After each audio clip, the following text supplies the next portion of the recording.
What is the greatest gift any human being can possess? It is not intelligence, strength, health, courage, good looks. These are all good to have, but without something else, something much deeper and more important, they are worthless. Think of Helen Keller. Blind and deaf from infancy, she was trapped in a terrifying and hopeless isolation until someone found her, cared for her, and taught her how to communicate. She learned to speak, to read and write, and did all three things with great skill.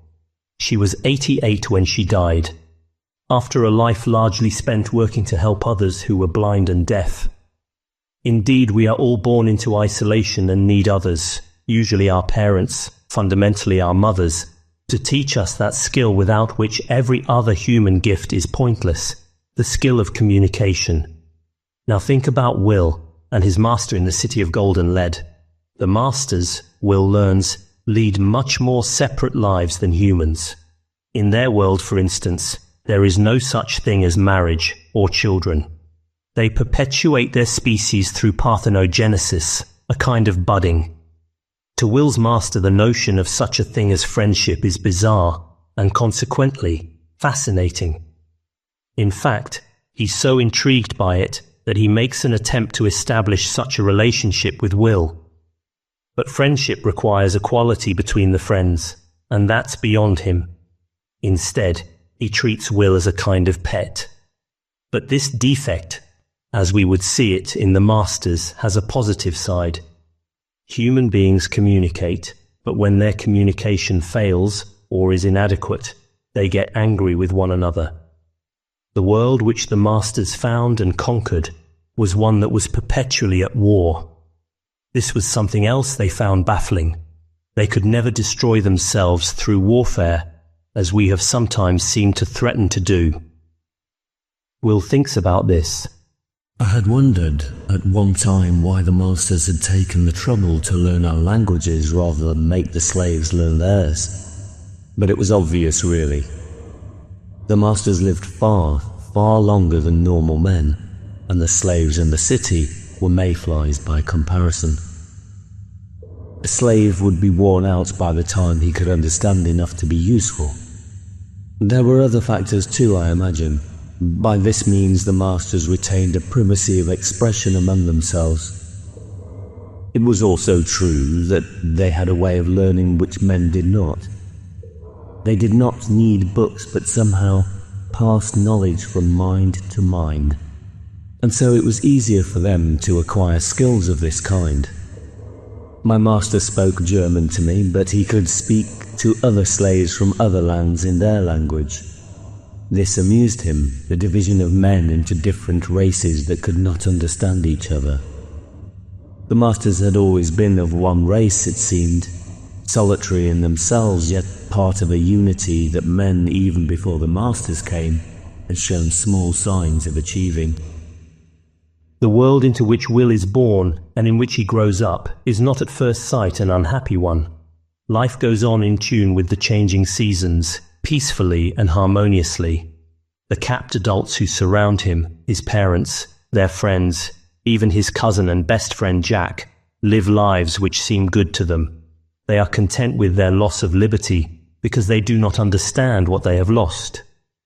Even the occasional sight of a tripod stalking the horizon does not trouble them, because their minds have been conditioned to see the tripods not as enslaving monsters, but as kind and protective gods. Will himself is swayed by this vision during his stay at the Château de la Tour Rouge. Even after he discovers that the beautiful Eloise has been capped, is fundamentally committed to the tripods, he is tempted by the prospects that Eloise's mother, the Comtesse, sets before him. She tells him, "You are not noble, but nobility can be granted. It lies in the gift of the king, and the king is my cousin." Will's head spins with thoughts of what seems to lie ahead. I could have servants of my own, and horses, an armor made for me so that I could ride in the tournaments, and a place in the family of the Comte de la Tour Rouge. So when Henry and Beanpole are ready to move on, to continue their journey to the White Mountains where people are still free, Will holds back. Would it be so terrible to be capped if it meant enjoying such a good life, with the promise of marriage to Eloise to make it perfect? He tells his friends he will follow them later, but they do not believe him, and in his heart he doesn't believe it himself. Only after Eloise is crowned Queen of the Games and tells him, gladly, that as a result she is to go to the city of the Tripods to serve them, is he shocked into realizing what he was on the point of doing and into renewing his determination to fight for freedom. But if humanity does succeed, against overwhelming odds, in winning the struggle, in defeating the Tripods and regaining freedom, what follows? The wonderful capacity we have of relating to one another, however doubtfully and uncertainly, is also the root of our enmities. Love and hate are opposite sides of a coin, which has been endlessly tossed throughout human history without producing any final result. So there are two challenges which Will and his friends have to face. The most urgent one is to throw off the tyranny of the masters, to regain freedom for mankind. But even if they achieve that, they are left with the problems that were there before the Tripods came, the problems of disunity and the horrors of war. The second challenge is even bigger than the first and more daunting. Can we be free and still live together in peace? At the end of their adventures, it is understandable that Will and his companions should take an optimistic view. We must all wish them well. John Christopher, 2003.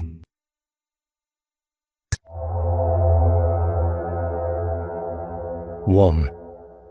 A plan of action. Everywhere there was the sound of water. In places it was no more than a faint whisper, heard only because of the great stillness all around.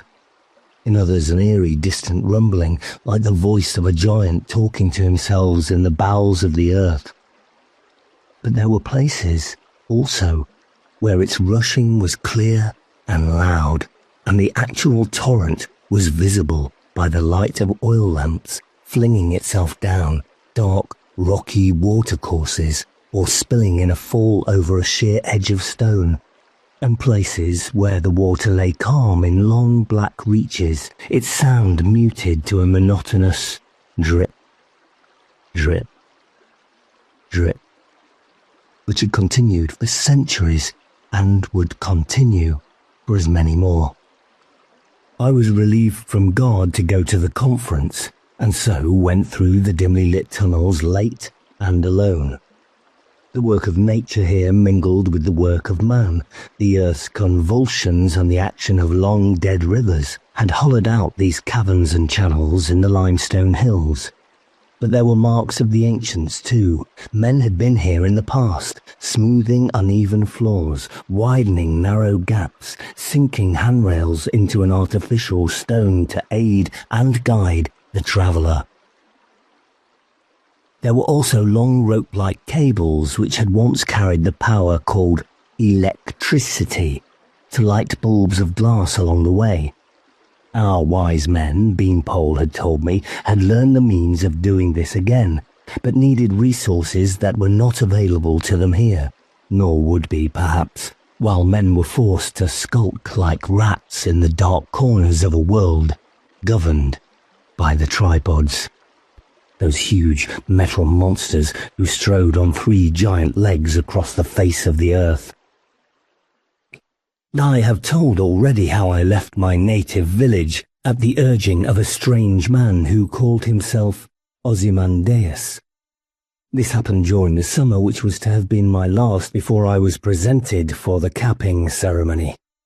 In that, boys and girls in their 14th year were taken up into one of the tripods and returned later wearing caps, a metal mesh that fitted close to the skull and made the wearer utterly obedient to our alien rulers. There were always a few whose minds broke under the strain of capping, and these became vagrants, men who could not think properly and who wandered aimlessly from place to place. Ozymandias had posed as one of them. In fact, his mission was to recruit people who would fight against the tripods. So I went, with my cousin Henry, who also lived in my village, and later with Beanpole. A long journey to the south. His real name was John Paul, but we nicknamed him Beanpole because he was so tall and thin. We arrived at last at the White Mountains, where we found the colony of free men Ozymandias had spoken of. From there, the following year, 3 of us were sent as a spearhead to penetrate into the city, from which the tripods came and learned what we could of them. Not quite the same 3, however. Henry was left behind, and in his place we had Fritz, a native of the land of the Germans in which the city stood. He and I had got into the city, served as slaves of the masters, monstrous 3-legged, 3-eyed reptilian creatures who came from a distant star and learned something of their nature and their plans. But only I had escaped, plunging through the drain of the city into a river, and from there being rescued by Beanpole. We had waited, hoping Fritz might do the same, until, with snow falling and winter coming on, we had been forced to return, heavy-hearted, to the White Mountains. We had reached them to find the colony had moved. This had been the result of a prudent decision by Julius, our leader. He had foreseen the possibility of our being unmasked by the enemy, and of our minds being ransacked once we were helpless in their grasp. So, without telling us of it, the plan had been formed to evacuate the tunnel in the White Mountains, leaving only a few scouts to await our hoped-for return. The scouts had discovered Beanpole and myself as we stared miserably around the deserted fortress, and had led us to the new headquarters. This lay a long way to the east, in hilly rather than mountainous country. It was a land of narrow valleys, flanked by barren, mostly pine-wooded hills. The Capt kept to the valley floors, we to the ridges. We lived in a series of caves that ran tortuously for miles through the heights. Fortunately, there were several entrances. We had guards on them all, and a plan for evacuation in case of attack. But so far all had been quiet. We raided the Capt for food, but were careful to have our raiding parties travel a long way from home before they pounced. Now Julius had called a conference, and I, as the person who had seen the inside of the city, seen a master face to face, was summoned from guard duty to attend it. In the cave where the conference was held, the roof arched up into a darkness that our weak lamps could not penetrate.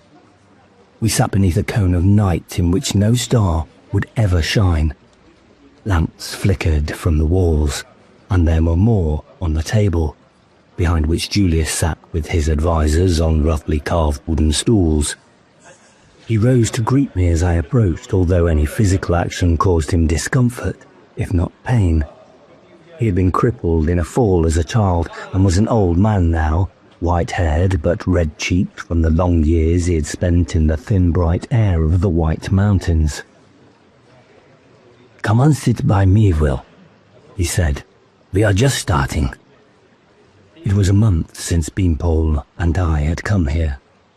At the outset I had told all I knew to Julius and others of the council, and handed over the things, samples of the master's poisonous green air and water from the city, which I had managed to bring with me. I had expected some kind of swift action, though I did not know what. Swift I thought it had to be. One thing I had been able to tell them was that a great ship was on its way across space from the homeworld of the Masters, carrying machines that would turn our Earth's atmosphere into air which they could breathe naturally, so that they would not have to stay inside the protective domes of the cities. Men and all other creatures native to the planet would perish as the choking green fog thickened. In 4 years, my own master had said, it would arrive, and the machines would be set up. There was so little time. Julius might have been speaking to me, answering my doubts. He said, "Many of you are Impatient, I know. It is right that you should be. We all know how tremendous a task we face, and its urgency. There can be no excuse for each action unnecessarily delayed, time wasted. Every day, our minute counts. But something else counts as much or more, and that is forethought. It is because events press so hard on us that we must think and think again before we act. We cannot afford many false moves. Perhaps we cannot afford any. Therefore, your council has deliberated long and anxiously before coming to you with its plans. I will give you them in broad detail now. But each one of you has an individual part to play, and that will be told you later. He stopped, and I saw that someone in the semicircle in front of the table had risen to his feet. Julius said, "Do you wish to speak, Pierre? There will be opportunity later, you know." Pierre had been on the council when we first came to the White Mountains. He was a dark, difficult man. Few men opposed Julius, but he had done so. He had, I had learned, been against the expedition to the City of Gold and Lead, and against the decision to move from the White Mountains. In the end, he had left the council, or been expelled from it. It was difficult to be sure which. He came from the south of France, from the mountains which border to Spanish land. He said, "What I have to say, Julius, is better said first than last." Julius nodded. "Well, say it then." "You talk of the council coming to us with its plans. You talk of parts to play, of men being told what they must do. I would remind you, Julius, it is not capped men you are talking to, but free. You should rather come to us asking than ordering. It is not only you and your counselors who plan how to defeat the tripods. There are others who are not lacking in wisdom. All free men are equal and must be given the rights of equality.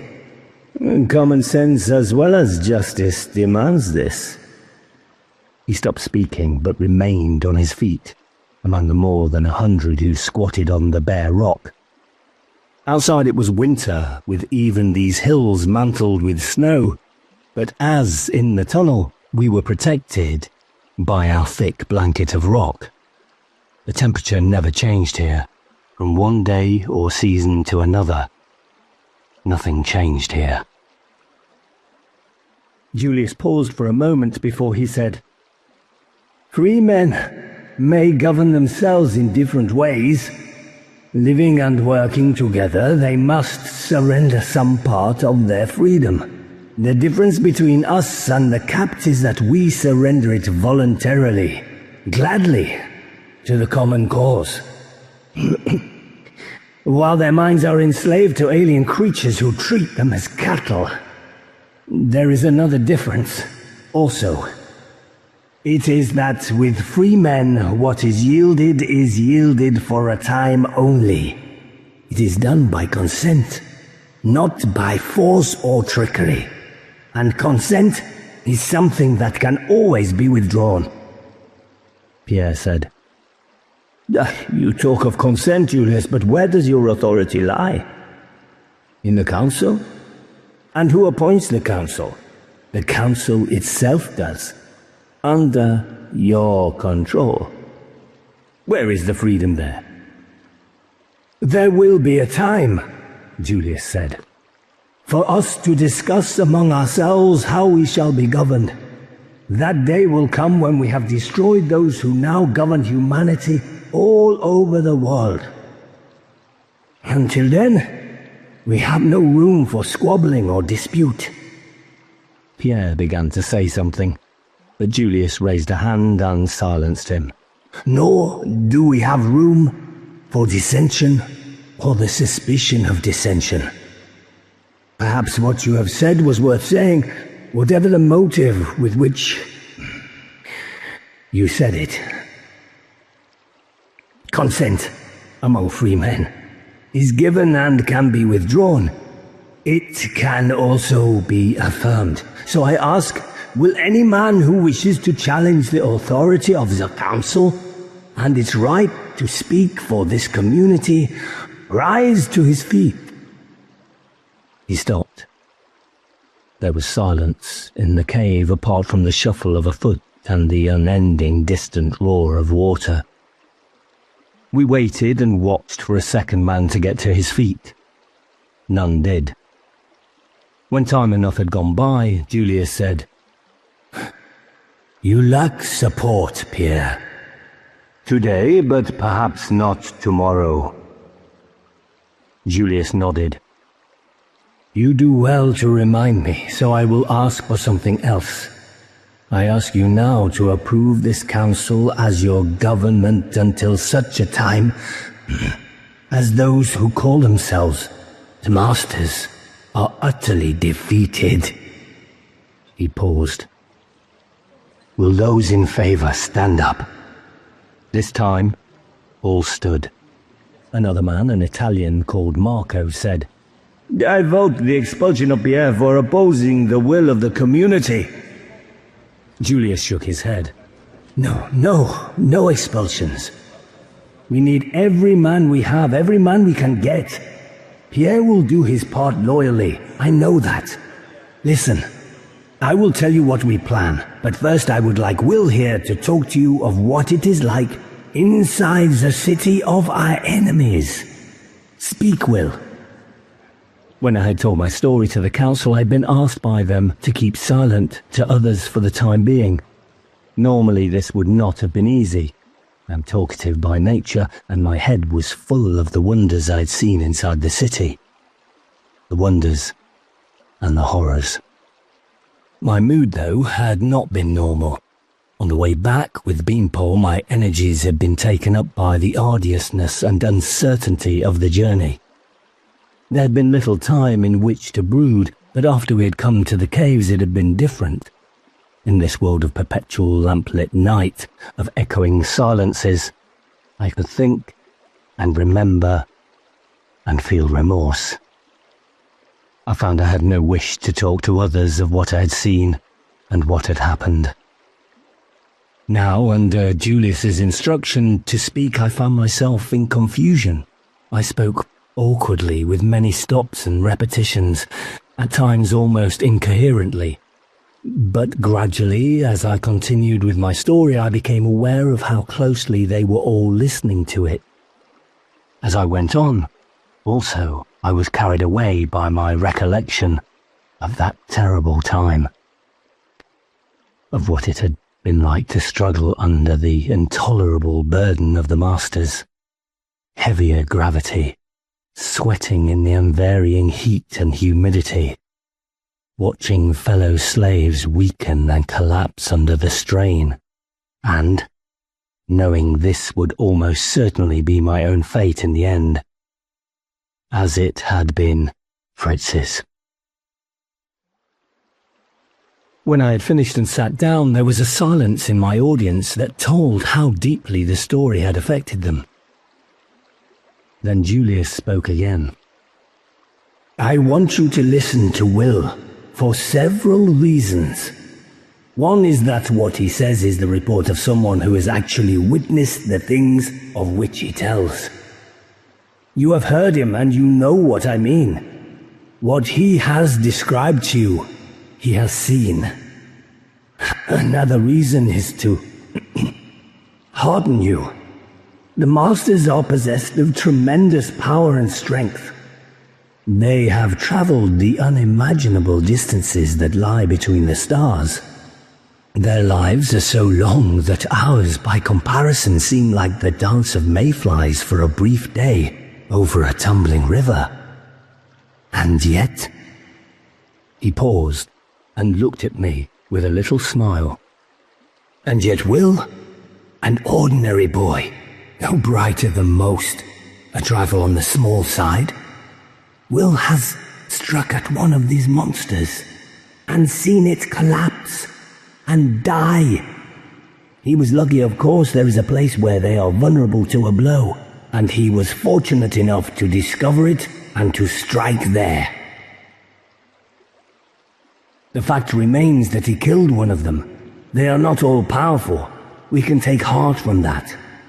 What Will managed by luck, we can achieve by planning and resolution.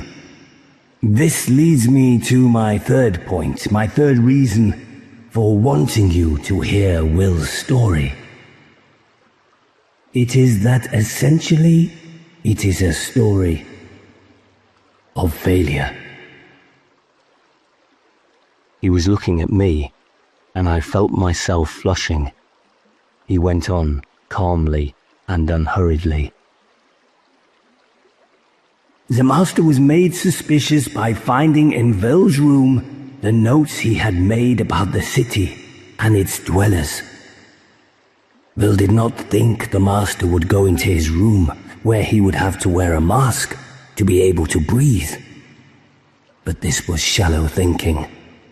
After all, he knew his master was one who took more care of his slaves than most, and knew that he had, before his own time, arranged for small extra comforts to be installed in the refuge room. It was reasonable that he might do so again, and find the book with notes in it. His tone was level, considering, rather than critical, but the more damning for that. My shame and embarrassment grew as I listened to him. Vel was able, with Fritz's help, to salvage a great deal from the situation. He escaped from the city and returned with information whose value to us is beyond computing. But still more could have been gained. His eyes were on me again. And with time to plan things better, Fritz might have come back too. He passed on to Will as much as he could of what he had learned, but it would have been better if he had been able to testify himself, because every tiny item counts in the struggle. Julius spoke then of the short time we had, of the ship already on its way toward us through the far depths of space, and of the final death for all earthly things which it could bring with it. And he told us what had been decided by the council. The most important thing was to speed up tenfold, 100-fold, eventually 1,000-fold our efforts to win the young, those still not capped, to our side. To do this, as many as possible must go out, winning over and teaching young people all over the world. Cells of resistance must be set up, and must create other cells. The council had maps and would give instructions where to go. Particularly, we must aim at establishing opposition groups in the neighborhood of the other two cities of the Masters. 1,000s of miles across land to the east, the other on the far side of the great ocean to the west. There were problems of languages which would have to be overcome. There were other problems of survival, of organization, which might seem, at first sight, insuperable. They were not insuperable because they must not be. There could be no weakening, no despair, nothing but a determination to give every last ounce of energy and strength to the cause. This cause obviously involved a risk of alerting the Masters to the opposition that was developing. It was possible that they would not bother much about it since their plan for extermination was so far advanced, but we had to be prepared for countermeasures. We must not have one headquarters but a dozen, 100, each capable of carrying on by itself.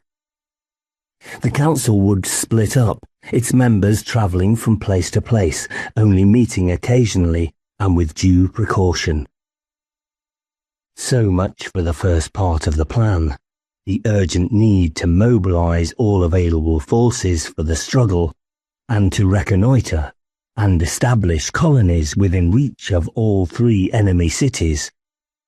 There was another part, perhaps even more important. Means had to be devised for destroying them, and this would involve much hard work and experimentation. A separate base was to be set up, but only those allotted to it would know where it was. That was where our ultimate hope lay. We dare not risk its discovery by the Masters.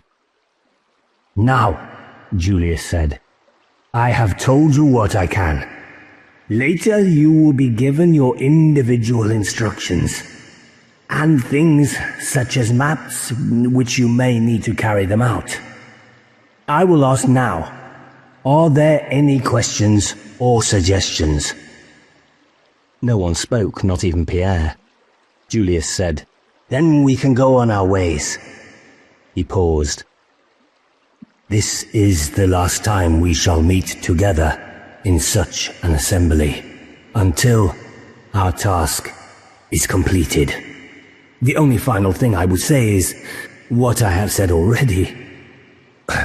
That which we have to do is a tremendous and frightening task, but we must not let it frighten us. It can be done. Yet it can only be done by each one giving his all. Go now, and God go with you." It was Julius himself who gave me my instructions. I was to travel to the south and east, posing as a trader with a pack horse, winning recruits and seeding resistance, and reporting back to the center. Julius asked, "Is it clear to you, Will?" "Yes, sir." "Look at me, Will." I raised my eyes. He said, "I think you are still smarting, lad, from some of the things I said after you had told your tale to the assembly. I realized that what you said was true, sir, but that does not make it easier to bear. When one has told a story of courage and skill and high endeavor and finds it afterward painted a somewhat different color." I did not answer. "Listen, Phil. What I did for a purpose. The standards we set ourselves must be high, to a point of near impossibility. So I used your story to point a moral. That carelessness in one man can destroy us. That enough is never enough. That there can be no complacency, however much is achieved, because there is always more to achieve. But I can tell you now that what you did, you and Fritz, was of tremendous value to us all." I said, "Fritz did more, and Fritz did not come back." Julius nodded. "It is a thing you have to suffer. But what matters is that one of you came back, that we did not lose a year out of the brief time we have. We all have to learn to live with our losses and to use our regrets to spur us on in the future." He put a hand on my shoulder. "It is because I know you that I can say you did well. You will remember it, but you will remember my criticism more clearly and for longer. Isn't that true, Will?" "Yes, sir," I said. "I think it is true." The three of us, Henry, Beanpole and I, met at the place we had found where there was a fissure high up in the rock, through which a little weak daylight filtered. Just about enough for us to make out each other's faces without the need of lamps. It was some distance from those parts of the caves which were in general use, but we liked going there because of the reminder that the world outside, normally only glimpsed during guard duty at one of the entrances, really did exist. That somewhere there was light and wind and weather in place of this static blackness and the rumble and whisper and drip of the underground water. One day, when there must have been a violent storm blowing outside, a fine mist of rain was driven through the crack and filtered down into our cave. We turned our faces up to it, relishing the cool dampness and imagining we could smell trees and grass in it. Henry said, I'm to go across the Western Ocean. Captain Curtis is taking us in the Orion. He will pay off his crew in England except for the one who is false capped like myself. And those two will sail her down to a port in the west of France, where we shall join them. 6 of us. The land we're going to is called America, and the people there speak the English tongue. What about you, Will? I told them briefly. Henry nodded, clearly thinking his own the better and more interesting mission. I agreed with him in that, but I did not care much either.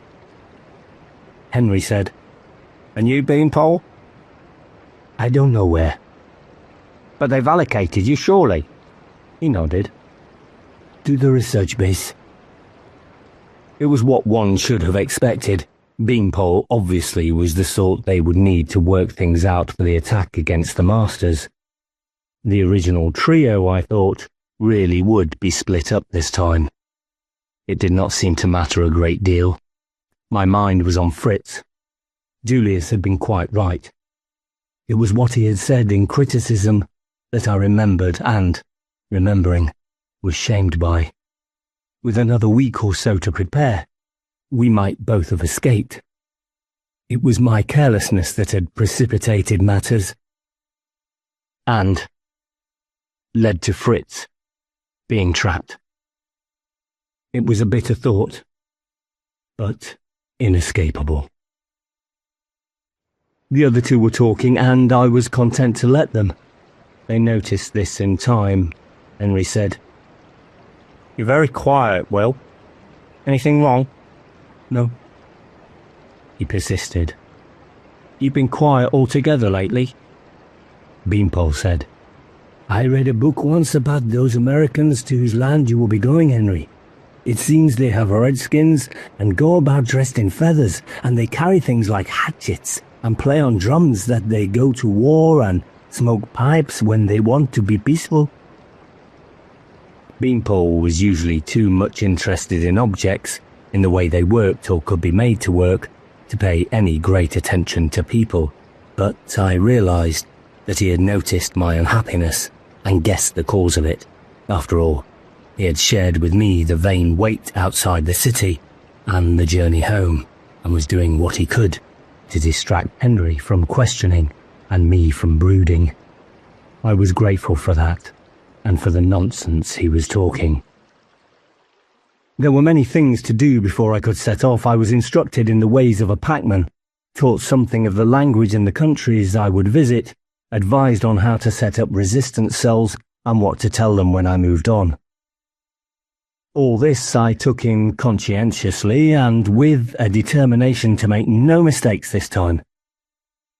But the melancholy I felt did not lift. Henry left before I did. He went in high spirits in a party that included Tonio, who'd been my sparring partner and rival before we went north to the games. They were all very cheerful. It seemed that everyone in the caves was, apart from me. Beanpole tried to cheer me up, but without success. Then Julius called me to see him. He gave me a lecture on the futility of self-recrimination, the importance of realizing that the only good lesson to be learned from the past was how to avoid similar errors in the future. I listened and agreed politely, but the black mood did not lift. He said then, Will, you are taking this the wrong way. You are someone who does not easily bear criticism, and perhaps least of all, from yourself. But to settle into such a mood is something that makes you less capable of doing what the Council requires of you. The job will be done, sir, I said, and properly this time. I promise that. He shook his head. I am not sure that such a promise will serve. It would be different if you were of Fritz's temper. Yes, I will speak of him, even though it hurts you. Fritz was melancholic by nature and could tolerate his own gloom. I do not think this is so with you, who are sanguine and impatient. In your case, remorse and despondency could be crippling. I shall do the best I can. I know. But will your best be enough? He looked at me in slow scrutiny. You were to have started your journey in 3 days' time. I think we must delay it. But sir, no buts, Will. It is my decision. I said, I'm ready now, sir, and we do not have the time to waste. Julius smiled. There was something of defiance there. So all is not lost, but you are already forgetting what I said at the last assembly. We cannot afford false moves or plans or people who are not fully prepared. You will stay here a while longer, lad. I think I hated Julius in that moment. Even when I got over it, I was bitterly resentful. I watched others leave and chafed at my own inactivity. The dark, sunless days dragged by. I knew that I must change my attitude, but could not. I tried attempting to put on a false cheerfulness, but knew no one, Julius least of all, was deceived. At last, though, Julius called me back. He said, I have been thinking about you, Will. I believe I have found an answer. May I go, sir? Wait! Wait! As you know, some packmen travel in pairs, for company and so as to protect their goods better from thieves. It might be a good idea for you to have such a companion. He was smiling. Angry again, I said, I am well enough by myself, sir. But if it is a question of going with another or staying here, which will you choose? It was galling to think that he had regarded me as unfit to be sent out on my own, but there was only one answer that it was possible to give. I said, not without sulkiness, Whatever you decide, sir. That's good, Will. The one who is to go with you. Would you like to meet him now? I could see his smile in the lamplight. I said stiffly, I suppose so, sir. In that case, his eyes went to the dark shadows at the edge of the cave, where a row of limestone pillars made a curtain of stone. He called, You can come forward. A figure approached. I stared, thinking that the dimness of the light must be deceiving me. It was easier to disbelieve my eyes than to accept that someone had come back from the dead, for it was Fritz.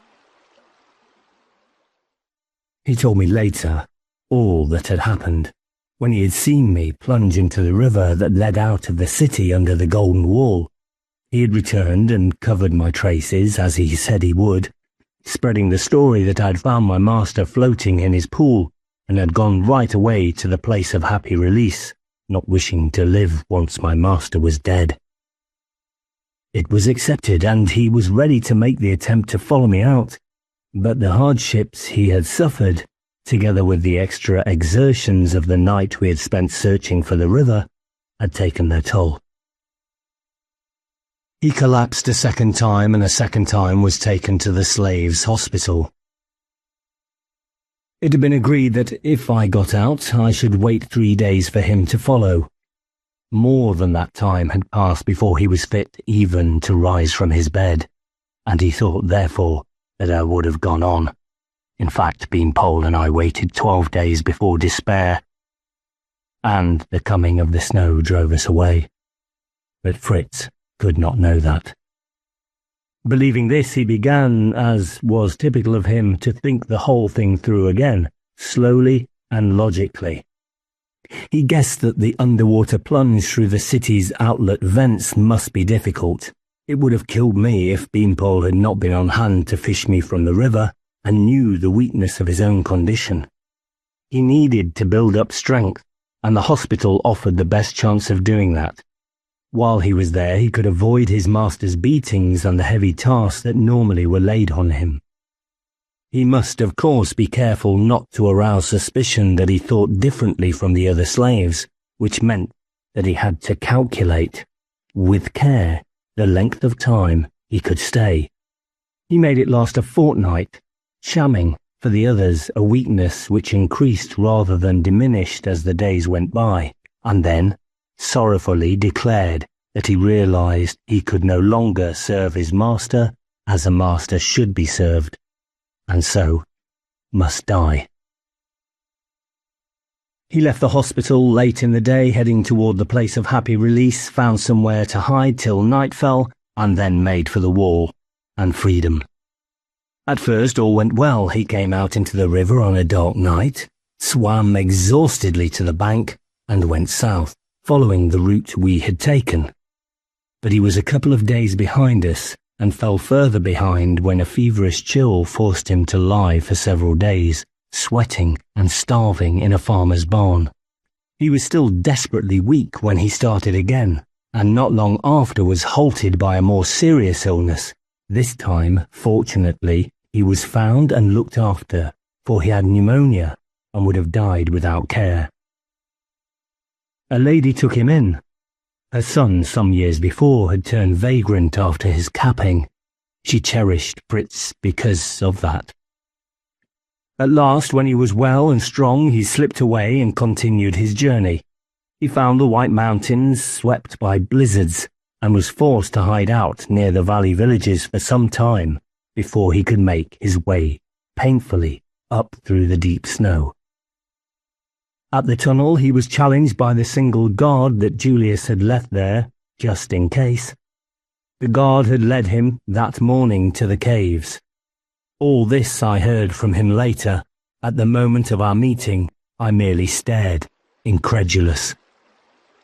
Julius said, "I hope you and your companion will get on together. What do you think, Vil?" Suddenly, I realized I was grinning like an idiot.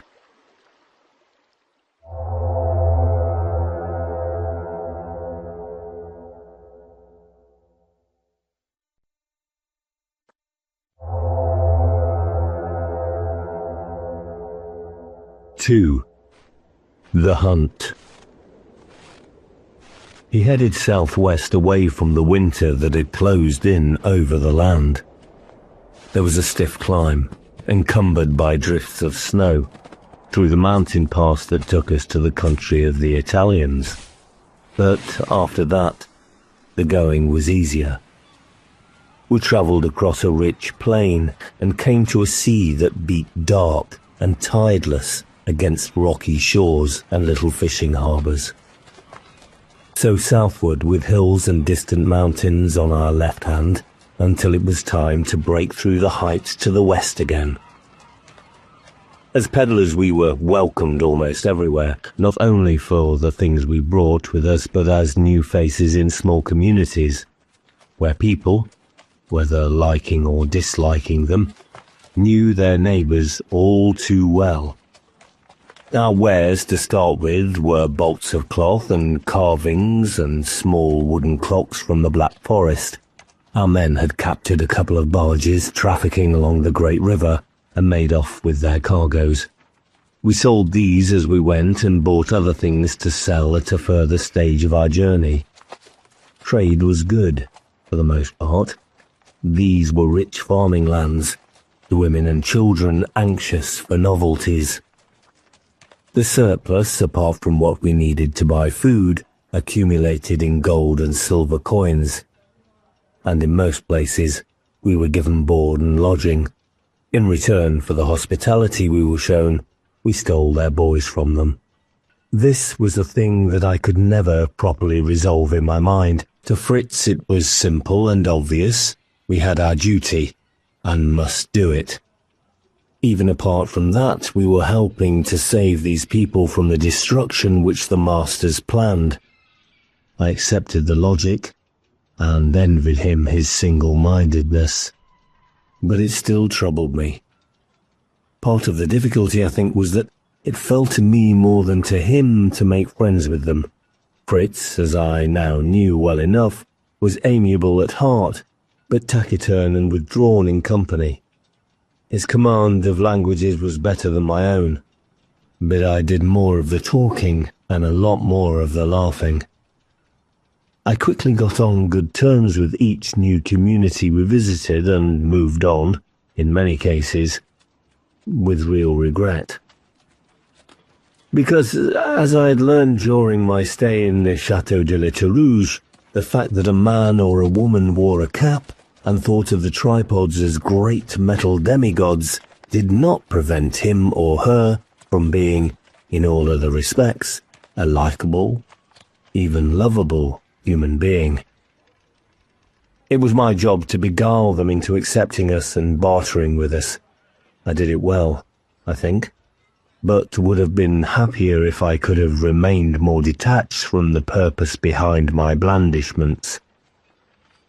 It was not easy to make friends with them, to recognize their many kindnesses to us and, at the same time, to pursue our objective, which was, as they would have seen it, to seek their trust only to betray it. I was often ashamed of what we did. For our concern was with the young, the boys who would be capped in the next year or so. We gained their interest in the first case by bribery, giving them small presents of knives, whistles, leather belts, things like that. They flocked around us, and we talked to them, artfully making remarks and putting queries designed to discover which of them had begun to question the right of the tripods to rule mankind, and to what extent. We rapidly grew skilled at this, developing a good eye for the rebellious, or potentially rebellious. And there were far more of these than one would have guessed. At the beginning, I had been surprised to find that Henry, whom I had known and fought with since we were both able to walk, was as eager as I to break loose from the chafing confinement of life as we knew it. As apprehensive as I was of what our elders told us was the wonderful bliss of being capped, I had not known, because one did not talk about these things. To voice doubts was unthinkable, but that did not mean that doubts did not exist. It became clear to us that doubts of some kind were in the minds of almost all those who found the capping ceremony looming up in their lives. There was an intoxicating sense of release for them in being in the presence of two who, while seeming to be capped, did not, like their parents, treat the subject as a mystery that must never be spoken of, but instead encouraged them to talk and listen to what they said. Of course, we had to be careful. It was a matter at the outset of veiled hints, inquiries seemingly innocent, whose effect depended on the look that went with them. Our procedure was to discover the one or two who in each village best combined independence of mind and reliability. Then, shortly before we moved on, these were taken to one side and briefed and counselled. We told them the truth about the tripods and the world, and of the part they must play in organising resistance. It was not a matter now of sending them back to one of our headquarters. Instead, they were to form a resistance group among other boys in the village or town, and plan an escape before the next cappings. This would be long enough after our visit for there to be no suspicion that we were concerned in it. They must find places to live, well apart from the capped, but from where they could raid their lands for food and their youth for new recruits, and where they could wait for new instructions. There could be little definitely laid down. Success must depend on individual skill in improvisation and action. Some small help we could offer by way of communications. We'd carried pigeons with us, caged in pairs, and at intervals we left a pair with one of our recruits. These were birds that could return over vast distances to the nest from which they had come, and carry messages written very small on thin paper, tied to their legs. They were to be bred and their descendants used to keep the various centres in touch with each other and, eventually, with the headquarters group responsible for them. We gave them signs of identification too, a ribbon tied in a horse's mane, hats of a certain kind worn at a certain angle, a way of waving, the simulated cries of certain birds, and places nearby where messages could be left to guide us again, or our successors, to whatever hiding place they had found.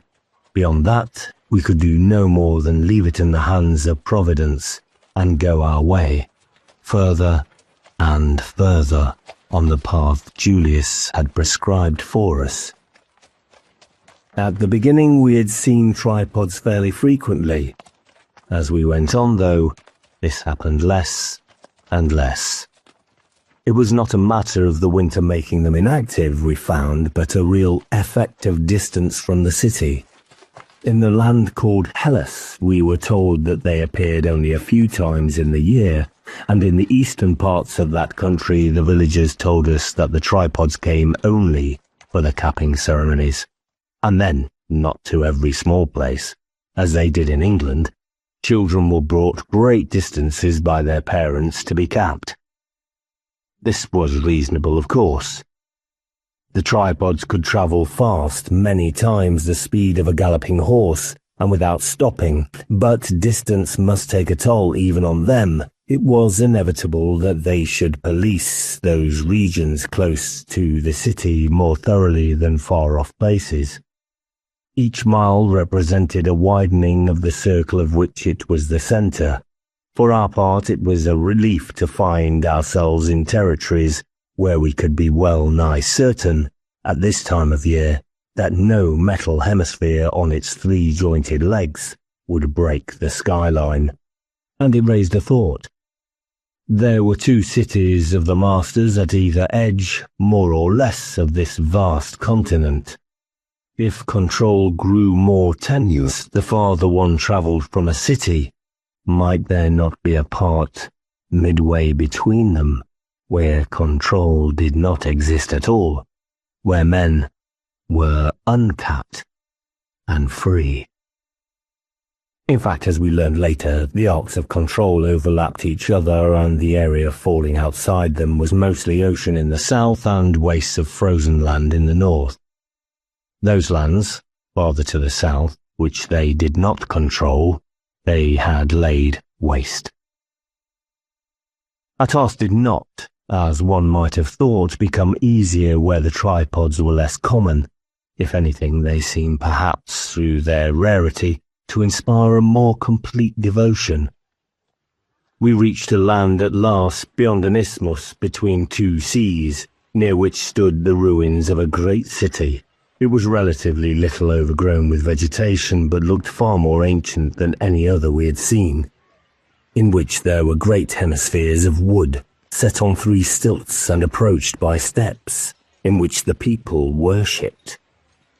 Long involved services were conducted there with much chanting and wailing.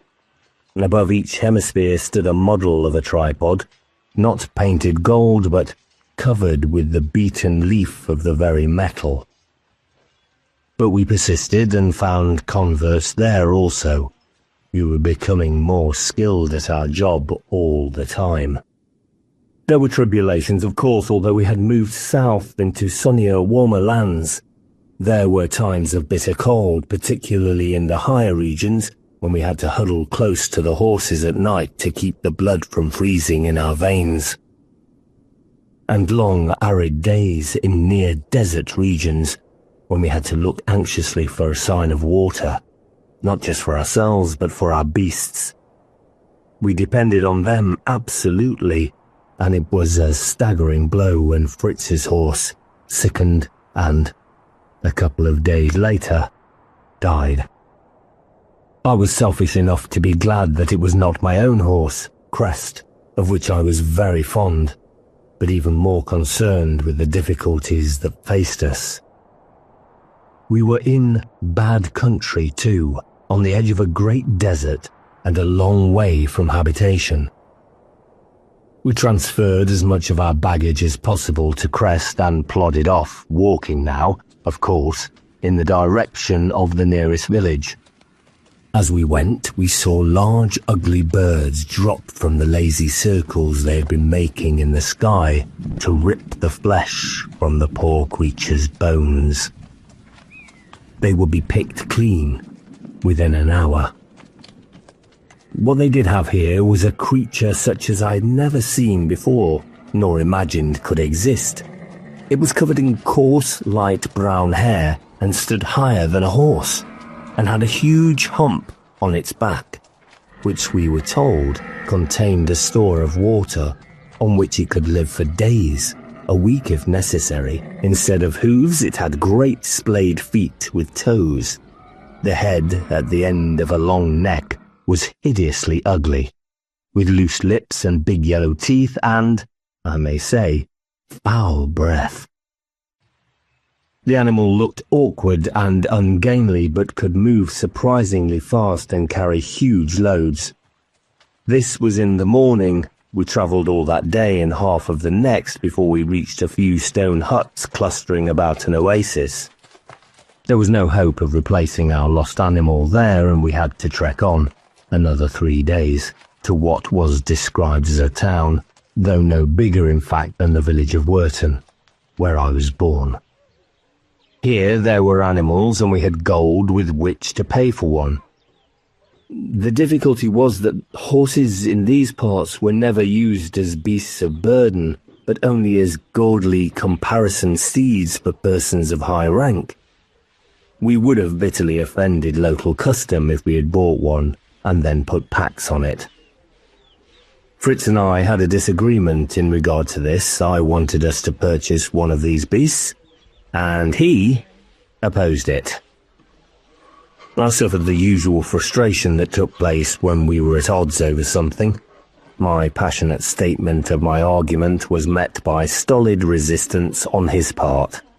This made me indignant. My indignation made him more sullenly obstinate, which increased my indignation further, and so on. My enumeration of the animal's advantages was answered by the simple counter that we had almost reached the point at which we should turn and start our return swing toward the caves. However useful it might be in these parts, it would look bizarre in places where it was not familiar. And the one thing we must not do was attract undue attention. It was likely, Fritz pointed out, that being accustomed to this particular climate, it might sicken and die in more northerly lands. He was, of course, quite right, but we spent 2 days wrangling before I could bring myself to admit it, and to admit, to myself at least, that it was the very bizarreness which had, in fact, in part, attracted me. I'd been envisaging myself, poor crest forgotten for the moment, riding through the streets of strange towns on the creature's swaying back, and people flocking around to stare at it. With the same amount of money, we were able to buy 2 donkeys, small but hardy and willing beasts, and loaded our goods on them. We also had enough to purchase the wares of this country, dates, various spices, silks, and finely woven carpets, which we sold very profitably later on. But we made few converts. We could buy and sell and barter in sign language, but one needed words to talk of liberty and the need to win it from those who enslaved us. Also, the cult of the tripods was far stronger here. The hemispheres were everywhere, the larger ones having a platform under the tripod figure at the top, from which a priest called the faithful to prayer 3 times a day, at dawn and noon and sunset. We bowed our heads and muttered with the rest. So we reached the river indicated on our map, a broad warm waterway which moved in sluggish serpentine coils through a green valley, and turned back toward home. The return journey was different. We took a pass through a range of mountains and came out near the eastern shore of that sea we had glimpsed from the ruined great city that stood on the isthmus. We followed it around to the north and west, making good time, and once more winning great numbers to our cause. The people spoke the Russian tongue, and we had been given some instructions in this and notes to study. We travelled north, but summer was outstripping us. The land was bright with flowers, and I recall one time when we rode all day long in the intoxicating scent of young oranges ripening on the branches of huge groves of trees. Our schedule called for us to be back at the caves before winter, and we had to press on fast to keep it. We were moving back toward the city of the masters as well, of course. From time to time we saw tripods striding across the horizon. We saw none close at hand, though, and were grateful for that. None, that is, until the day of the hunt. The masters, as we had learned, treated the capped differently in different places. I do not know whether the spectacle of human variety amused them. They themselves, of course, had always been of one race, and the notion of national differences, of many individual languages, of war, which had been the curse of mankind before their conquest, was utterly strange to them. In any event, although they prohibited war, they encouraged other forms of diversity and separateness, and cooperated, to some extent, in human customs.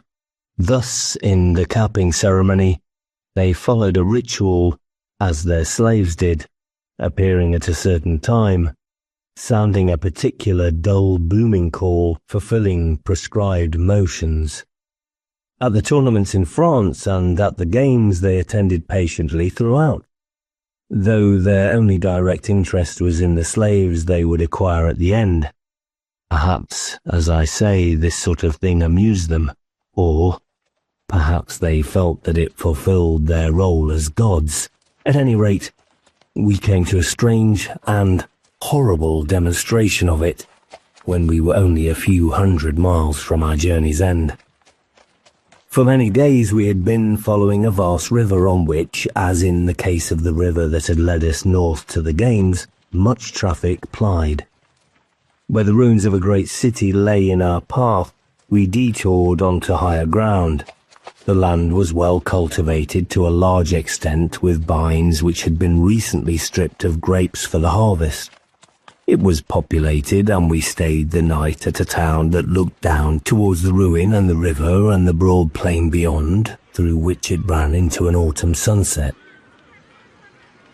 The town we found was seething with excitement, crowded with visitors from as far as 50 miles around, on account of what was to take place the following day. We asked questions as ignorant wandering peddlers and were answered readily enough. What we learned was horrifying. The day was called by different names. Some spoke of the hunt, others of Execution Day. In my native England, murderers were hanged, a brutal and disgusting thing, but one which was thought necessary to protect the innocent, and which was carried out expeditiously and as humanely as such a practice could be. Here, instead, they were kept in prison, until one day in the autumn, when the grapes were in and pressed and first new wine ready, then a tripod came, and one by one the condemned were turned loose, and the tripod hunted them, while the townspeople watched and drank wine and cheered the sight. Tomorrow there were 4 to be hunted and killed, a greater number than there had been for several years. On that account the excitement was the greater. The new wine would not be served until the day, but there was old wine enough and a good deal of drunkenness as they slaked their thirsts and nursed their feverish anticipations. I turned from the sight sickened and said to Fritz, "At least we can leave at daybreak. We do not have to stay and watch what happens." He looked at me calmly. "But we must, Bill." "Watch a man, whatever his crime, Sent out for a tripod to course him like a hare, while his fellow men make wagers on the time he will last? I was angry and showed it. I do not call that an entertainment. Nor do I. But anything which concerns the tripods is important. It is as it was when we were in the city together. Nothing must be overlooked. Oh, you do it then. I'll go on the next halt and wait for you there. No. He spoke tolerantly but firmly. We were instructed to work together. Besides, between here and the next village, Max might put his foot in a hole and throw me, and I might break my neck in the fall. Max and Moritz were the names he had given the two donkeys, after characters in certain stories that German boys were told in their childhood. We both smiled at the thought of the sure-footed Max putting a foot wrong, but I realized that there was a lot in what Fritz said. Witnessing the scene was part of our job, and not to be shirked on account of unpleasantness. All right, I said, but we move on the moment it's over. I don't want to stay in this town any longer than I must. He looked around the cafe in which we were sitting. Men sang drunkenly and banged their glasses on the wooden tables, spilling wine. Fritz nodded. I neither. The tripod came during the night. In the morning it stood in a field just below the town, silent, motionless, as those other tripods had stood at the tournament of the Tourouge and the games field. This was a day of festival. Flags were flown, lines of bunting ran from roof to roof across the narrow streets, and street traders were out early, selling hot sausages, sweetmeats, sandwiches of chopped raw meat and onion, ribbons and trinkets. I looked at a tray one man was carrying. It contained a dozen or more little wooden tripods, each holding, in its tentacle, the tiny, agonized figure of a man.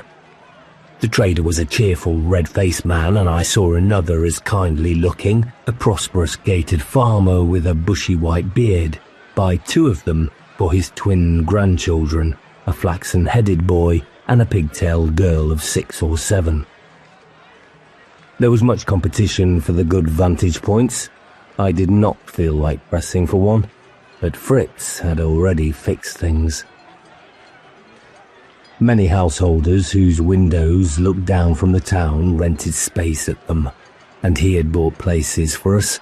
The charge was high, but it included free wine and sausages. It also included the use of magnifying glasses. I had seen a shop window full of these and had gathered that this was a centre for their manufacture. I had wondered why, at the time, not understanding the connection. I knew now. We looked out over the heads of a crowd with the sunlight glinting from a great number of lenses. Not far away, where a road ran steeply downhill, a man had set up a telescope on a stand. It was at least 6 feet long, and he was shouting, "Genuine close-up views, 50 groschen for 10 seconds. 10 shillings for the kill, as close as if he were on the other side of the street."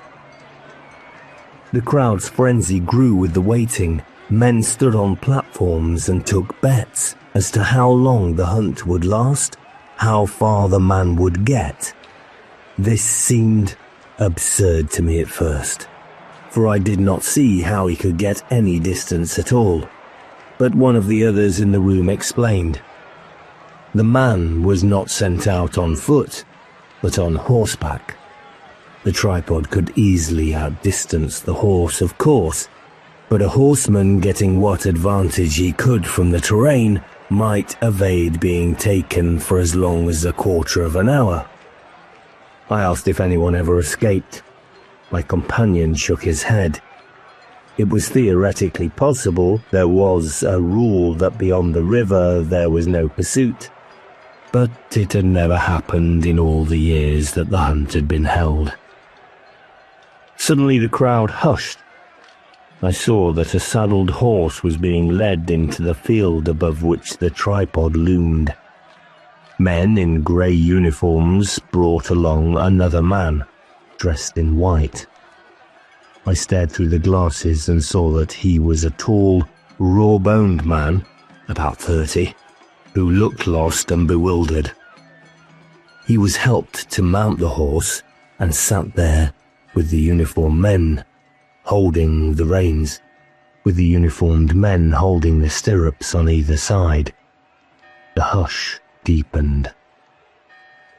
Into it came the tolling of the bell of the church clock. As it struck the hour of 9, on the last stroke, they stood back, slapping the horse's flank. The horse bounded forward, and the crowd's voice rose in frenzy. He rode down the slope toward the distant silver gleam of the river.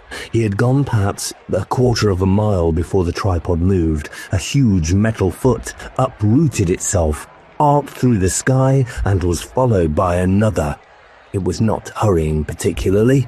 I thought of the man on horseback, and felt his fear rise as bile in my own mouth. I looked from the scene to the faces around me. Fritz's was impassive, as usual, intent and observing. The others, they nauseated me. I think more than what was taking place outside. It did not last long. The tripod got him as he galloped across the bare brown slope of a vineyard.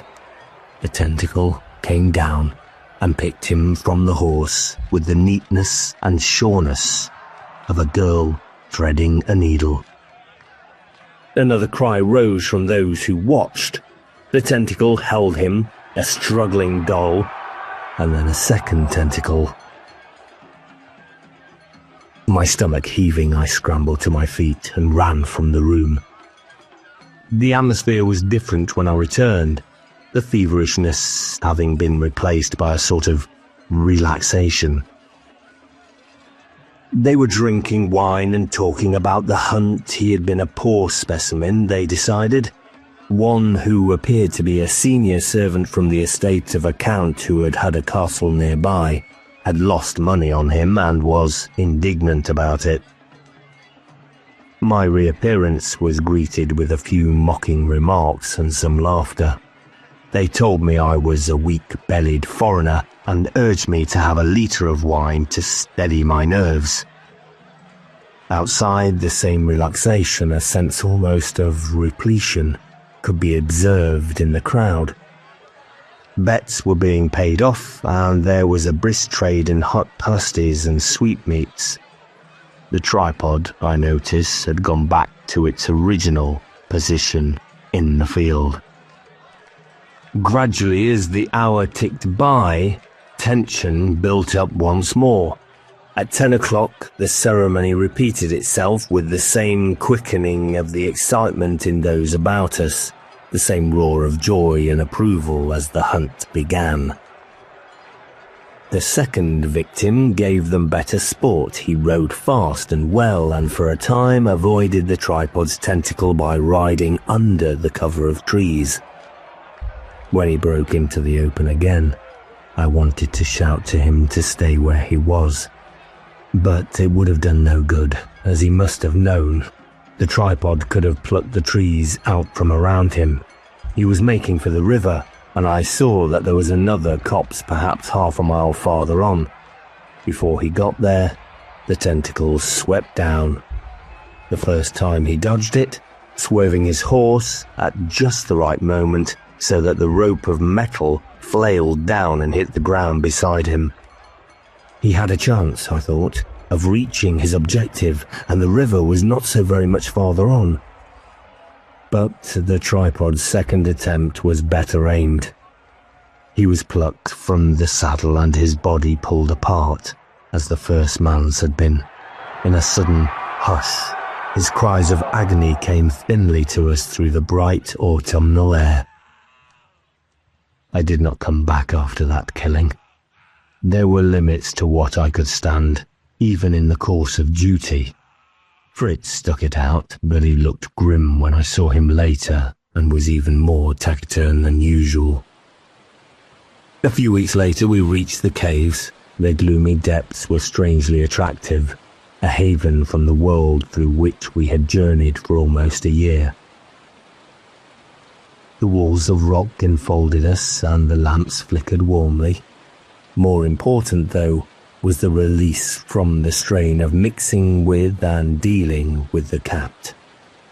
Here we conversed with free men like ourselves. For 3 days we were idle apart from the ordinary duties in which all shared.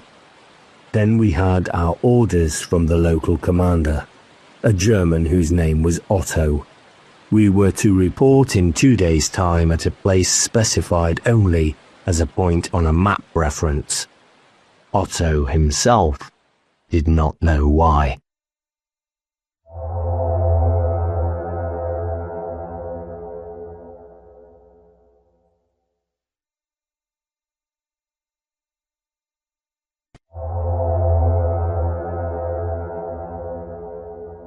Three. The Green Man on the Green Horse.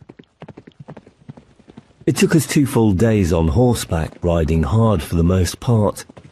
Winter was closing in again fast, The days shortening, a long fine spell of St. Luke's summer breaking up into cold, unsettled weather coming from the west. For the whole of one morning we rode with sleet and sharp rain driving into our faces. We slept the first night in a small inn, but as the second day drew to its close we were in wild deserted country, with sheep cropping thin grass and not even a sign of a shepherd or a shepherd's hut. We knew, near the end of our journey. At the top of a slope we reined in our horses and looked down to the sea. A long line beating against an unpromising rocky coast, all empty, as the land was, except away to the north on the very edge of visibility, something like a squat finger pointing upward. I spoke to Fritz, and he nodded, and we rode for it. As we got nearer, we could see that it was the ruin of a castle set on a promontory of rock.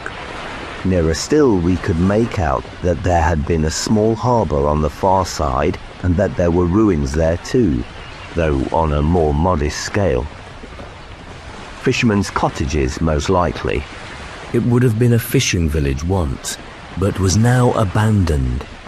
We saw no indication of life, either there or in the castle, which loomed harsh and black against the deepening grey sky.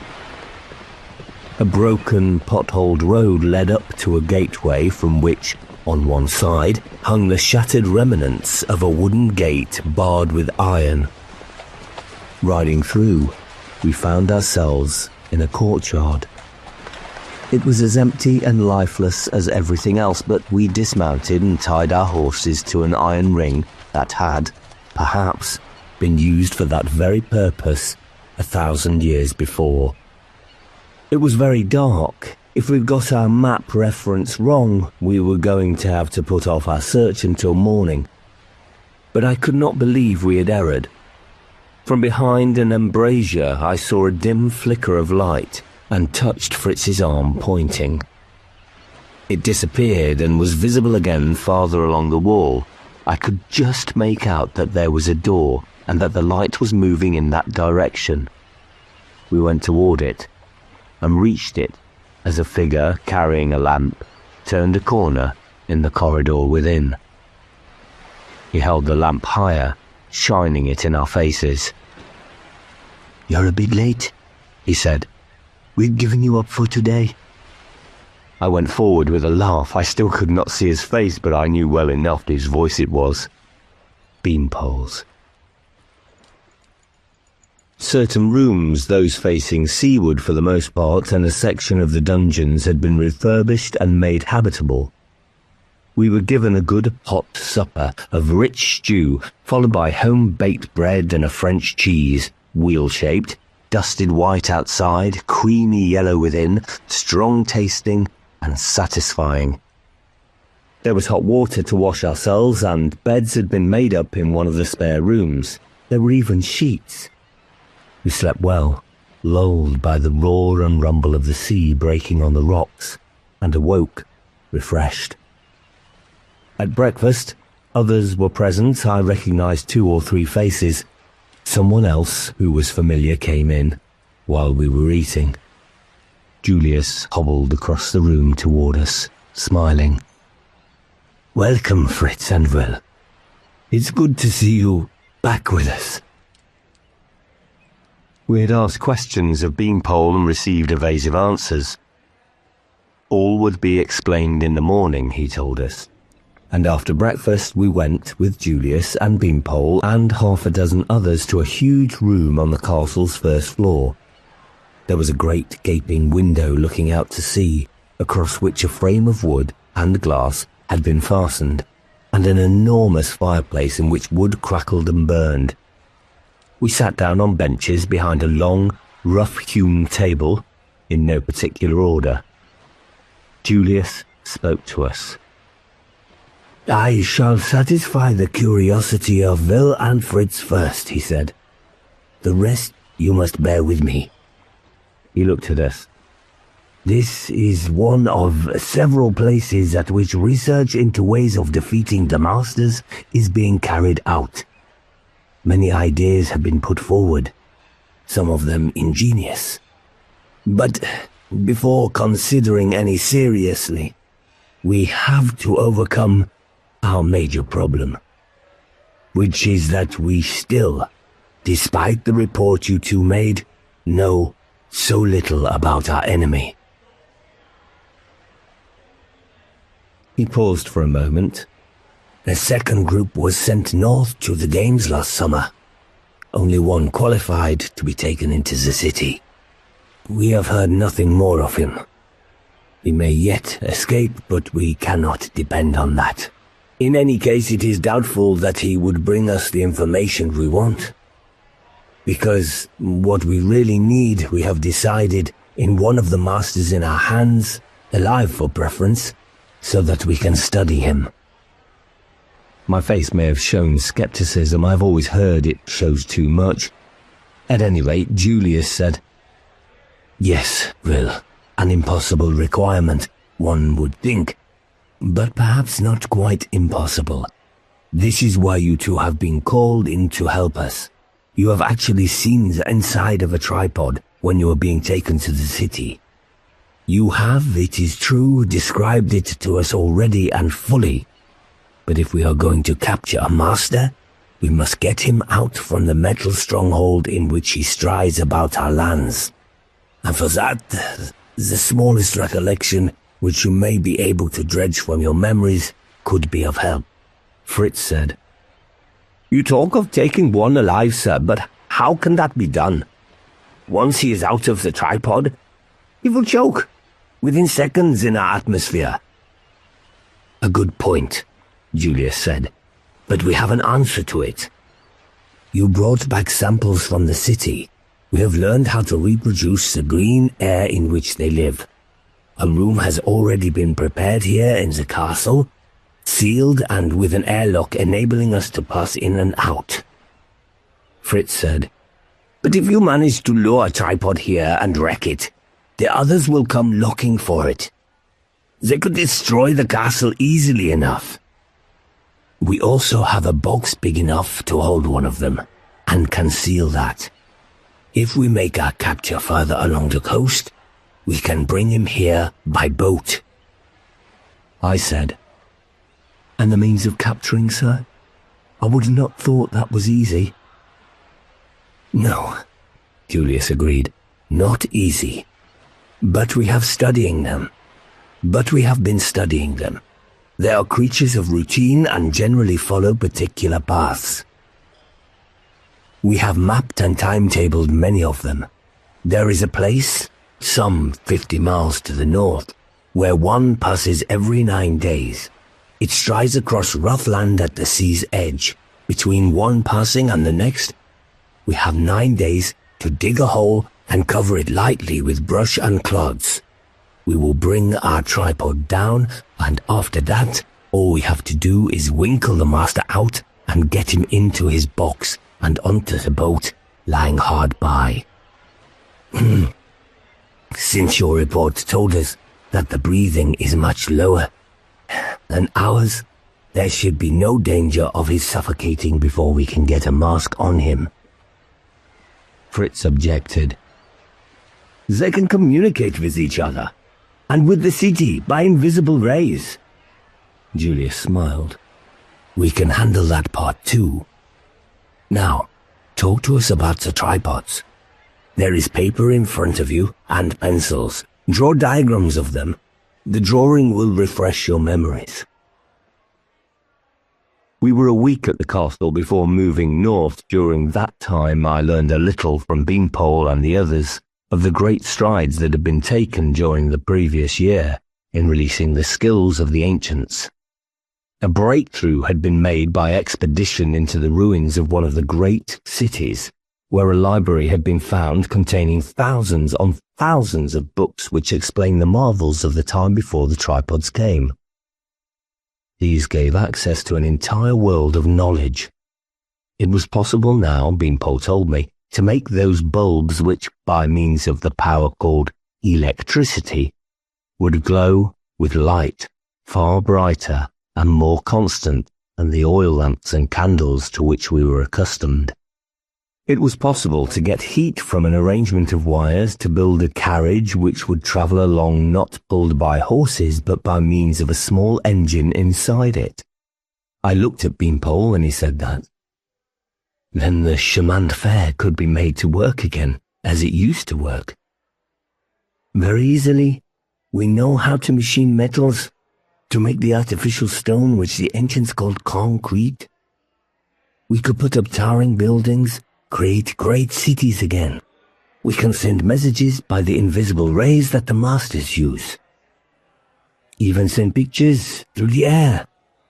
There is so much that we can do, or could learn to do in a short time. But we are concentrating only on those things which are of direct and immediate help in defeating the enemy. For instance, at one of our laboratories, we have developed a machine which uses great heat to cut through metal. It will be waiting for us in the north. Laboratories, I wondered. What were they? My mind was confused by much of what he said.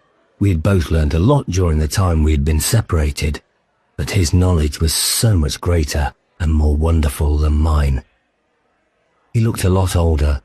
The clumsy contraption of lenses which he had worn when he first set eyes on him at the other side of a smoky bar in a French fishing town had been replaced by a neat, symmetrical affair which sat on the bridge of his long, thin nose and gave him an air of authority.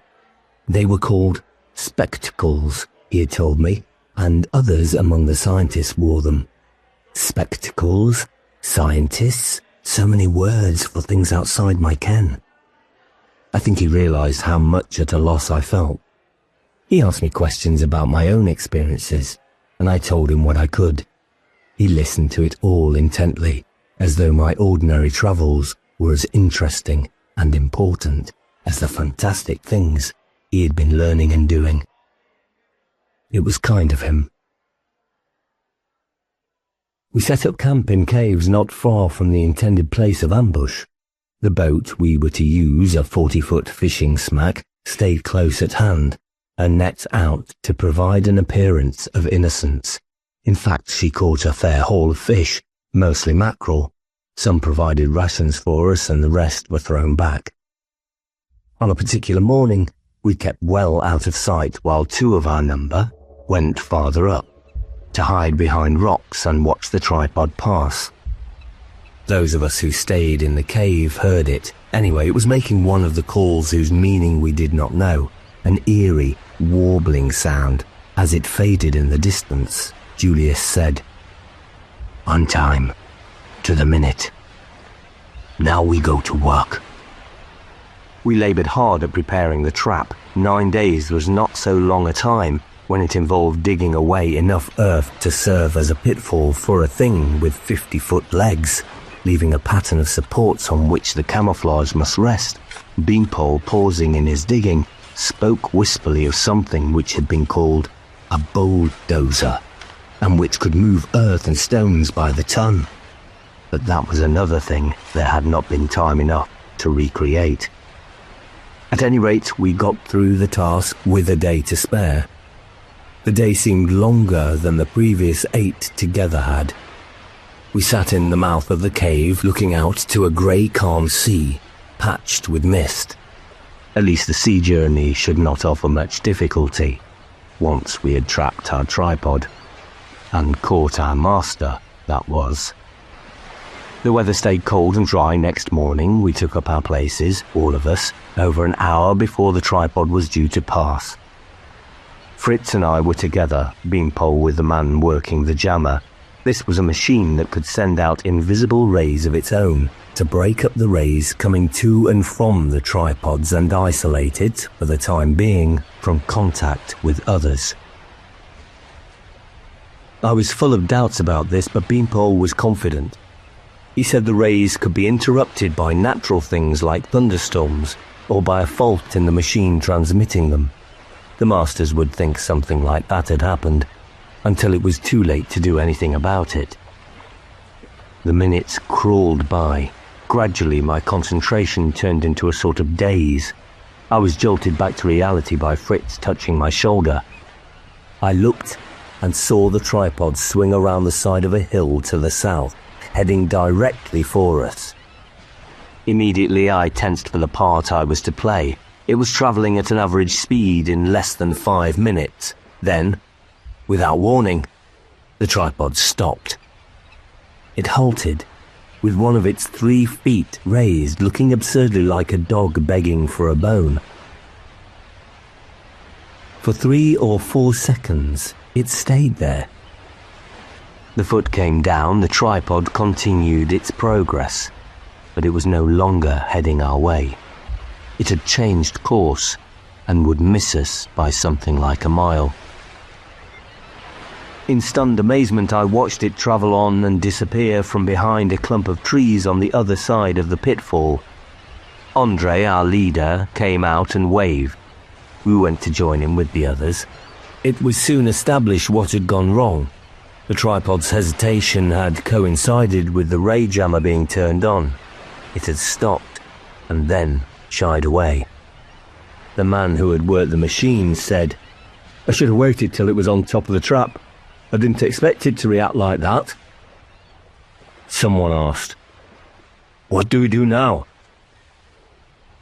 The let-down feeling was evident in all of us. All that work and waiting for nothing. It made our entire project seem hopeless, childlike almost.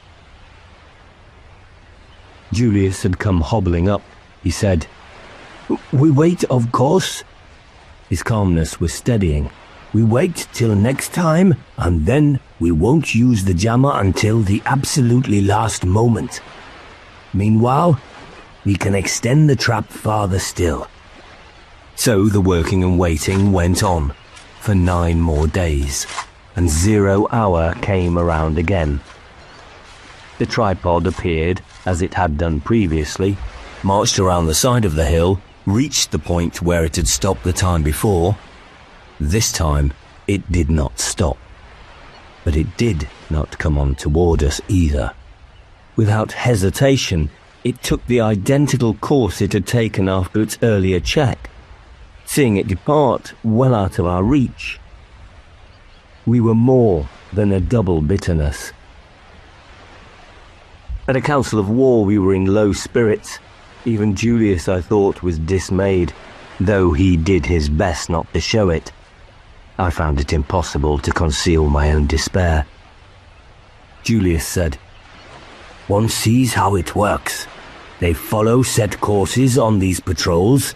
If the course is varied for some reason, that variation is kept on subsequent trips." A scientist said, "It probably has something to do with automatic piloting." I wondered what that was. "The course is plotted, and if you override it, you set up a new pattern which remains constant until that is overridden in turn. I can see how it might work," which was more than I did. Talking about the why and wherefore did not strike me as important anyway. The question was, how to get at the tripod now? Someone suggested digging another pitfall across the new course. That remark fell into silence, which Julius broke. We could, but the new course does not pass within a mile of the shore, and the going in between is very bad. No road, not even a track. I think we would have them swarming around us before we had our prisoner halfway to the boat. After a second or two, Andre said, I suppose we could call the operation off temporarily. We could look after another tripod track within reach of the sea and work on that instead. Someone else said, It took us 4 months to find this one. Finding another could take as long or longer. And every day counted. None of us needed telling that. Silence fell again. I tried to think of something but found only a blank in my mind. There was a sharp wind, a smell of snow in the air. Land and sea alike were black and desolate under a lowering sky. It was Beanpole who spoke at last. He said, diffident in the presence of our elders, It does not seem that the jamming last week made it suspicious. It would hardly have come so close again if so, or would have come closer still to investigate. The altered course is, well, more or less an accident. Andre nodded. I would accept that. Does it help? If we could lure it back onto the old route? Of course. The problem is, how would you lure a tripod? Do you know? Does anyone? Beanpole said, I am thinking of something Will told me, that Fritz and he had witnessed. He told them briefly the story of the hunt.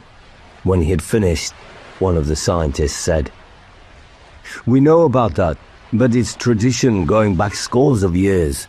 Do you propose starting a tradition during the next 9 days? Beanpole began to say something which was interrupted. All our nerves were frayed, tempers likely to be short.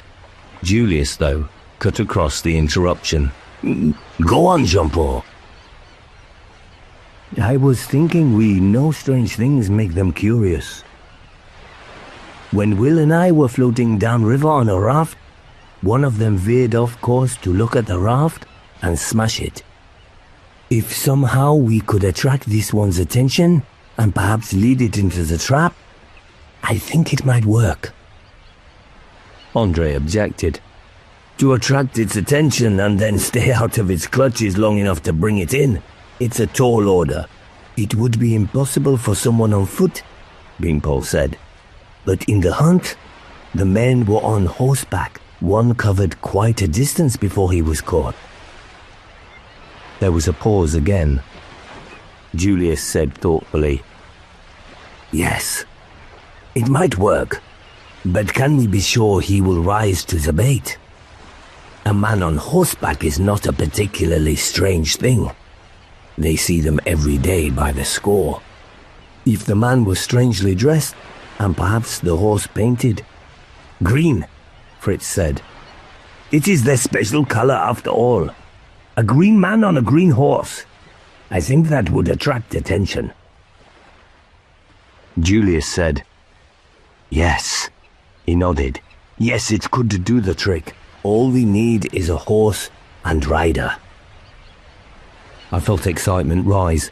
Most of these were scientists, unused to physical pursuits like horse riding. In fact, the two with an obvious claim were Fritz and me.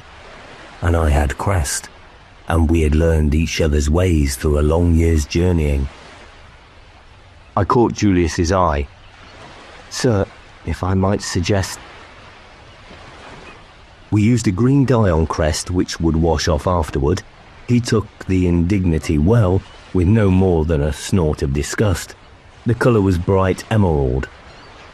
The effect startling.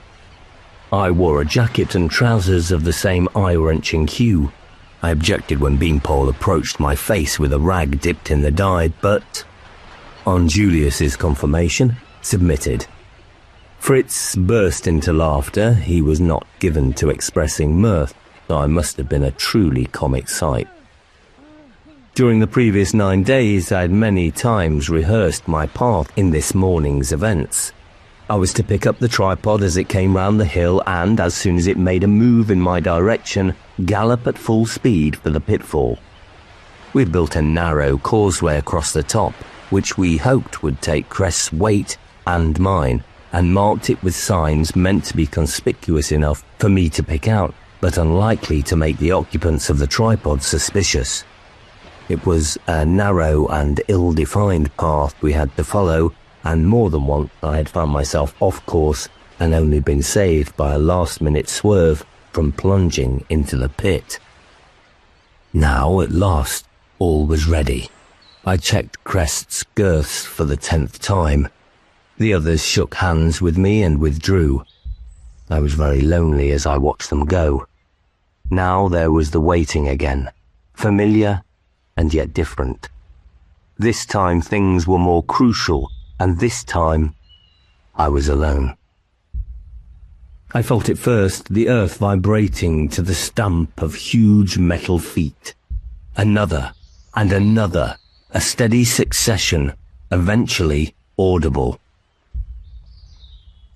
I patted Crest's head as I watched for the tripod. It came at last. A monstrous leg broke the line of the hillside, followed by the hemisphere. I shivered and felt Crest shiver too. I was on the alert for any deviation from the course the tripod had followed on the last 2 occasions.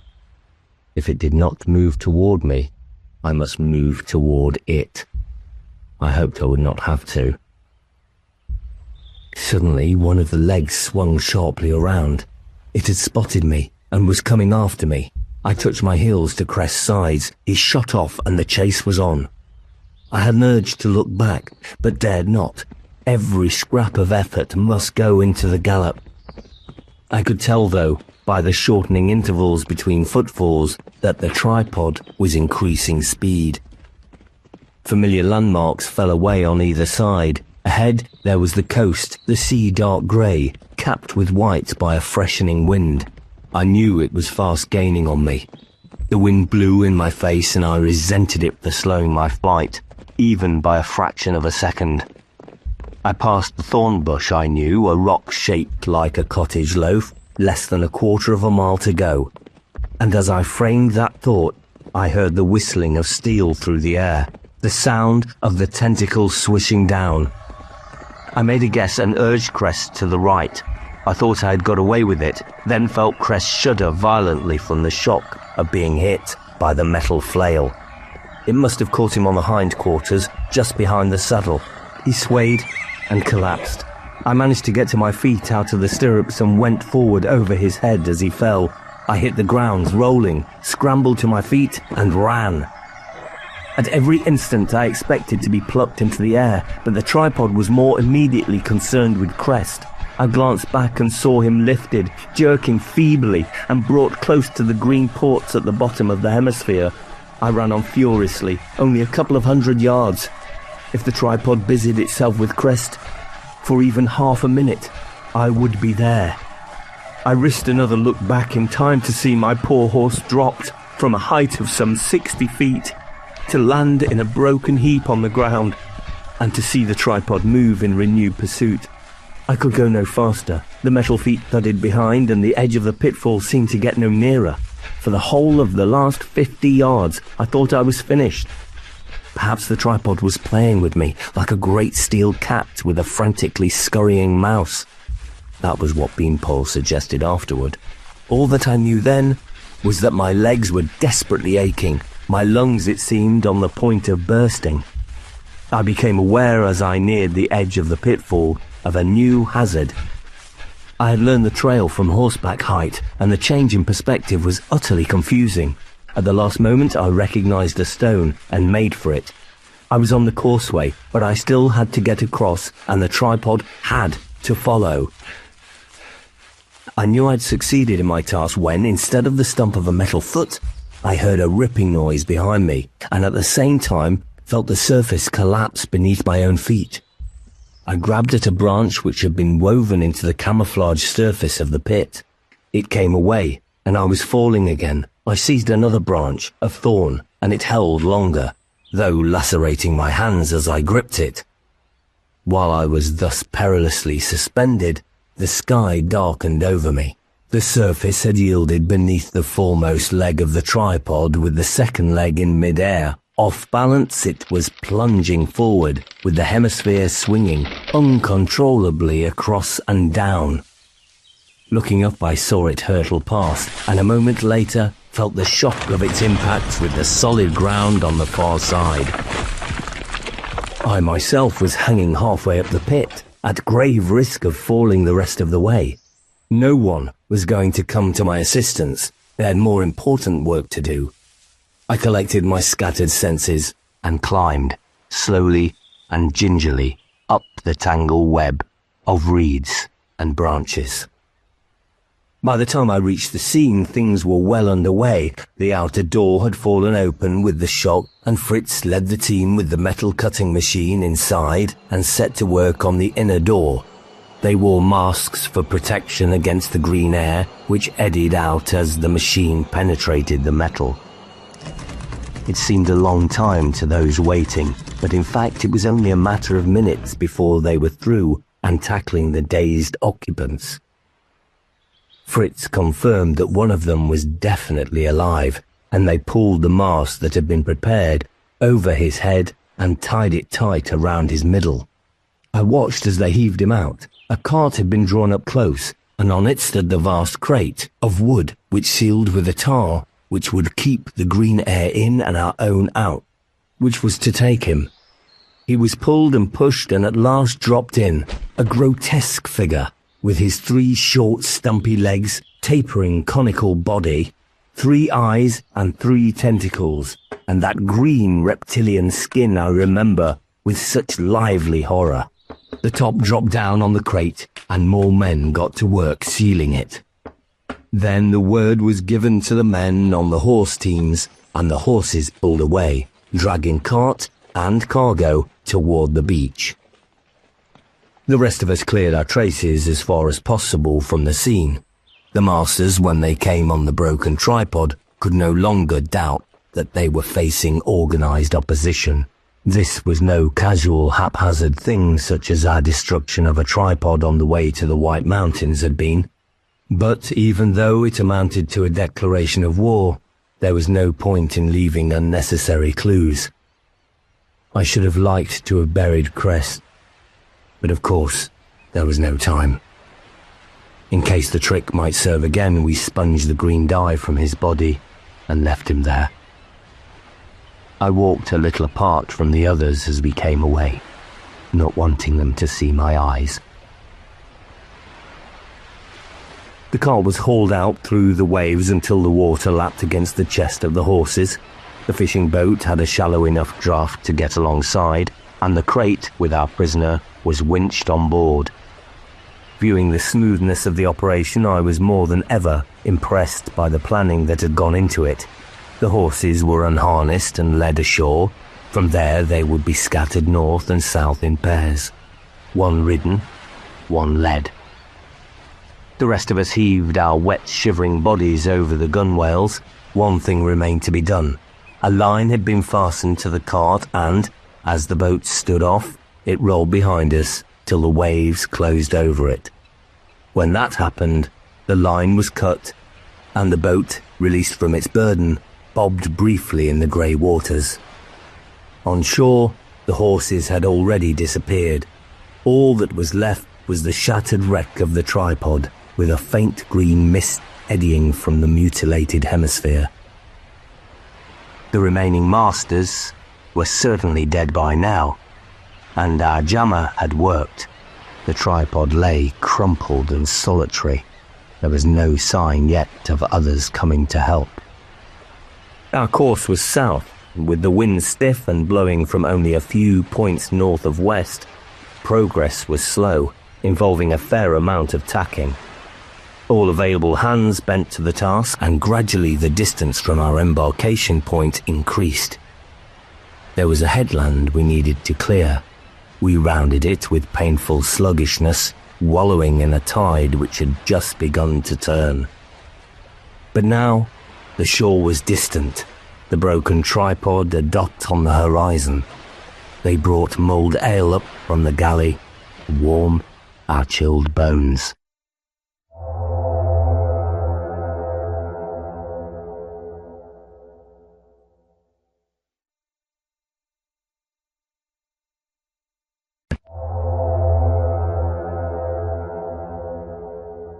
Four. A little drink for Rookie.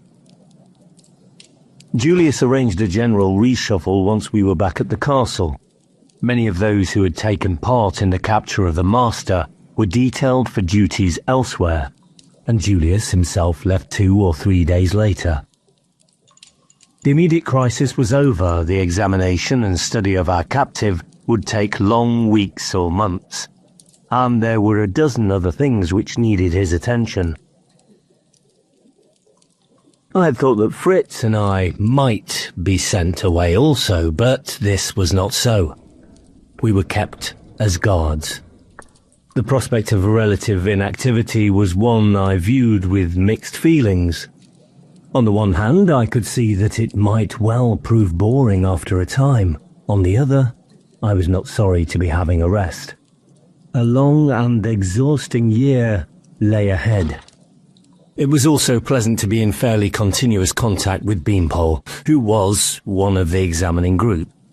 Fritz and I knew each other very well by now and were good friends, but I had missed Beanpole's more inventive and curious mind. He did not say so himself, but I knew he was viewed with respect by the other scientists, all a great deal older than he was. He never showed the least sign of conceit over this, but he never did over anything.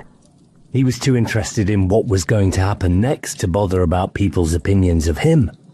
In return for our various losses, we had one gain, and a gain that, for my part, I could have well done without. This was Ulf, the erstwhile skipper of the Erknig, the barge that had been intended to take Fritz and Beanpole and me down the Great River to the Games. He had been forced to leave the barge because of sickness, and Julius had appointed him as guard commander at the castle. This meant, of course, that Fritz and I were directly under his authority. He remembered us both very well and acted on the memories. As far as Fritz was concerned, this was all very fine. On the Erknig, as in everything else, he had obeyed orders punctuously and without question, and been content to leave anything outside the allotted task to his superiors.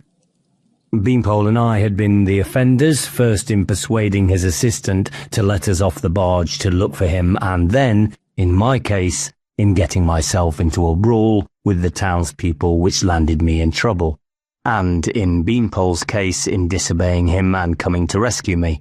The barge had sailed without us, and we had been forced to make our own way downriver to the Games.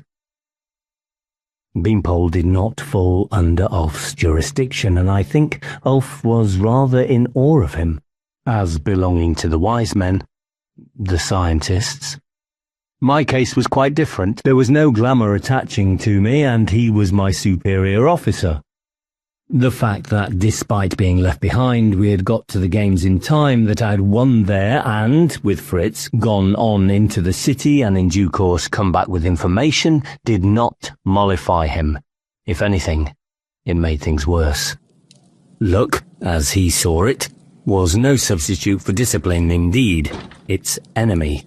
My example might encourage others into similar follies. Insubordination was something which needed to be borne down on, and he was the man to do the bearing down. I recognized the bitterness, but did not at first take it seriously.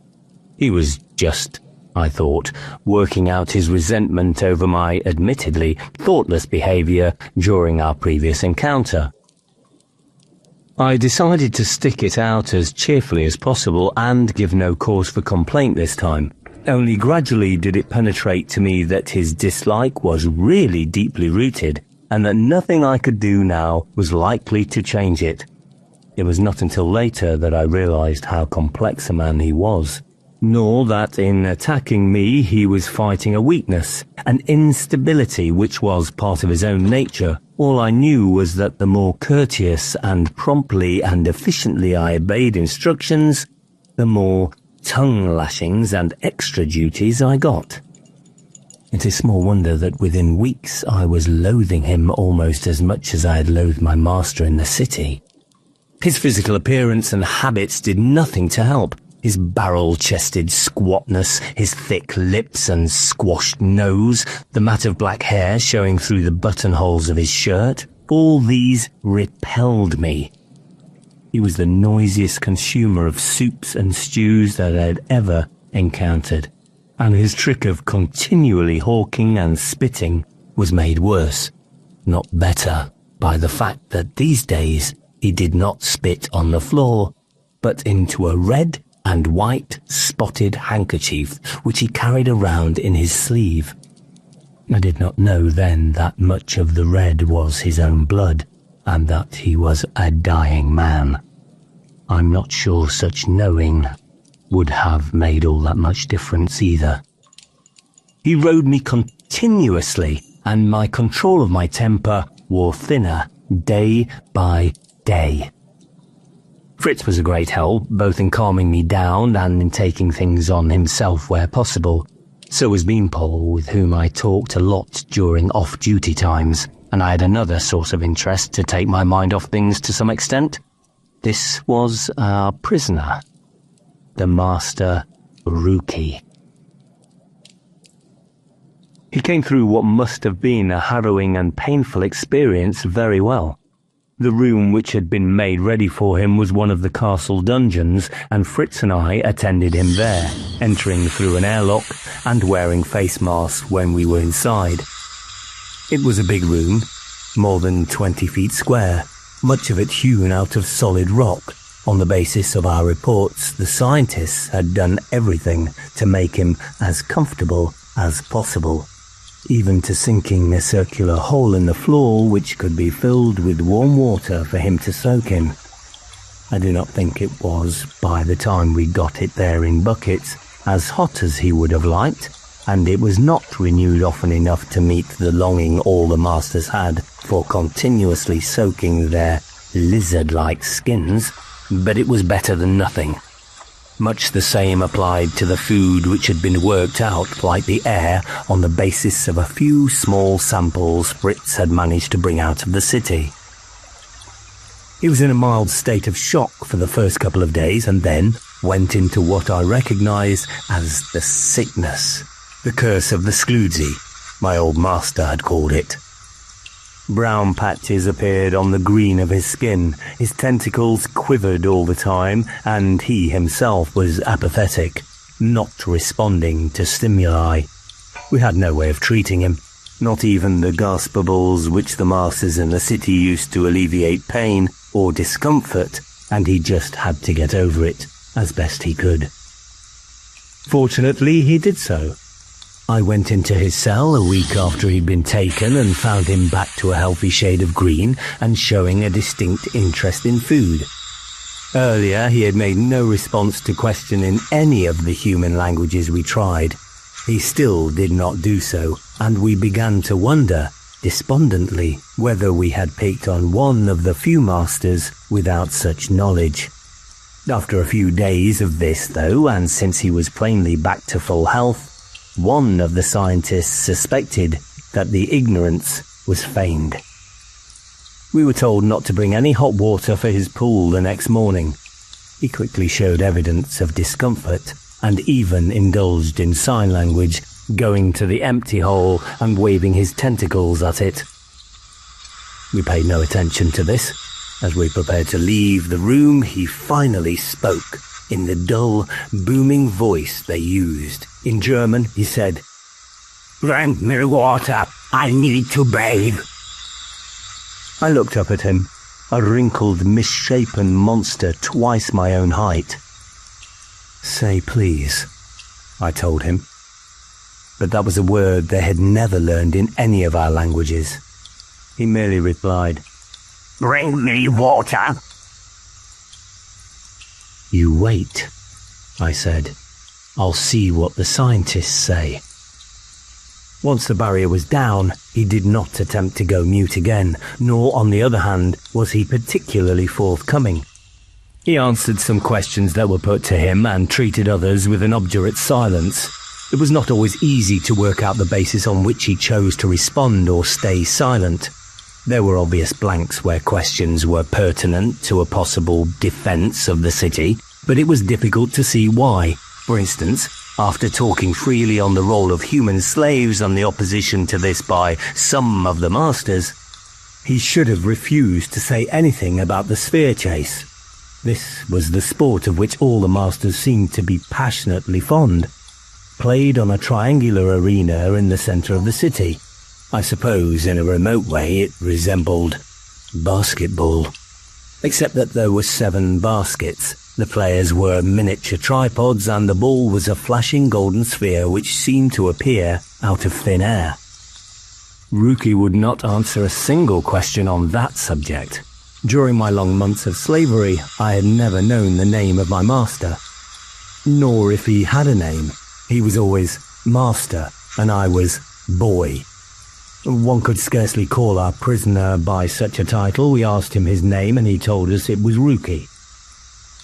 In a very short time, I found I was thinking of him as that. As an individual, that is, as well as a representative of the enemy who held our world in subjection and whom we must destroy. I had known already, of course, that the masters had differing characteristics. My own had been relatively easygoing, Fritz's brutal by comparison. They had different interests too, but any distinctions I had made between them in the city had been severely practical. One looked for them in order to exploit them. In this altered situation, one saw things from a more detached point of view. One day, for instance, I had been delayed in bringing him his evening meal by something which Ulf had given me to do. I came in through the airlock to find him squatting in the centre of the room and said something about being sorry I was late. He made a slight twirling gesture with one tentacle and boomed at me. "It is not important when there are so many interesting things to do and see." The blank, featureless walls of his prison were all around him, lit by the 2 small lamps, coloured green for his convenience, which provided illumination. The only breaks in the monotony were provided by the door and the hole in the floor. It served as a bed for him as well as a bath, with seaweed in place of the mossy stuff that was used in the city. One could not read expression into these completely alien features. The necklace head with its 3 eyes and orifices for breathing and eating, connected by a weird pattern of wrinkles, but at this moment he looked, in a peculiar fashion, laborious and rueful. I realized something at any rate, that he was making a joke. Feeble, admittedly, but a joke. It was the first indication I had that they might have even a rudimentary sense of humour. I had instructions to enter into conversation with him as much as possible, as Fritz did. The scientists examined him in more formal sessions, but it was thought that we might also pick something up. We reported to one of the examiners every time we left the cell, repeating what had been said word for word as far as we could. I began to find this interesting in itself, and easier. He would not always say much in reply to my promptings, but at times he did. On the question of the slaves in the city, for instance, he was quite voluble. It emerged that he was one of those who had opposed this. The usual basis of such opposition, as I had discovered, was not through any consideration for the poor wretches whose lives were so brutally shortened by the heat and the leaden weight and the ill treatment they were given, but because it was felt that dependence on slaves might weaken the strength of the masters and eventually, perhaps, their will to survive and go on spreading their conquests through the universe. In Ruki's case, though, there seemed to be some small but genuine feeling of sympathy toward men. He did not accept that the masters had been wrong in taking over the earth and using the caps to keep human beings subservient to them. He believed that men were happier in that state than they had been before the coming of the masters. There was less disease and starvation now, and men were free of the curse of war. It was true they still resorted occasionally to violence against each other in the course of disputes, and this was horrifying enough from the master's point of view, but at least it was kept on that level. An end had been made to that hideous state of affairs in which men could be taken from their homes and sent to far lands, there to kill or be killed by strangers with whom they had no direct or personal quarrel. It seemed a hideous state of affairs to me too, but I realized that Ruki's disapproval was much stronger, more passionate, I would almost say, than my own. This in itself, in his eyes, justified the conquest and the capping. The men and women who were capped enjoyed their lives. Even the vagrants did not appear to be particularly unhappy, and the overwhelming majority led peaceful and fruitful lives with much ceremony and celebration. I was reminded of a man who had been in charge of a travelling circus when I was a boy. He had talked of his animals in much the way Ruki did of men. Wild animals, he said, were subject to disease and spent their days and nights either hunting or hunted, but in either case struggling to get enough food to avoid starvation. The ones in his circus, on the other hand, were sleek and fat. What he had said had seemed sensible then, but was not compelling now. Ruki, at any rate, while approving the master's control of the planet and of the undisciplined warlike creatures who had previously ruled it, thought it was wrong to bring them into the city. He was confirmed in his view, of course, by finding that somehow, despite their caps, one or more of the slaves had given information to those of us who remained rebellious. We had not told him that, nor anything else that could possibly be useful to the masters, but it was not difficult for him to work out that some leakage must have occurred for us to be able to reproduce their air and food. You could see that, despite his own captivity, he obtained a kind of satisfaction from having been proved right in his stand.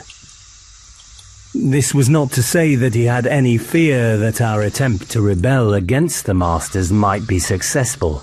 He seemed to be impressed by our ingenuity in having carried out the attack against the tripod in which he had been travelling, but it was much as a man would be impressed by a hound following a scent or a sheepdog bringing its charges back to the pen through many hazards. All this was interesting and clever, although a nuisance to him personally. It could make no difference to the real state of things. The masters were not to be overthrown by a handful of impudent pygmies. He was studied in various physical ways by our scientists. I was present at some of these sessions. He never showed any signs of resistance or even of displeasure, though it is doubtful if we would recognize displeasure any more than any other emotions in him, but submitted to the probings and bloodlettings and staring through magnifying glasses as though these were not happening to him at all, but to another. The only complaints he did make, in fact, were about the water or the room itself not being hot enough. The scientists had rigged up a form of heating by this thing called electricity, and I found the room stifling, but by his standards it was cold. His food and drink were also tampered with.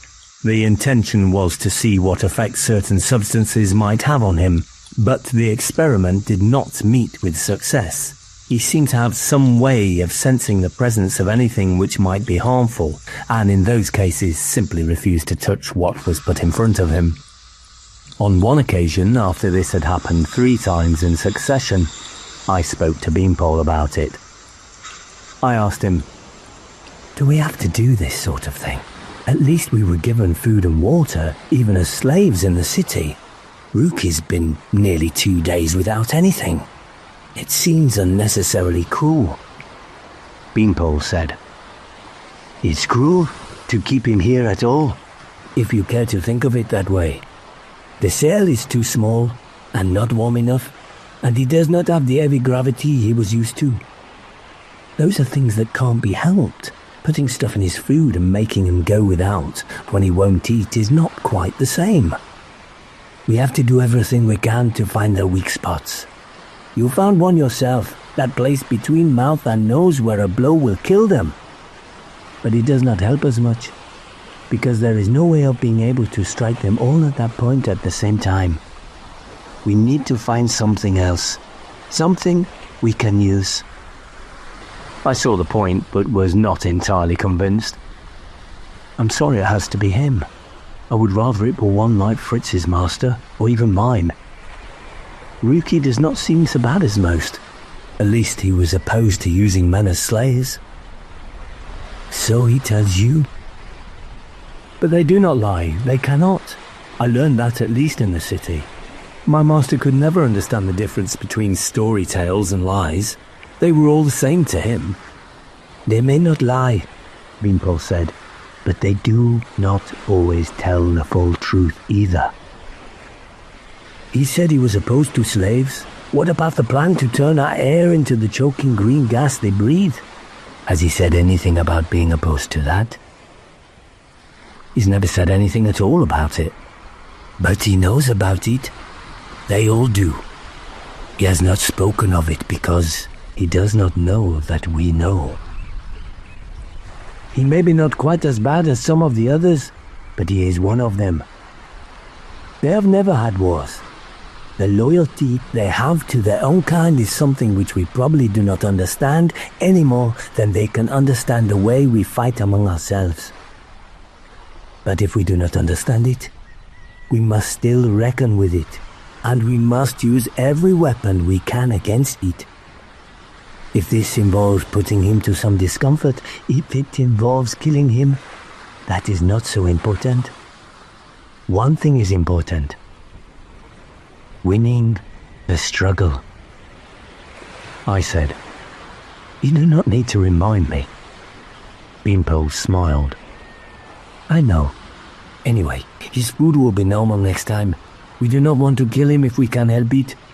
There is more chance of him being useful to us if he remains alive. Not much sign of it so far. We must keep trying. We've been sitting out on the ruined seaward battlement of the castle, enjoying an afternoon of still air and pale wintry sunshine. The sun was an orange disk dropping toward a haze-filled western horizon. The peace was interrupted now by a familiar voice brawling from the courtyard behind us. Parker! Where are you? You useless lump of awkwardness! Here! And at once, I tell you! I sighed and prepared to stir myself. Beanpole said, Alf is not getting too much for you? I hope will. I shrugged. It would be all the same if he were. He said, We want you and Fritz as Ruki's attendants because you are both used to these creatures, and so are better at noticing anything strange. But I do not think Julius realized how much friction there would be between you and Ulf. The friction you get, I said, between a log of wood and a saw, and I am not the saw. If it is too difficult, it would be possible for you to be transferred to other duties. He said it diffidently, as much as anything else, I think, because he did not wish to emphasize his own higher status, that he could, in fact, arrange something like this. I said, I can put up with him. Perhaps if you did not make such a point of doing just that. Doing what? Putting up with him. I think it makes him angrier. I was astonished, I said with some indignation. I obey orders, and promptly. What more can he ask?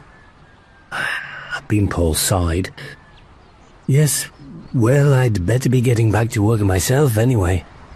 I had noticed one difference in the Ulf of the Elkenig, and the one who now made my life a misery at the castle.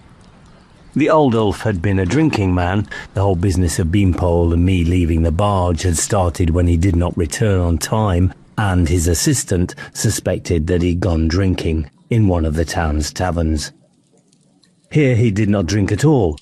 Some of the older men would take an occasional nip of brandy against the cold, as they said, but not him. He did not even drink the beer, which was a more common drink, or the rough red wine that was served with our dinner. At times I wished that he would. I felt it might sweeten his temper a little. Then one day a messenger from Julius came to the castle. I have no idea what message he brought, but he also carried with him a couple of long, brown, stone jars. And it seemed that he was an old acquaintance of Ulf's. The jars contained schnapps, a raw, colourless spirit which was drunk in Germany, and which, it seemed, he and Ulf had often drunk together. Perhaps it was the unexpected sight of an old friend which weakened Ulf's resolution, or perhaps it was just that he preferred schnapps to the drinks that had been available in the castle. At any rate, I noticed the two of them sitting together in the guardroom, a jar between them and a small tumbler in front of each. I was glad to have Ulf distracted by anything, and happily kept out of the way.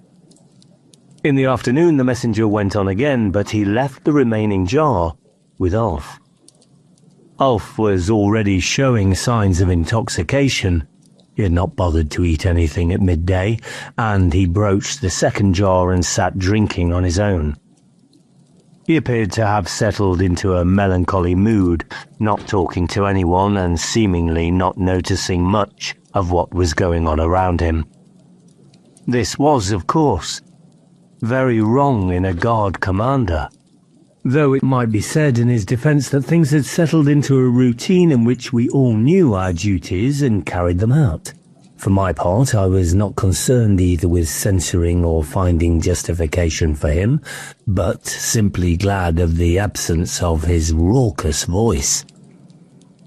It had been a sombre day and dusk came early. I prepared Ruki's meal, a porridge-like mess, more liquid than solid, and crossed the guard-room with it on my way to the corridor leading to his cell. The natural light in the guard-room came from a couple of windows, high up and now quite dark. I could only just make out the figure of Ulf behind his table, with the jar in front of him. I ignored him, but he called to me. "Where do you think you're going?" His voice was slurred. I said, "Taking the prisoner his meal, sir?" "Come here." I went and stood in front of the table, holding the tray. Ulf said, "Why haven't you lit the lamp?"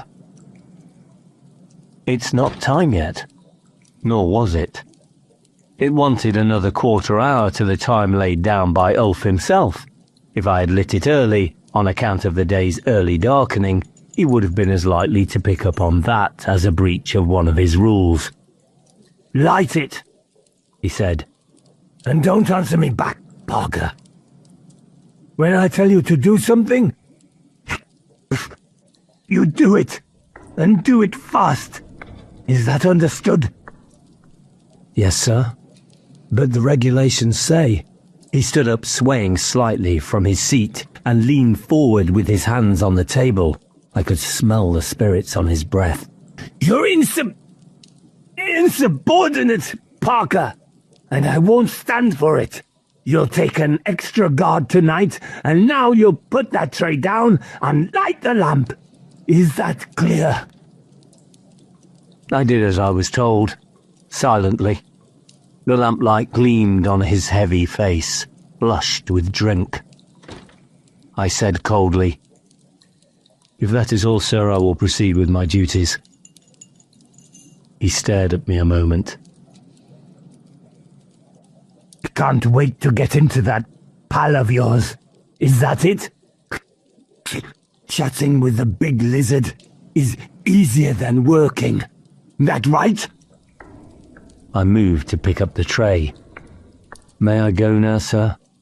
"Wait!" I stood there obediently. Ulf laughed, picked up the tumbler, and emptied it into the bowl of food prepared for Ruki. I looked at it, without moving.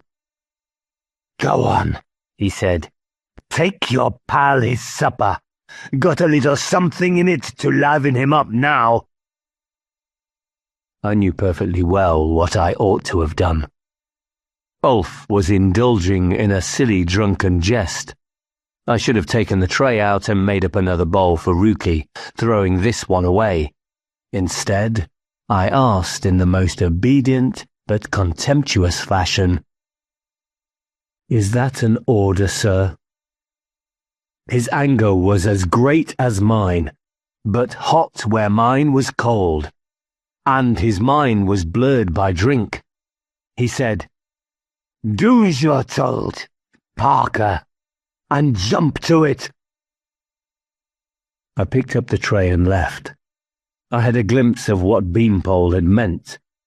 I could have mollified Ulf with a little effort and passed the whole thing off. I am afraid that what I was thinking was that this time he had put himself in the wrong. Ruki would refuse the food as he refused anything which differed even slightly from what he was used to.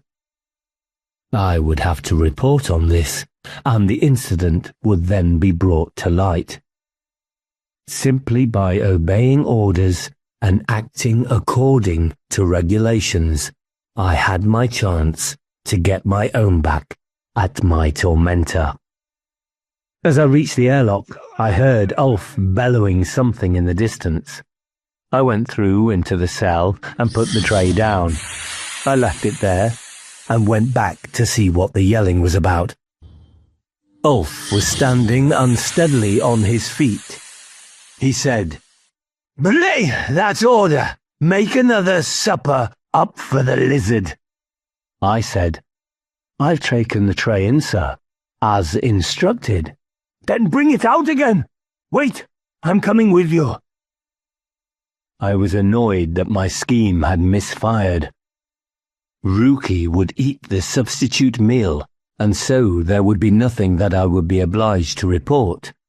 Reporting Ulf simply for being drunk on duty was not a thought that appealed to me, even in my present state of resentment. I went with him in silence, bitterly conscious of the fact that he was going to get away with it, after all.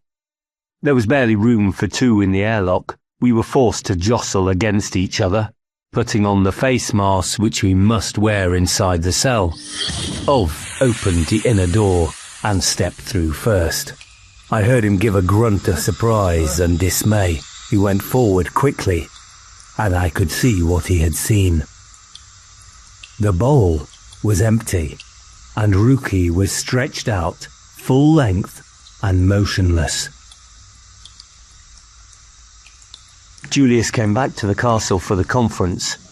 He seemed to be limping worse than ever, but was no less cheerful and confident. He sat at the centre of the long table, with the scientists, including Beanpole, clustered around him. Fritz and I sat inconspicuously at the end. Andre, the commander of the castle, addressed the meeting first. He said, "Our best plan always was to attack the cities from within. The question was, how? We can get a certain number inside, but nowhere near enough to fight the Masters, on their own ground especially. We could wreck some of their machines, perhaps, but that would not amount to destroying the city as such. They could almost certainly repair them, and we would be worse off than before. Because now, they would be warned, and ready for any second attack we try to launch. The same applies to any attempt to damage the wall, even if we were able to cut through, which is doubtful. We could not do it on a large enough scale either from outside or within to prevent the Masters making good the damage and hitting back. What has been needed was a way of striking at the Masters themselves, all of them at the same time.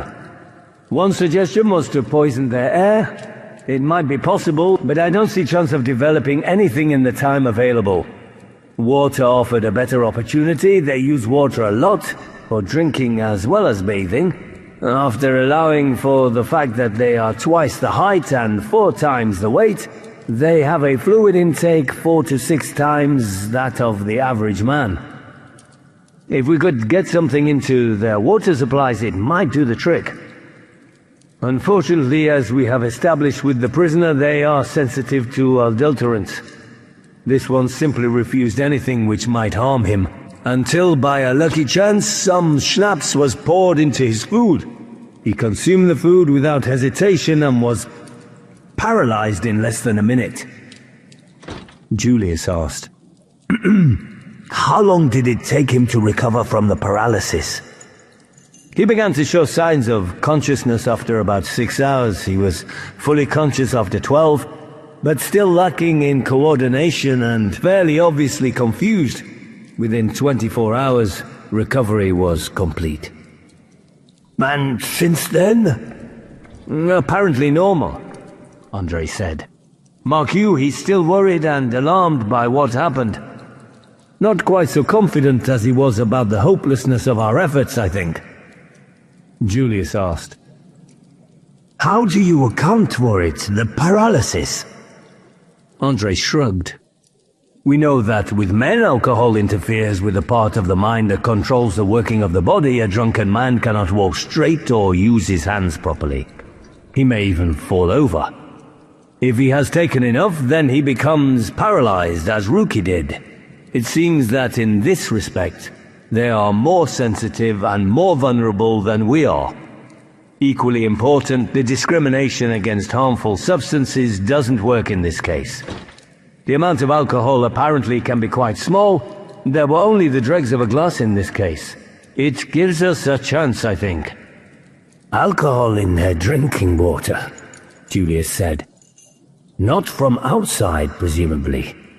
We know that they have a purifying and treatment machine inside the wall. From inside, then. If we can get a team in. But how about the alcohol? Even though the amount needed is small per individual, it amounts to a very large quantity altogether. You could not get that inside.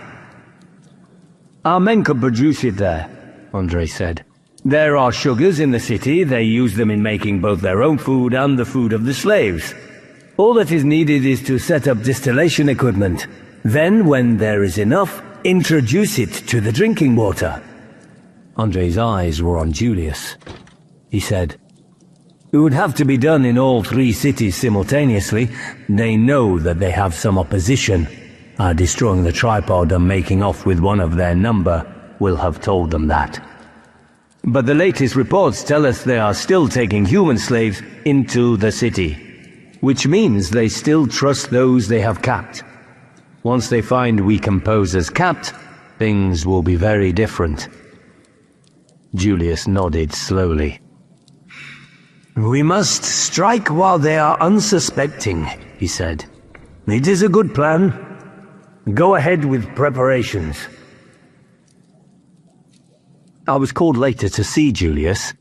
He was writing in a book, but looked up as I entered the room. "Will," he said, "come and sit down. You know Ulf has gone."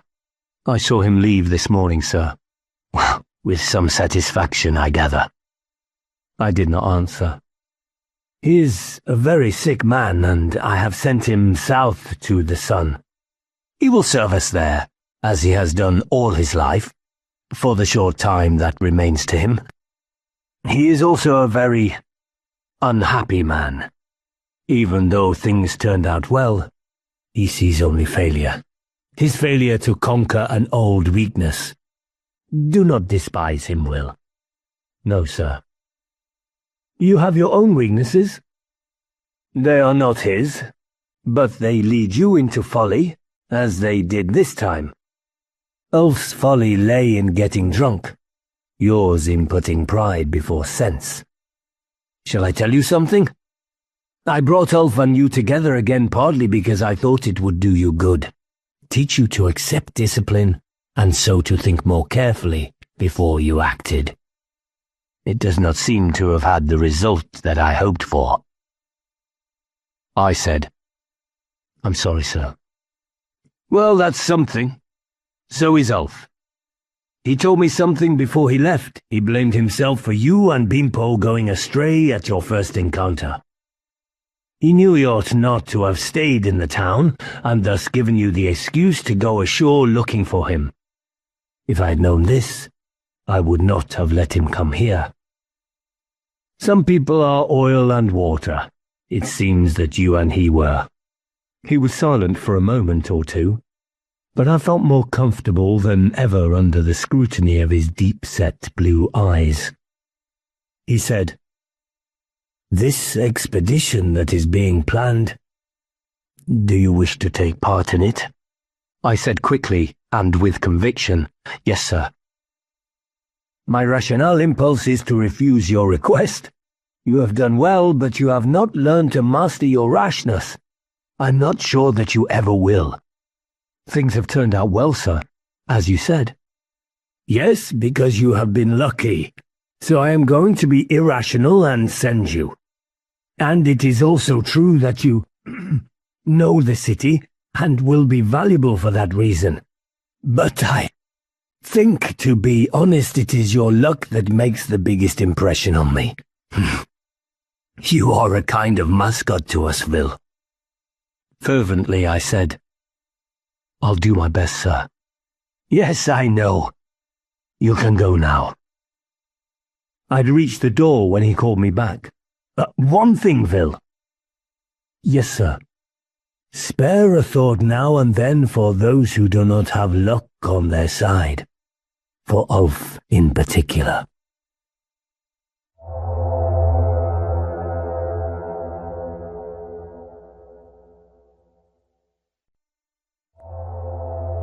"5. 6 against the city." It was in spring, not of the next year but the year after, that the expedition was launched.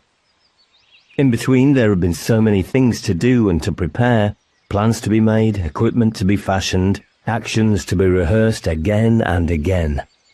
Contacts had to be made also with those who had gone out to form centres of resistance in the region of the other 2 cities. Things would have been easier if we had been able to use the means of sending messages through the air on invisible rays, which our forefathers had used and which the masters used themselves. Our scientists could have built machines for this, but the decision went against it. The masters must be kept in their state of false security. If we used a thing called radio, they would detect it, and whether or not they tracked down our transmitters, they would know that a large-scale rebellion was afoot. So we were forced to rely on the primitive means we had. We spread a network of carrier pigeons and for the rest relied on fast horses and hard riding, using both riders and horses in relays as much as possible. Plans were coordinated far in advance, and men from the distant centres returned for briefings on them. One of those who returned was Henry. I did not recognise him easily. He had grown and thinned and was bronzed with long exposure to the hot sun of the tropics. He was very confident and pleased with the way things had gone. They had found a resistance movement rather like our own to the north of the isthmus on which the second city of the Masters stood, and had joined forces with them. The interchange of information had been useful, and he had brought one of the leaders back with him. He was a tall, lank, sunburnt man called Walt, who spoke little and in an odd twangy voice when he did so. We talked through an afternoon, Henry and I and Beanpole, of times past and times to come. In between talking, we watched a demonstration arranged by the scientists. This was late summer, and we looked from the castle wall across a sea calm and blue, barely wrinkled out to the far horizon. It was all very peaceful, a world in which one could imagine there was no such things as tripods or masters. The tripods never did come near this isolated stretch of coast, in fact. That was one of the reasons the castle had been chosen. Directly beneath us, a small group clustered around 2 figures dressed in shorts, such as I had worn as a slave in the city. The resemblance did not end there, because they also wore over head and shoulders a mask similar to the one that had protected me against the poisonous air of the Masters. With one difference. Where the pouch with the filter had been, there was a tube, and the tube ran to a box-like thing strapped to the back. A signal was given, the two figures moved across the rocks and waded into the water.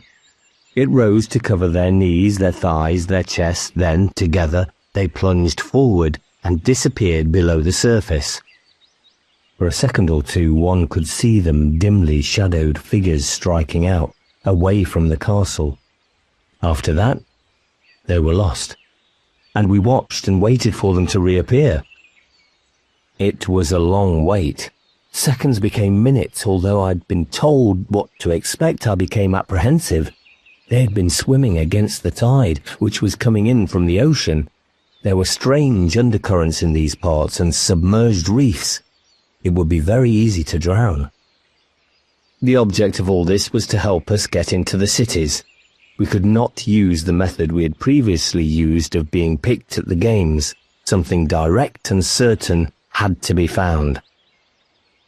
The obvious solution was to reverse the process by which Fritz and I had escaped and get in from the river through the discharge vents. The difficulty was that even going with the current, the swim had taxed physical resources to their limit, in my case, beyond. Battling against it seemed impossible. I burst out at last.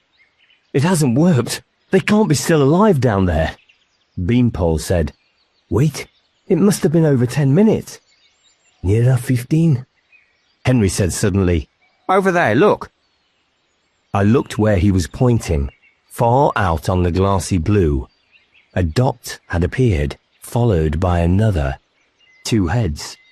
Henry said, "It worked, but I don't understand how." Beanpole did his best to explain. It was something to do with the air, which I had always thought of as a sort of invisible nothing, being made up of 2 different nothings, 2 gases, and the smaller part being the part we needed to keep alive. The scientists had learned how to separate the 2 and keep the useful part in those containers on the swimmers' backs. Things called valves regulated the supply of it to the mask the men wore. One could stay submerged for a long time. Paddles attached to the feet would enable one to swim against a tide. We had found our means of entering the cities. The next morning Henry left. He took the lean, taciturn stranger with him. He also took a supply of the masks and the tubes and boxes that went with them. From a dugout by the riverbank, I looked at the city of golden lead again, and could not repress the tremor that ran through my body. The rampart of gold, topped with the emerald bubble of its protective dome, stretched across the river, and the land on either side, immense and massive, and seemingly impregnable. It was ludicrous to imagine that it could be overthrown by the 6 of us who had collected here. None of the capped would venture close to the city, having such awe of it, so we were safe from any interference by them.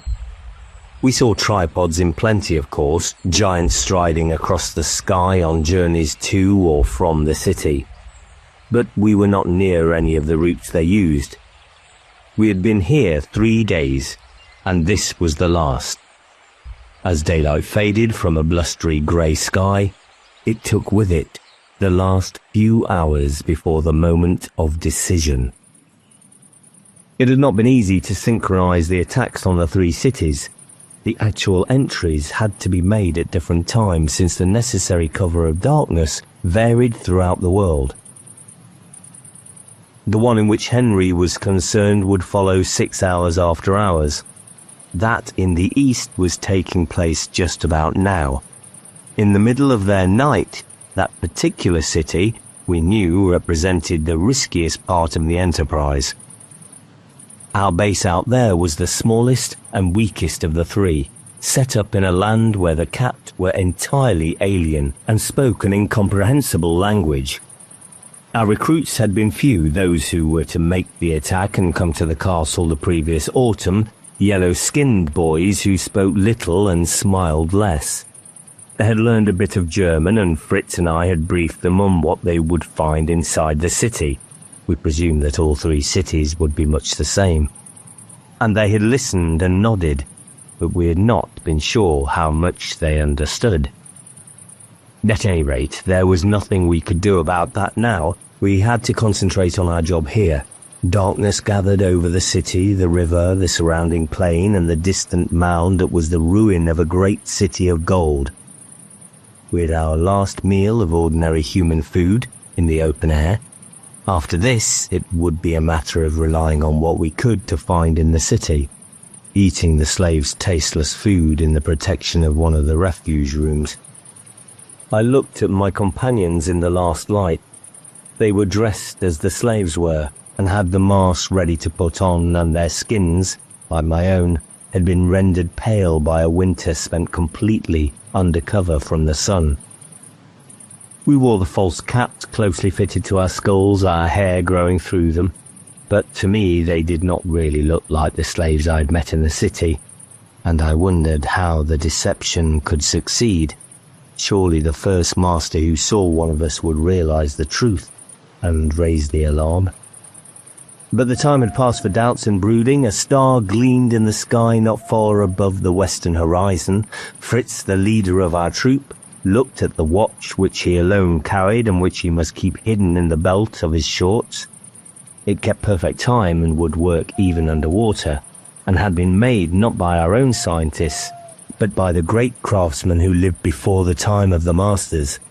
It reminded me of the one I had found in the ruins of the first great city and lost when boating on the river with Eloise at the Chateau de la Rouge. How far away all that seemed. "It is time," Fritz said. "In we go." Scouts before us had traced the underwater configuration of the vents through which we had to swim. They were large, fortunately, and there were 4 of them, each presumably leading back to a pool like the one into which we had plunged. They came out 20 feet below the surface of the water. One by one, we divided and forced our way against the current, guided by small lights fixed on our bands around our foreheads, another wonder created by Beanpole and his colleagues. Beanpole had had to stay back at headquarters, despite pleas to come with us. The weakness of his eyes without spectacles would have hampered him, and in any case he was too valuable to be spared. The lights moved in front of me and I saw one wink out. The vent must be there.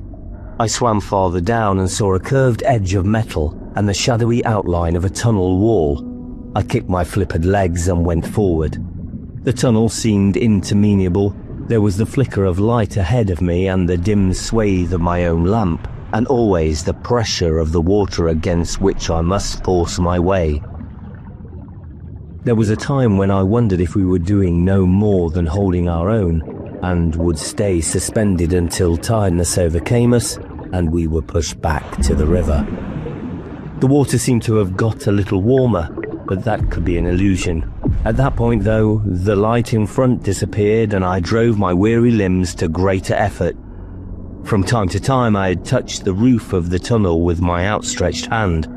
I tried again and found nothing solid, and above, far above, there was a glimmer of green. I swam up and at last my head broke water. By pre-arrangement, we made for the side, where we would be hidden by the wall around the pool. The one who had been in front of me was there too, treading water. We nodded in silence, other heads bobbed up one by one, and with immense relief, I saw Fritz. The last time the pool had been deserted by night, but we could take no chances. Fritz cautiously heaved himself up the side and peered over. He waved to the rest of us and we climbed out onto solid ground, and into the crushing, leaden weight of the city's gravity. I saw my companions, pre-warned but shaken for all that, stagger under the sudden strain. Their shoulders sagged, the spring had gone out of their limbs, as I knew it had gone out of my own. I realized that we might not look so very different from the slaves after all. Quickly we did what was necessary, unclipping the tubes from our masks and unstrapping the oxygen tanks from our backs. This left us with ordinary masks, with sponge filters in the neck pouches which we would renew later in one of the communal places that the slaves used. We punctured the tanks and lashed them and the tubes together. Then one of us climbed back into the pool for a moment and held them under till they filled. They sank down. The current would take them out into the river. Even if one of the capped fished them out tomorrow or the day after, he would make nothing of them. He would take them for another of the mysteries of the tripods, as we knew. Debris did emerge from the city from time to time. We could talk to each other, but were anxious to make no unnecessary noise. Fritz nodded again and we set off. Past the nets which took heat out of the water, so that beyond the last one the surface steamed and even bubbled in places, past the great cassade that formed the pool, along by stacks of crates reaching up to the pointed roof of the hall, and so to the steep curving ramp which marked the way out. The light around us was a dim yellow-green from the globes which hung from the ceiling. Fritz led the way, advancing warily from cover to cover, and we followed his signals. Few of the masters were active at night, but it would not do to be surprised by one, because certainly no slaves should be abroad. Moreover, we were carrying certain things we had brought with us, parts of the distillation apparatus which we could not expect to find here. Slowly we made our way across the sleeping city. We passed places where there was the hum of busy machinery and deserted garden pools in which ugly, sombre-coloured plants looked like menacing sentient beings themselves. We travelled along one side of the great arena on which the sphere chase was played. Looking at these and other familiar places, the days, years of the free life I had known seemed to disappear. I could almost think that I was on my way back to that apartment in Pyramid 19, where my master would be waiting for me to make his bed, rub his back, prepare his meal, or even just to talk to him, to give him the companionship which, in some strange way, he wanted. It was a long journey made more protracted by our determination to run no risk. By the time we reached the area we sought, on the opposite side of the city where the river came in, to be purified and treated, the darkness overhead was beginning to turn green. In the world outside, a clean dawn would be breaking over the hills. We were tired and hot, clammy with our own sweat, thirsty and aching under the nerve-ending weight that dragged us down. Many hours must elapse before we would be able to slip into one of the refuges, remove our masks, and eat and drink. I wondered how the four who were new to all this were taking it. We were crossing an open, triangular space, keeping under the cover of gnarled, tree-like plants that leaned out of the inevitable pool. Fritz went on a stage, stopped, and waved for others to follow. I, as rearguard, would be the last to go. As I prepared, I saw, instead of a beckoning wave, his hand held up in warning. I froze to my spot and waited. There was a sound in the distance, a series of rhythmic slapping noises. I knew what that was. 3 feet coming down in succession on the smooth stone. A master. My skin prickled as I saw him in the dim, green twilight, passing along the far side of the plaza. I thought that, having seen so much of Ruki over so long a time, I had grown used to them, but Ruki had been our prisoner, confined in that small cell. Looking at this one, going about his ordinary business in the city, which was the symbol of their power, all the old fear returned, and the old hatred.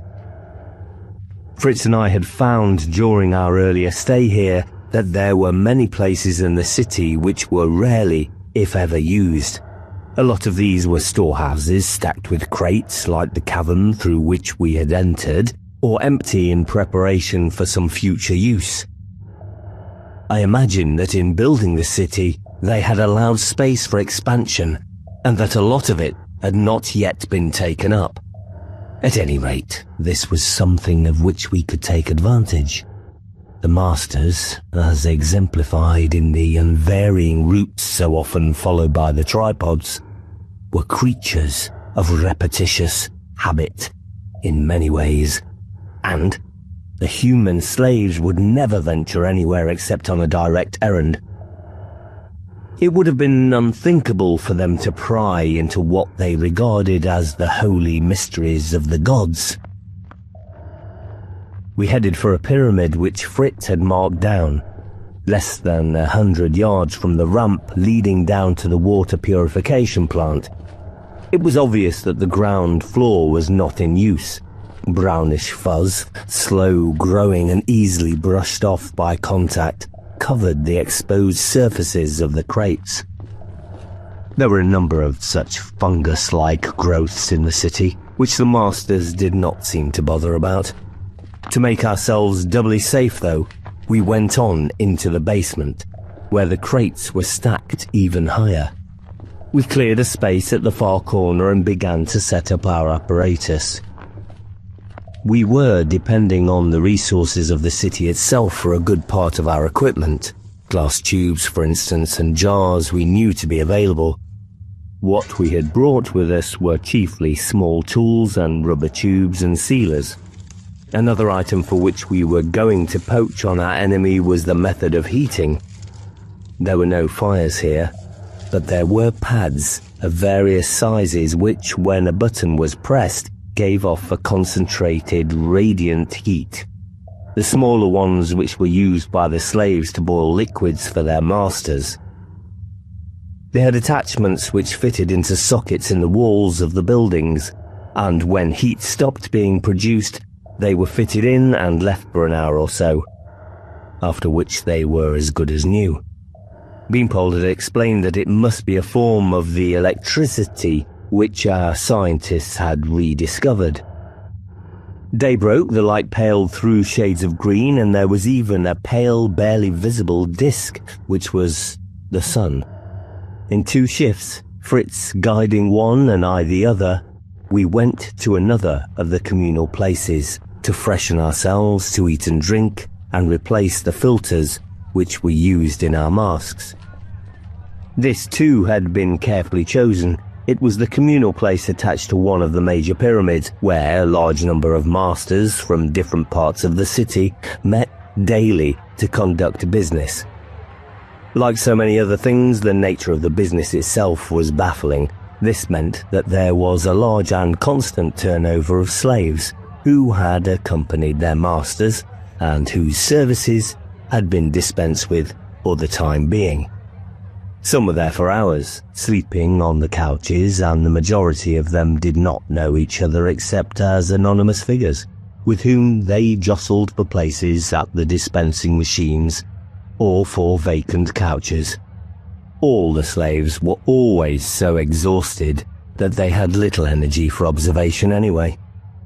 This was to be our principal base, not only for the supply of food and water, but for the equally pressing needs for recuperation and sleep. We had decided we must work by night and snatch what rest we could during the day. It would not be much, a few hours at a time. During the first day we foraged for the things we needed. It was astonishing how smoothly it went. Andre had been right in saying that the 3 attacks had to be made simultaneously, because the whole hope of success depended on the absolute confidence the masters had in their control of capped humans. We could go where we like and take what we liked, because it was unthinkable that we should be doing anything that was not sanctioned by them. We labored through the streets with our booty right under the noses of the enemy. 2 of us dragged a vat on a small, wheeled trailer through an open space in which, on either side, a dozen or more masters disported with solemn gracelessness in steaming water. The vats were our primary requisition. We got 3 of them down into the basement and filled them with a mash made of water and the biscuit-like food which was available to slaves in the communal places. The resultant evil-looking concoction was a starchy mess to which we added a little of the dried yeast, which we had brought with us. It was not long before it was fermenting. The scientists had said this would happen even in the different air of the city, but it was a relief to see the bubbles forming all the same. The first stage was underway. As soon as we got it started, we began constructing the distillation unit. This was not so easy. The normal distillation process involves heating a liquid so that it forms steam. Alcohol, which we were hoping to produce, boils at a lower temperature than water, and so the first steam given off has a lot of alcohol in it. The next step should be to cool the steam, so that it condenses back into a liquid. Repeating the process produces progressively more and more concentrated alcohol. Unfortunately, we faced the problem of the city's all-pervading heat. We had hoped to overcome it by running longer lengths of tubing, giving the steam more time to cool, but it was soon apparent that this was not going to work. The amount trickling through was pitiful, a slow drip which looked as though it would take months to fill the collecting jar. We had to find another way of tackling it. That night, Fritz and I went out together. We travelled cautiously down the ramp to the cavern which held the water purification plant.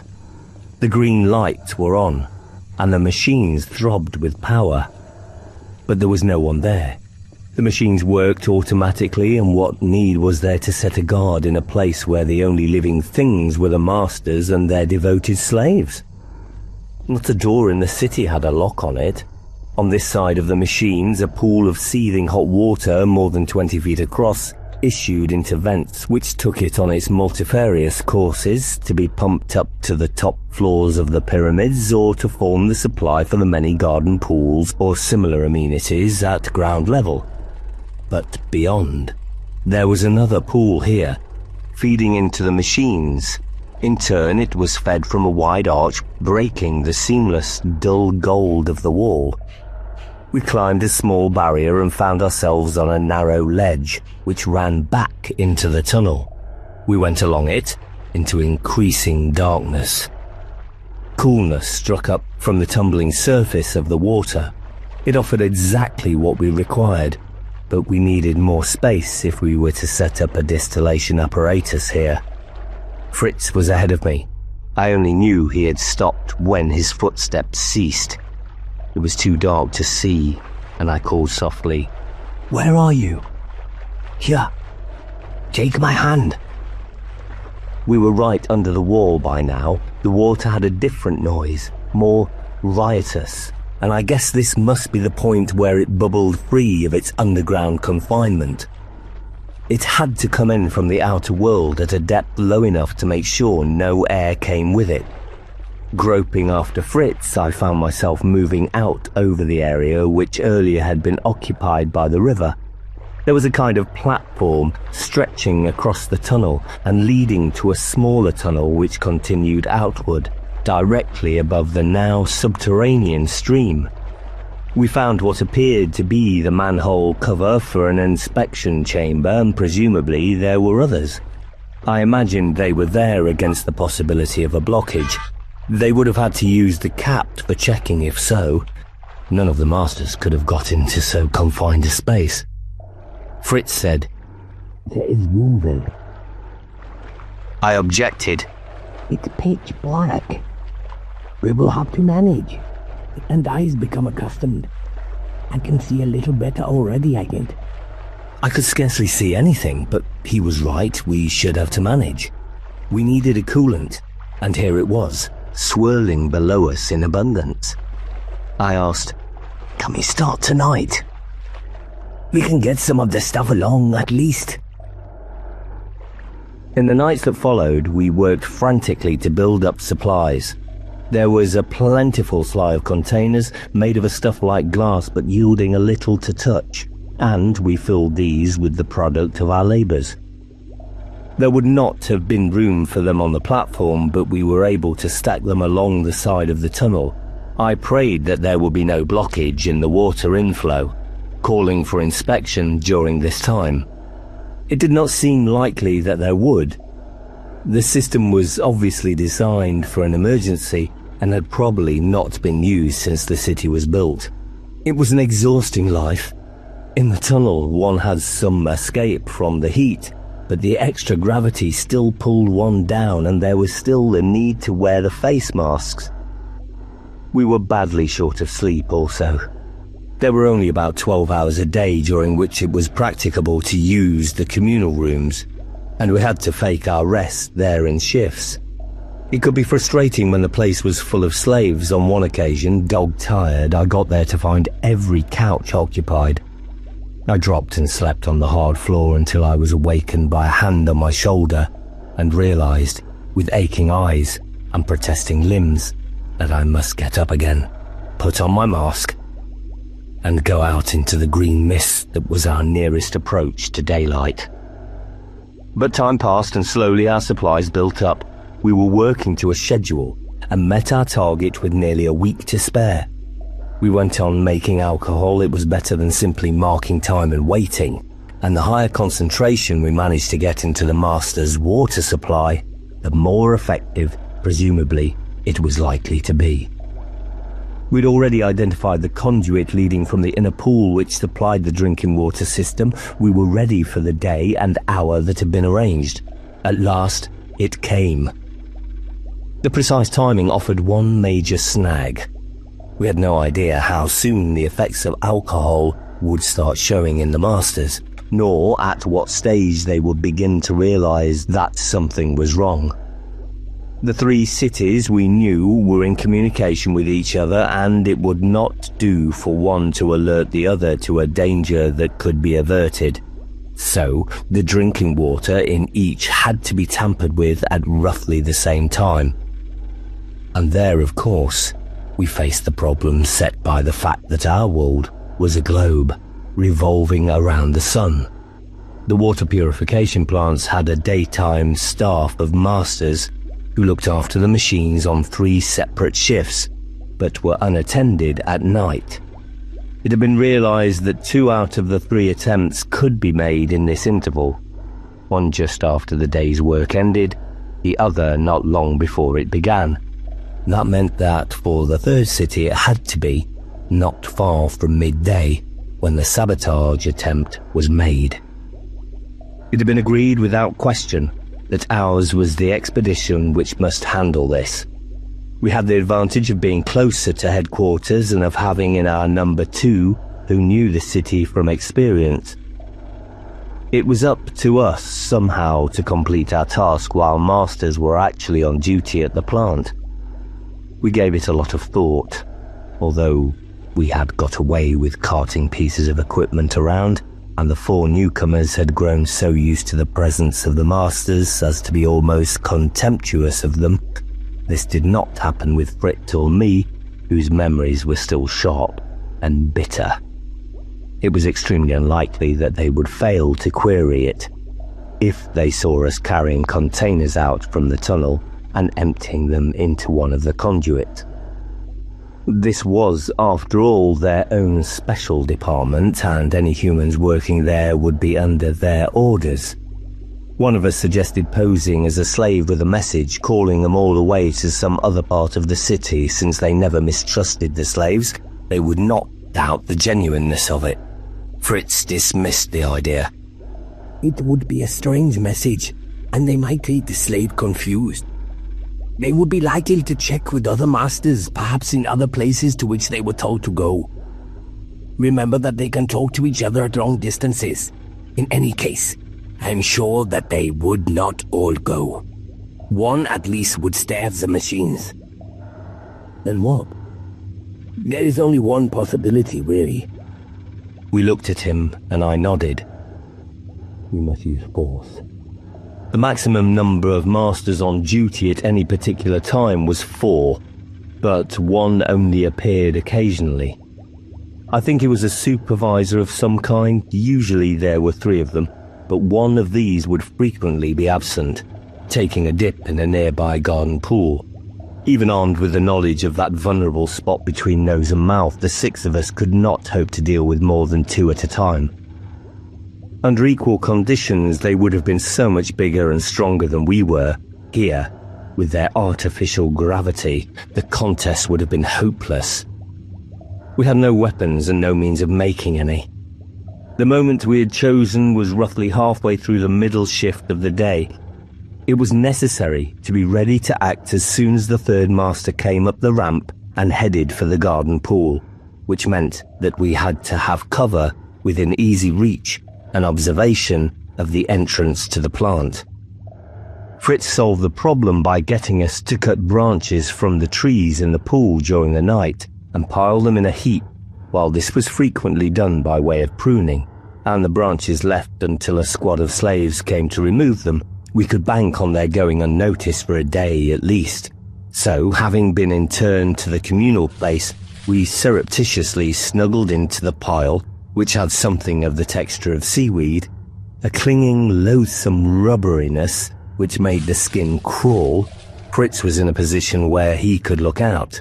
The rest of us deeply buried and running, I thought, some risk of smothering if matters were too long delayed. The delay appeared to be very long indeed. I lay in this unpleasant nest with nothing to see but the fronds in front of my face, dying to know what was happening outside, but not daring even to whisper a question.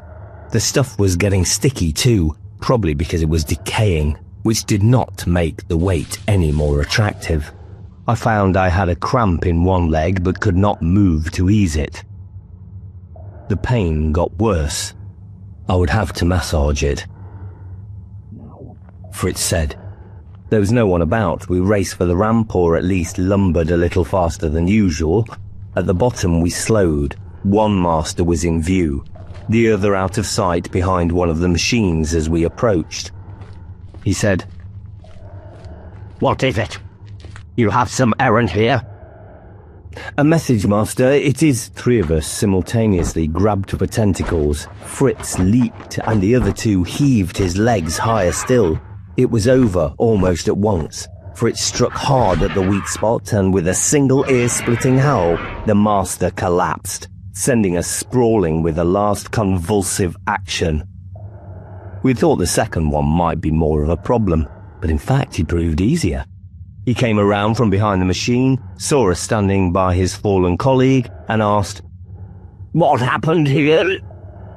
We made the ritual bow of reverence. Fritz said, "The master is hurt, master. We do not know how." Once more, their absolute confidence in the devotion of their slaves gave us the chance we needed. Without hesitation or suspicion, he came forward and bent down slightly, probing at the other with his tentacle that brought the openings which were his nose and mouth within reach of Fritz's fist, without him having to jump. This one dropped without even crying out. "Drag them out of sight behind the machine," Fritz ordered. "Then get on with the work." No urging was necessary. We had about half an hour before the third master came back. Two worked in the tunnel, bringing the containers out along the narrow ledge. The rest of us carried them, two at a time, from there to the drinking water conduit, and tipped them in. There were about 100 containers altogether. A dozen trips should do it. The colourless liquid splashed into the water, mixing in without a trace. I ticked off my staggering runs. 9, 10, 11. The tentacle caught me without my even seeing it. The master must have come to the top of the ramp and for some reason paused to look down. Instead of proceeding with the usual slap of feet, which we would have heard, it was the supervisor, making one of his periodic visits. He obviously saw the procession of slaves with containers, saw the contents being tipped into the conduit, and was curious. He came down, spinning, which was their equivalent of running, and was almost silent because only the point of one foot made intermittent contact with the ground. His tentacle tightened around my waist. "Boy," he demanded, "what is this? Where are the masters?" Mario had been directly behind me, dropped his container, and jumped at him. He was gripped by the second tentacle in midair. The one that held me bit in, squeezing breath from my body. I saw the other two coming up, but could do nothing. I heard myself scream as the squeezing became unbearable. With his third tentacle, the master flailed at the Dutch boy, Jan, tossing him as though he were a doll against the nearest machine. He then picked up Carlos with it. The three of us were as helpless as trussed chickens. He did not know of the two in the tunnel, but that was small consolation. They would be bound to check the water. We'd come so close to success, and now... Jan was struggling to his feet.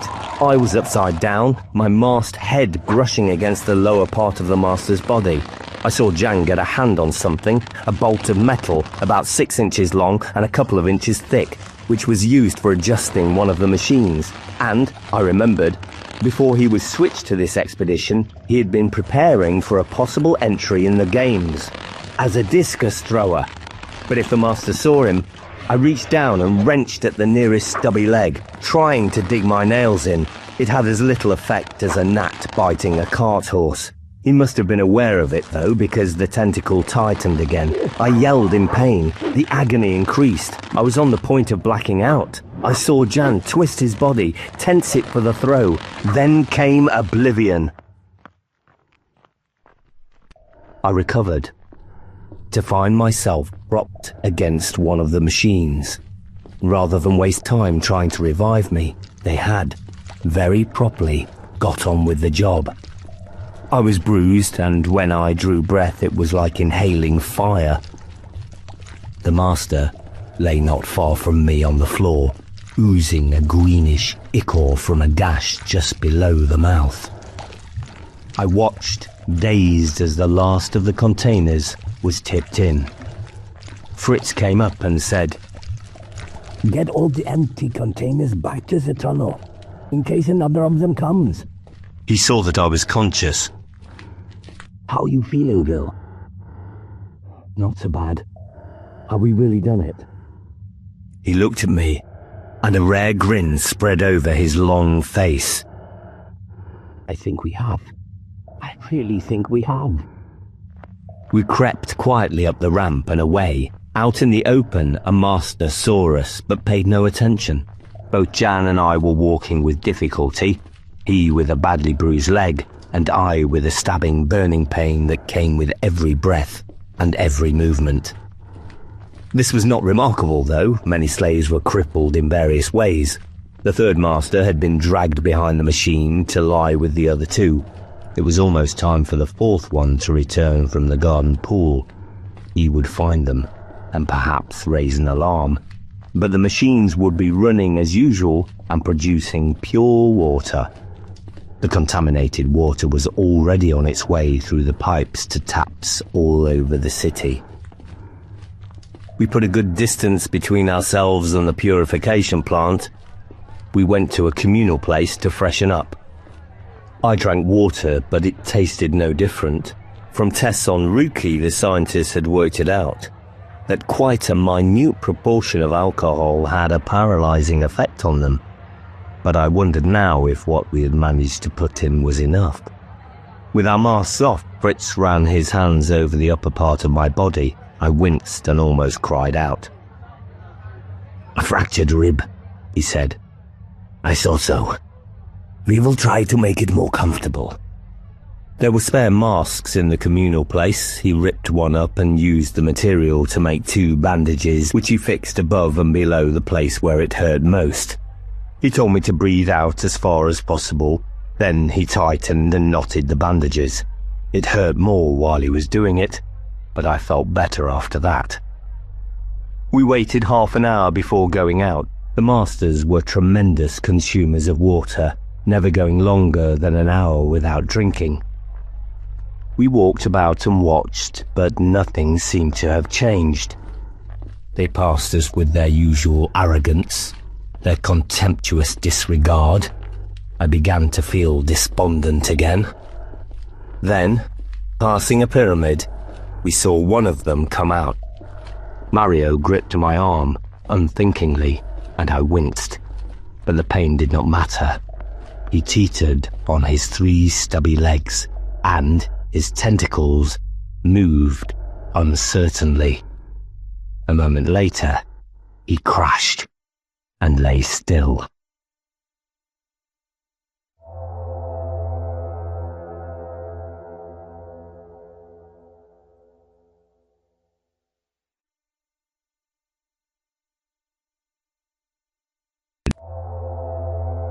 6. The Pool of Fire. I do not know what they thought was happening to them, but they plainly failed to work it out. Perhaps they thought it was the sickness, the curse of the Scroozy, operating in new and more virulent fashion. I suppose the notion of poisoning was something they were incapable of grasping. They had, as we had found with Ruki, an apparently infallible means of sensing anything in their food or drink which could be injurious. Apparently infallible, but not quite. It is hard to be defensive toward a danger which you have never imagined existed. So they drank and staggered and fell, a few at first, and then more and more, until the streets were littered with their grotesque and monstrous bodies. The slaves moved among them, pitifully at a loss, occasionally trying to rouse them, timid and imploring at the same time. In a plaza where more than a score of masters were lying, a slave rose from beside one of the fallen, his face streaming tears. He called out, "The masters are no more. Therefore our lives no longer have a purpose. Brothers, let us go to the place of happy release together." Others moved toward him gladly. Fritz said, "I think they would do it too. We must stop them." Mario said, "How? Does it matter anyway?"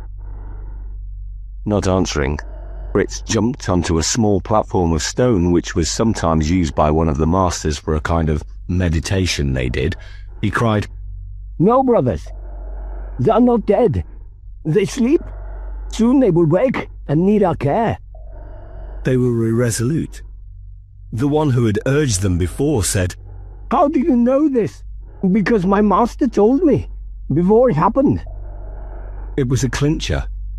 Slaves might lie to each other, but never about anything relating to the masters. The idea was unthinkable. Bewildered, but a little less sorrowful, they dispersed. As soon as it was apparent that the scheme had succeeded, we turned to the second and equally important part of our task. The paralysis, as we knew, was temporary. It might have been possible, I suppose, to kill each master individually as he lay helpless, but we probably would not find them all in the time, quite apart from the fact that it was most unlikely that the slaves would stand idly by while we did it. As long as the masters were not dead, but only unconscious, the power of the caps remained. The answer was to strike at the heart of the city and wreck it. We knew it was one of the first things Fritz had discovered, where the machines were that controlled the city's power, its heat and light, and the force that produced this dragging leaden weight under which we laboured. We headed in that direction. It was some way off, and Carlos suggested we should use the horseless carriages which carried the masters about. Fritz vetoed that. Slaves drove the carriages for their masters, but did not use them otherwise. The masters were in no position to notice the infringement, but the slaves would, and we did not know how they would react. So we toiled along to Street 2 and to Ramp 914. The approach was through one of the biggest plazas in the city, lined with many ornate garden pools. The ramp itself was very broad and dipped under a pyramid that towered above its neighbours. From below came a hum of machinery and made the ground under our feet vibrate slightly. I had a sense of awe going down into the depths. It was a place that slaves never went near, and so we had not been able to earlier. This was the city's beating heart. How dared we think of penetrating it? The ramp led into a cavern twice or 3 times as big as any I'd seen, made up of 3 half circles about a central circle. In each of the hemispheres were vast banks of machinery, having hundreds of incomprehensible dials along the fronts. Scattered about the floor were the bodies of the masters who attended them. Some, clearly, had dropped at their posts. I saw one whose tentacle was still curled about a lever. The number of the machines and their complexity confused us. I looked for switches by which they might be turned off, but found none. The metal, gleaming a faint bronze, was underlying and seamless. the dials covered by toughened glass. We went from one to another looking for a weak spot, but finding nothing. Was it possible that even with the masters made impotent, their machines would continue to defy us? Brit said, Perhaps that pyramid in the middle. It occupied the dead center of the inner circle. The sides were about 35 feet at the base and formed equilateral triangles, though the apex was more than 30 feet high. We had not paid attention to it before because it did not look like a machine, being featureless apart from a single triangular doorway, high enough to admit a master, but there were no fallen bodies anywhere near it. It was of the same bronze metal as the machines, but we did not hear a hum as we approached. Instead, there was a faint hissing noise, rising and falling in volume and also in tone. The doorway showed only more blank metal inside. There was a pyramid within the pyramid with an empty space between them. We walked along the passage this formed and found the inner pyramid also had a doorway, but in a different face. We went through and faced a third pyramid inside the second. This too had a doorway in the side which was blank in the external pyramids. A glow came from within. We entered, and I stared in wonder. A circular pit took up most of the floor, and the glow was coming from there.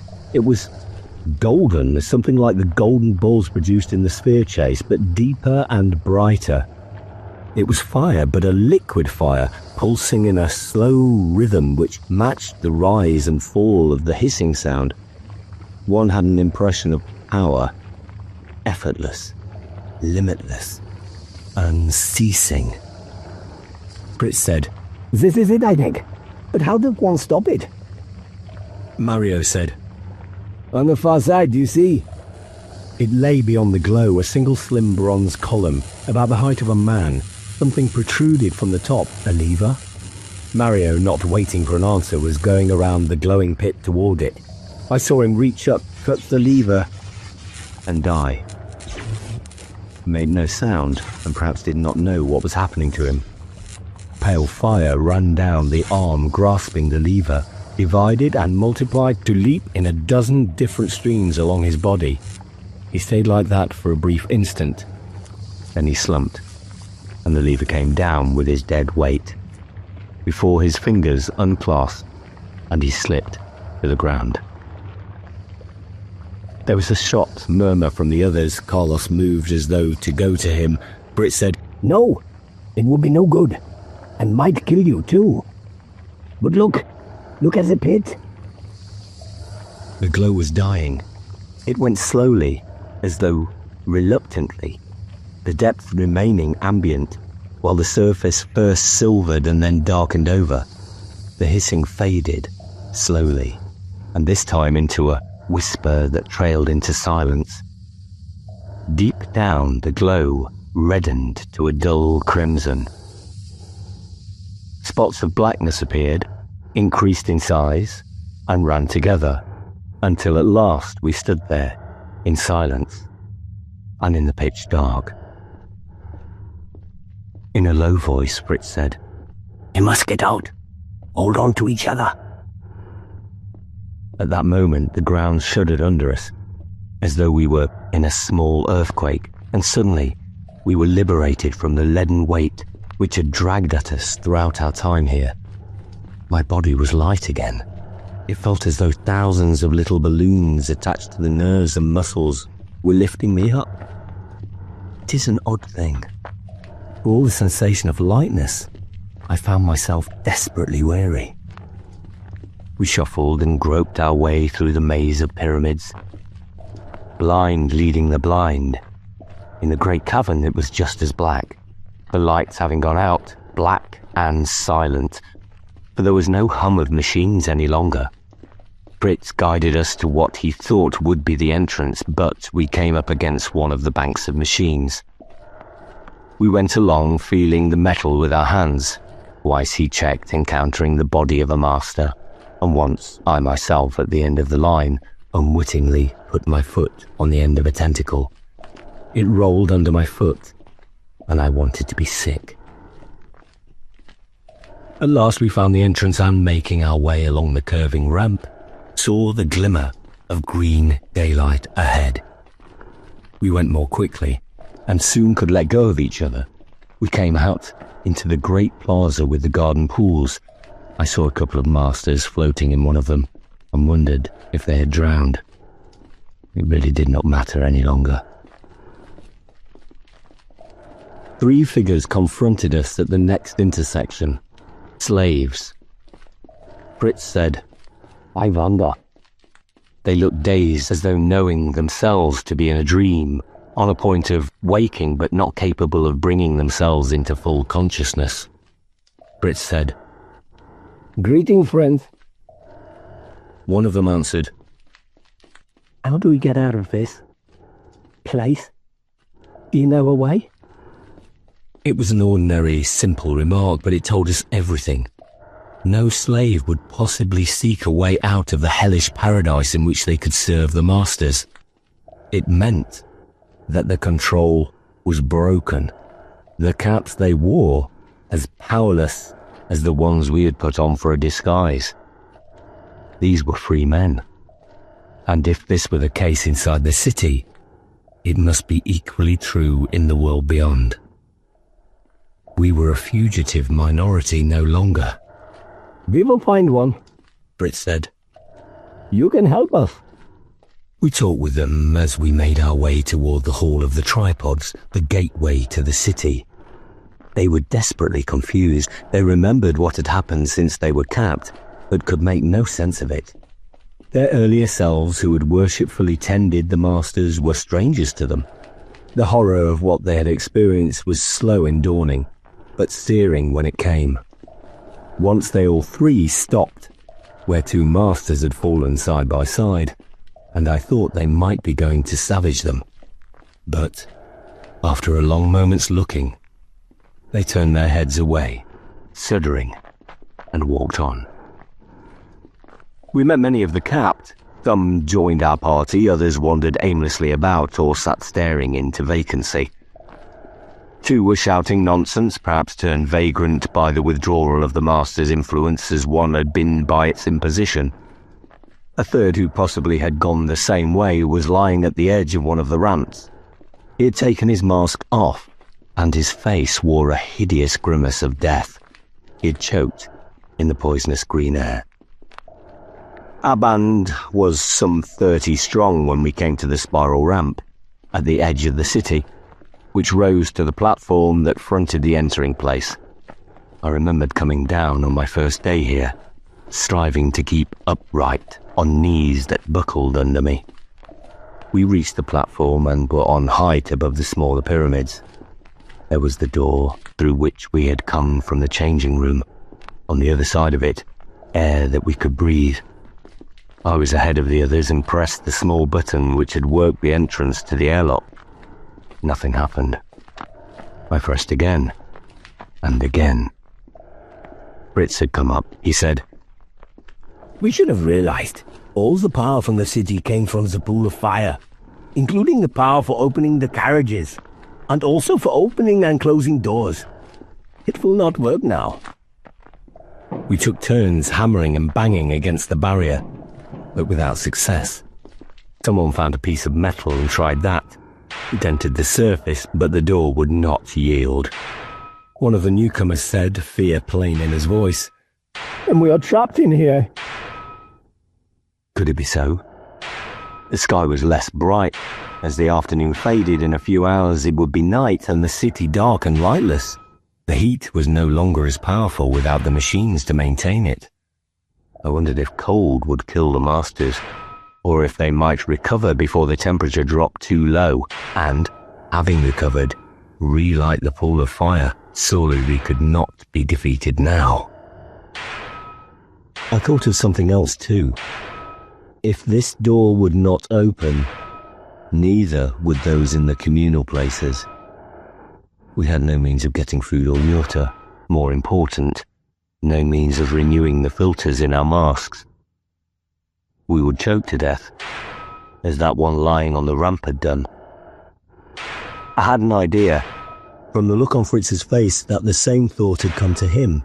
The one who was hammering with the metal said, I think it will give if we persist long enough. If you others found things to hammer with us as well. Fritz said, It would not help. There is the other door beyond that. Then the entering place. The room that goes up and down will not be working either. We could never get past that. And there will be no light in there. Silence registered agreement with what he had said. The one with the metal stopped hammering.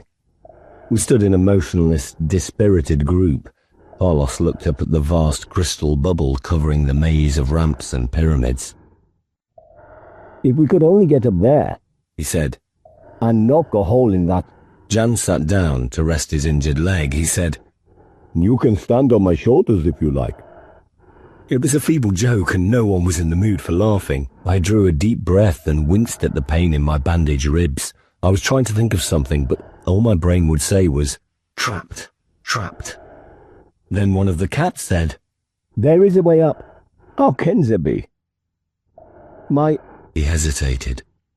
One of them showed me. He was inspecting the dome, and I had to take things up to him.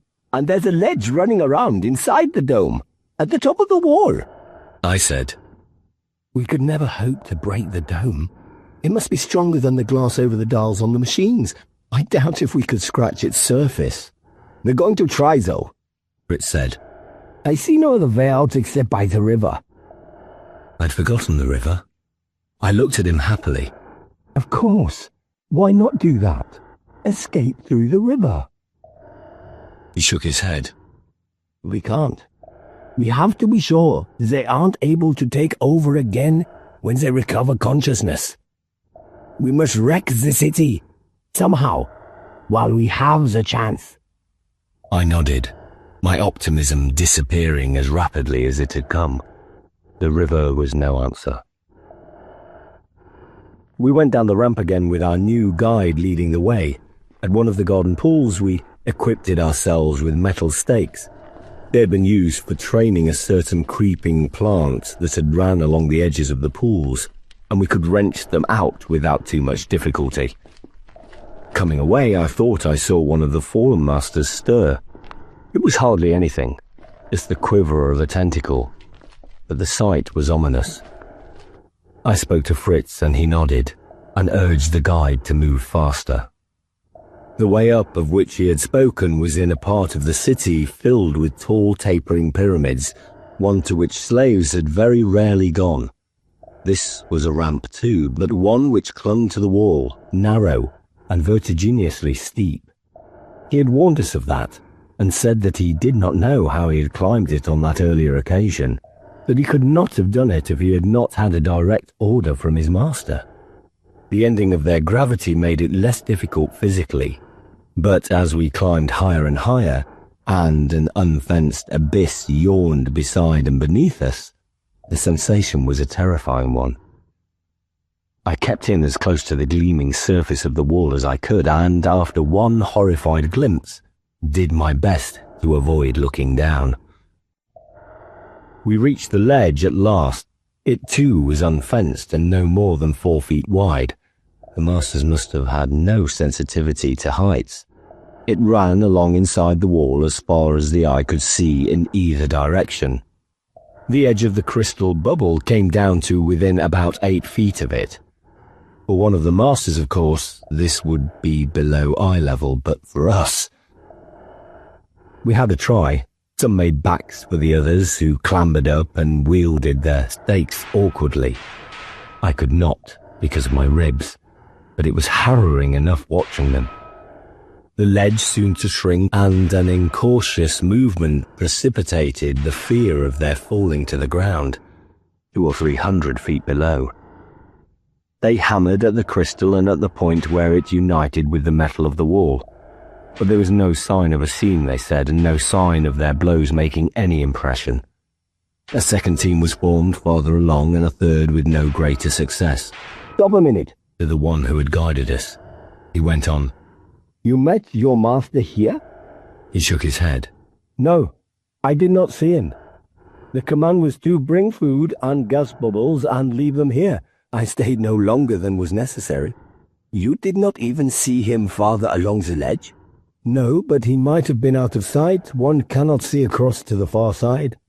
One cannot see through the wall, either. He might have been outside. We could not breathe out there in our air, and he did not have a mask with him. Fritz said, They would need to be able to inspect the outside as well as the inside. It's worth looking for. He looked up at the sweep of crystal with the pale disk of the sun well down toward the west. Unless someone has a better idea. No one had.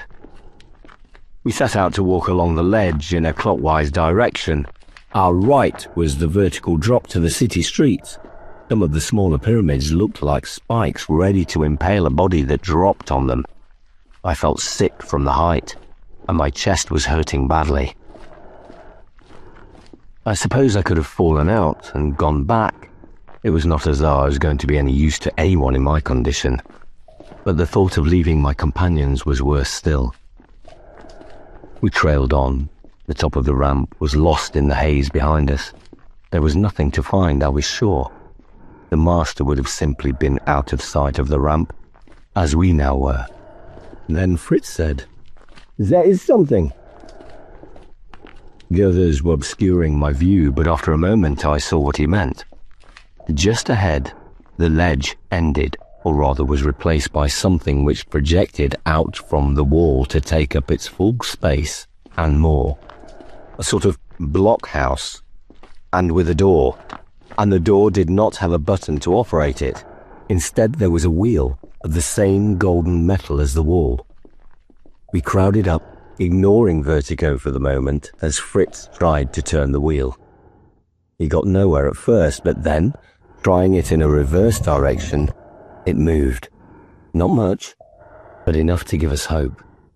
He swung on it again using all his strength, and it yielded a bit more. After a few minutes, he handed over to another. This continued with volunteers working in relays. The wheel moved painfully slow, but it went on moving. And, at last, we saw a crack widen in the side. The door was opening to us.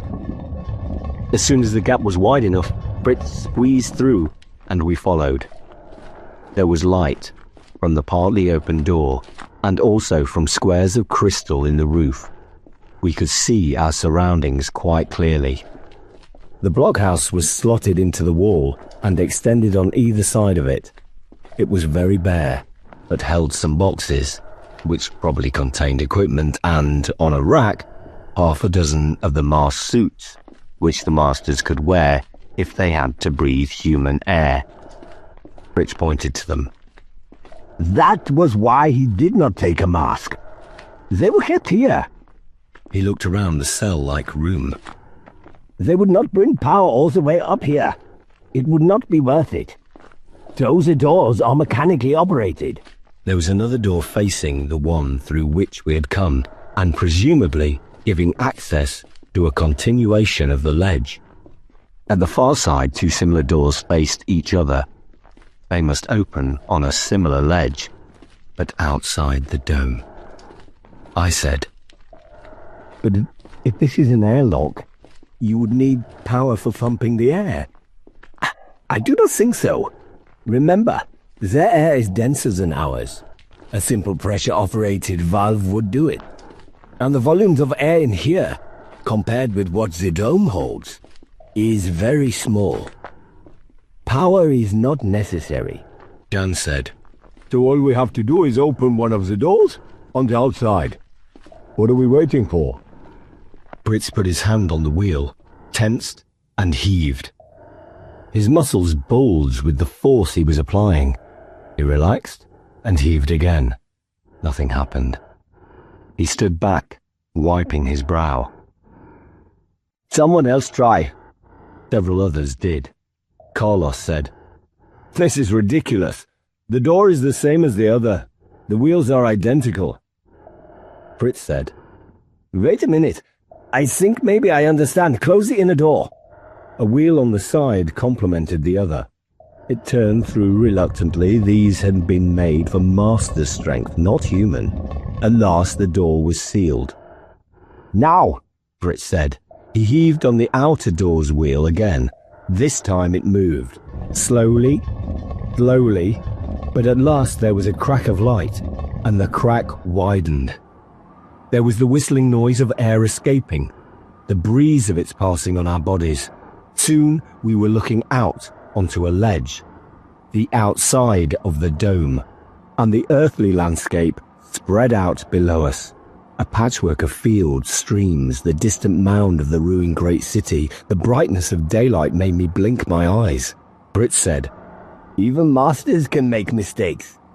Does he have a device to prevent it? The doors to the outside will not open unless the doors to the inside are sealed, and the other way round, I should think. Try to open the inner door now." The attempt failed. It was clear what he had said was right. Carlos said, "Then we can open the door, but must smash through the other."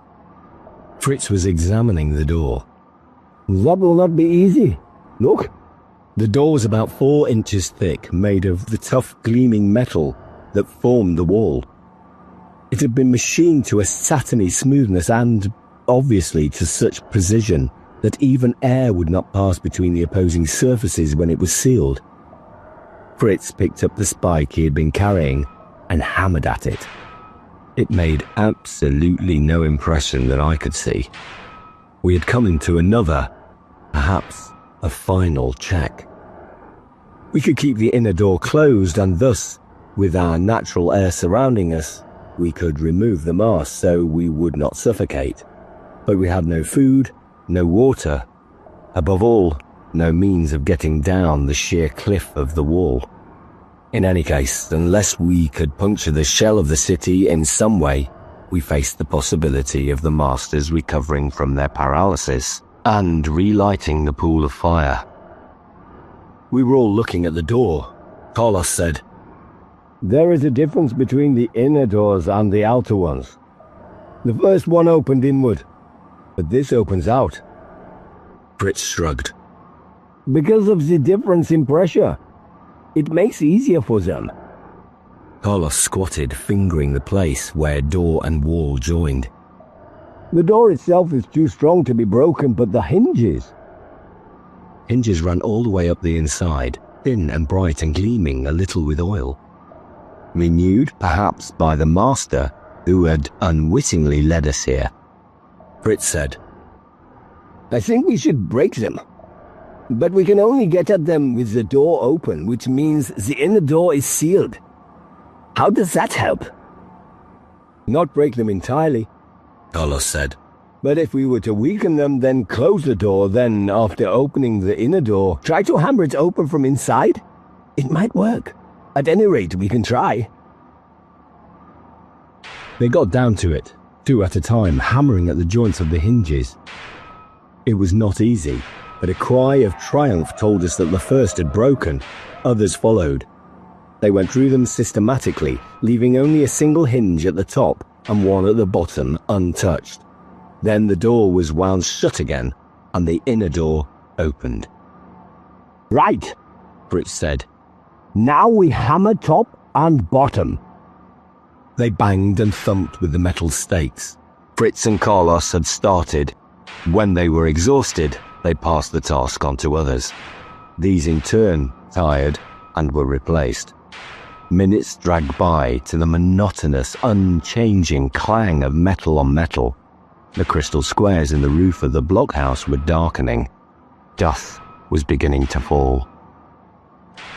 I wondered if the masters were stirring yet, moving about, in confusion but with a purpose, making their way toward the dark pit where the fire had danced and might dance again. I said, "Can I have a go?" "I'm afraid you would be little help," Fritz said. "All right, Carlos. You and I once more." The hammering went on and on. Then my ear caught something else. A sort of creak came again and again. "Father!" Fritz called. There was a sound of metal tearing, The two hinges must have given way almost simultaneously. The door began to fall, and I glimpsed the open sky, greying now. That was the last thing I noticed clearly for quite a time, because as the door collapsed outward, a great wind swept through the blockhouse from open door to open door, a gale plucking one outward. Someone shouted, "Get down!" I dropped to the floor, and it was a little better there. I felt it tearing at my back, but I stayed where I was.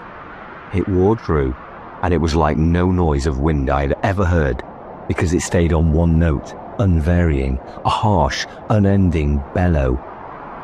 One could not speak above the din, and anyway, I was too dazed to have anything to say. I could see the others scattered on the floor. It was incredible that it could go on for so long, unchanging. But change came at last.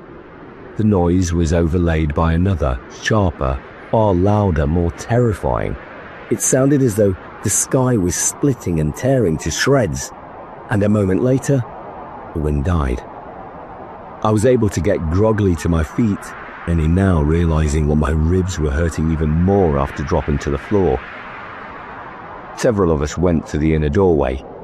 We looked out silently, too awed for comment. The crystal dome had shattered inward. Quite a lot still adhered to the top of the wall, but a jagged hole extended all across the center. Huge shards had fallen on the city. One seemed to be covering the sphere arena. I turned to look for Fritz. He was standing alone by the outer door. I said, "That's it. Not one of them could have survived." There were tears in his eyes. Of joy, I thought. But there was no joy in his expression. I asked, "What's the matter, Paul?" "Carlos." He gestured towards the open door. I said in horror, "No." "The wind took him through. I tried to hold him, but could not." We looked out together. The wall was a precipice beneath our feet. Far, far down, a tiny square of gold marked the position of the blockhouse door. Near it lay a small, black speck. We ripped off the mask and could breathe ordinary air. The green air of the masters had spread out and been lost in the vastness of the world's natural atmosphere. We made our way back along the ledge and down the steep ramp into the city. I was glad we had not left it any later than this. Light was fading rapidly and poor visibility did nothing to improve my feelings of dizziness. But we got down at last. The communal place inside the pyramids was still barred to us.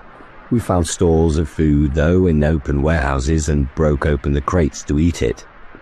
There were drinking fountains in several places, put there to serve the thirst of passing masters, and we drank from them. The bodies of the masters themselves lay scattered about in the growing dark. We were joined by more and more of the capped. They were shaken and bewildered, and some had been injured by fragments of the falling dome. We cared for them as best we could. Then we settled down to endure a cold spring night. It was not pleasant, but at least stars shone overhead, the diamond bright stars of Earth.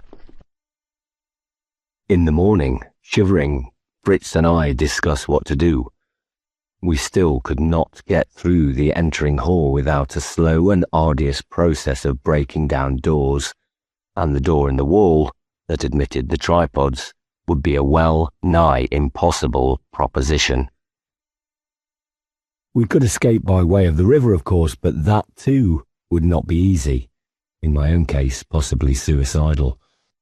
I said, "We could tie things together to make a rope.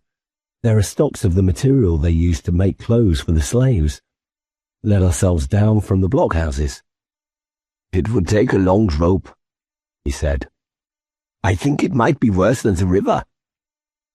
"But I've been wondering." "What?" "All the masters are dead. If we were to start the pool of fire again." "How? Remember Mario?" I do. The power killed him, but that switch was meant to be used. By a tentacle. They are of a different substance to our flesh. Perhaps the power does not run through it. Are we to chop off a tentacle and use it to push the lever up? It is an idea, he said, but not what I had in mind. The fire was on when Mario grasped the lever.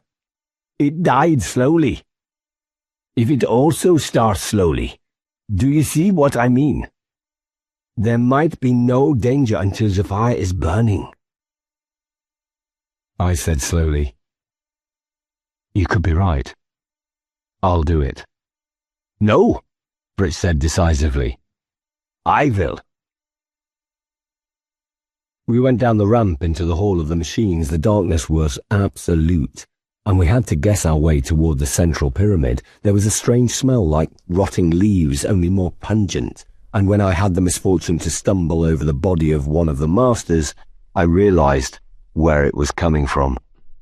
They were beginning to decompose, and I suppose it was more evident down here than out in the streets. We missed the pyramid completely the first time, and came up against the banks of machines in one of the hemispheres beyond. Our second attempt was more successful. I touched smooth metal and called out to Fritz to join me. Together we felt our way around to the side with the entrance, and through the maze of concentric pyramids. It was no darker here, of course, than anywhere else in the hall, but I was more afraid. The confinement perhaps had something to do with it. That and the fact that we were approaching the pit where the fire had burned.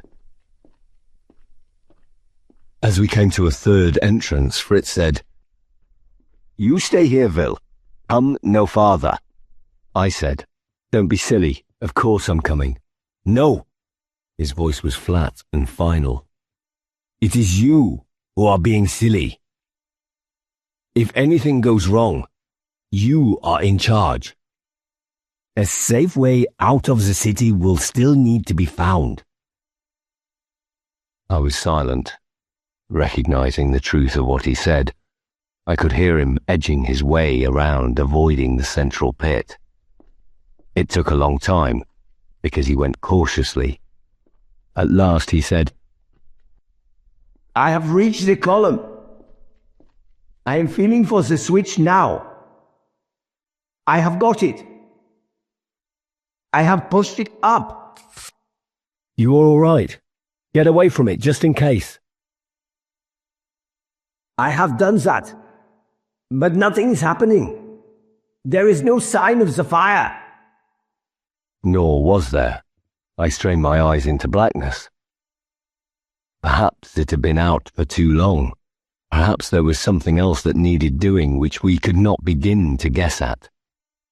His voice showing his disappointment, Fritz said, I'm on my way back.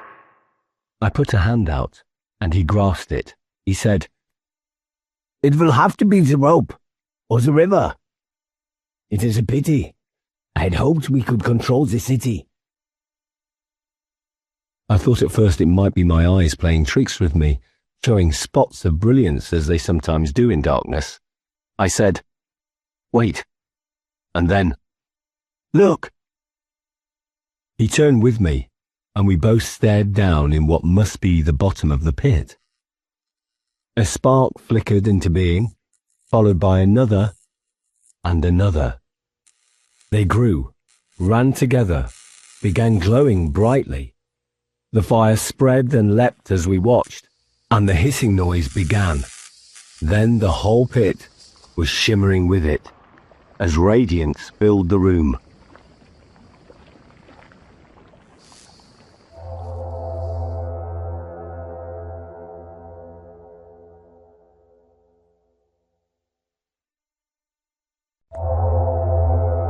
Seven. A summer on the wind.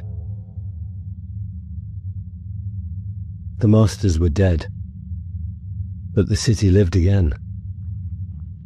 The leaden weight dragged at us as before, but we did not mind that. In the hall outside, the yellow-green lamps glowed, and the machines hummed with their ceaseless, mysterious activity. We went up to the street and, finding a carriage, climbed in and drove along to where we had left the others. They stood and goggled at us. At the perimeter of the city, a green fog was rising, showing that the machine which produced the Master's air had also begun working again. But it did not appear to be a danger. It simply rose up through the shuttered dome and was lost in the sky's immensity. We collected what followers we could and set out once more for the entering place. This time, the door worked at the touch of a button. Inside, we found the capt whose duty had been to prepare new slaves. They were bewildered, and the air was not good after 18 hours, but otherwise, they were all right. It was they who showed us how to operate the room that moved and the opening of the wall. I said, "The tripods. Many of them will have been caught outside. They may be waiting there. If we open up..." "Waiting for what?" Fritz said. "They know how the dome is wrecked." "If the tripods come in, the masters in them may have masks, and the machine that makes their air is still working. They could do something, perhaps repair things." Fritz turned to the one who had showed us how the wall was made to open. He said, "The whole of the tripods is human air? How did they get into the part where they could breathe?" "The master's door in the hemisphere fitted against ports high up in the inner part of the hall. They could step through." "Did the ports open from the outside?" "No, from here. We pressed a button to open them when the masters commanded us." He pointed to a grill in the wall. "Their voices came through that, though they themselves were outside in the tripods." "You will stay here," Fritz said, "with a few others that you can choose.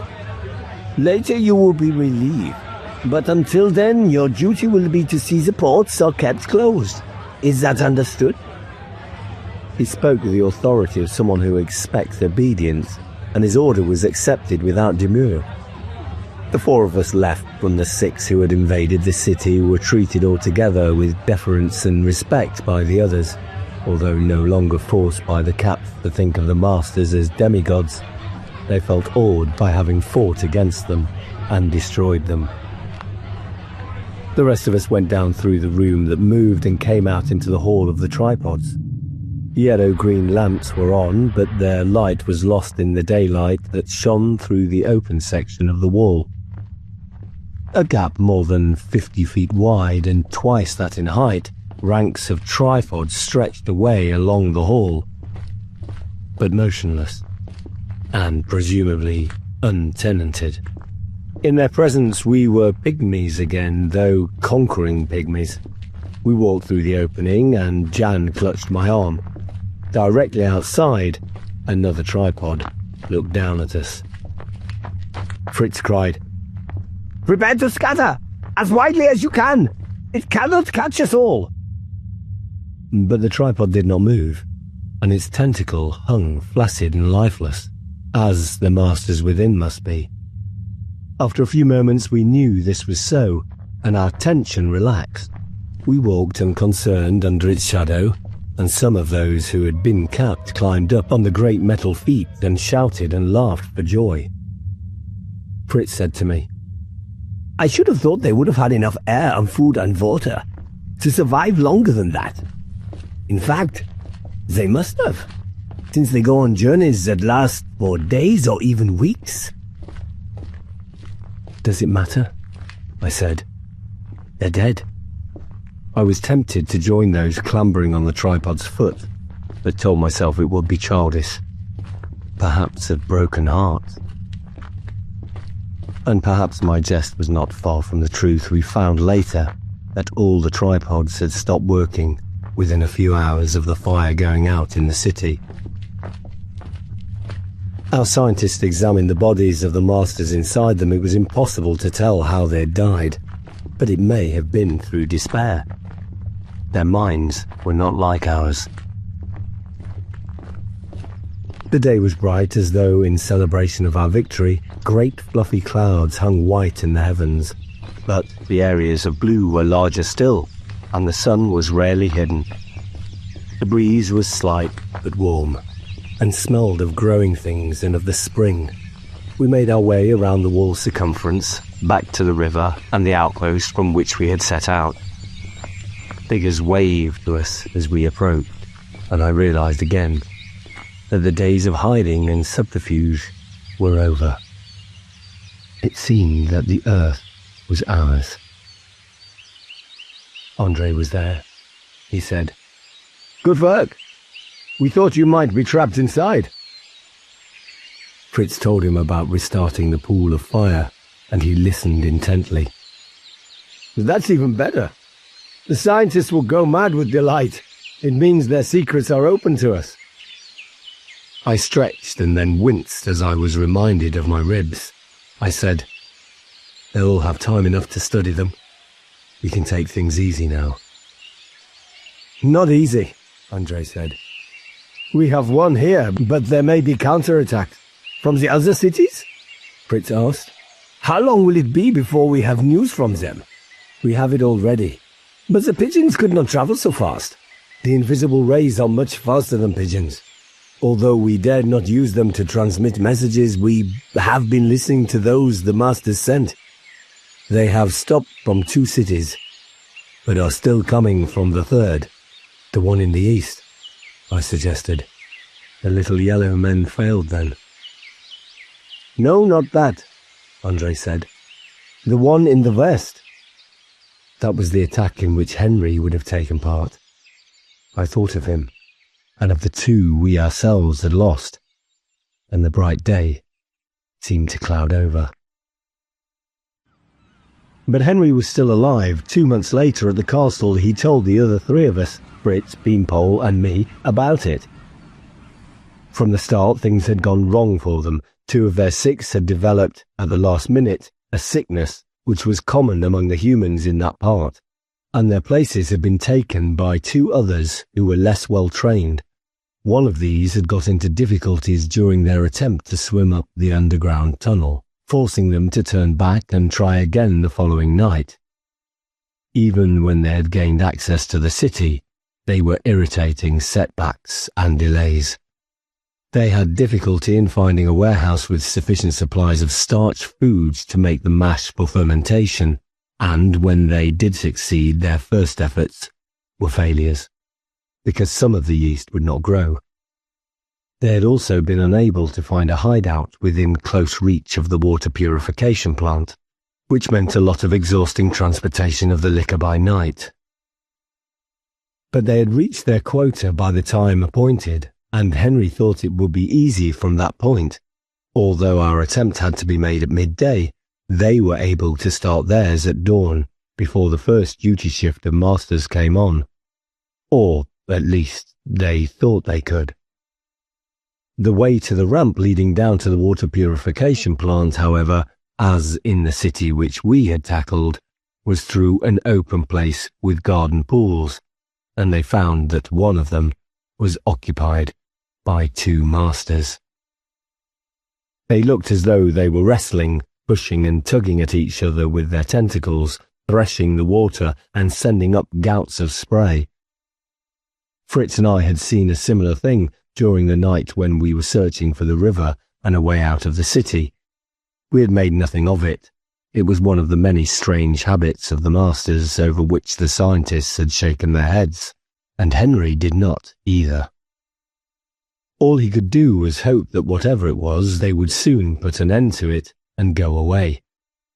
But they did not, and time was passing, whittling away the minutes that remained before the first day's shift would arrive. In the end, deliberately, he took a chance.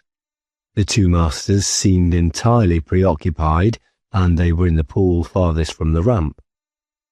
He decided to have his own men worm their way along the wall that enclosed the second pool, and then dash for the ramp, where the shadows were deepest.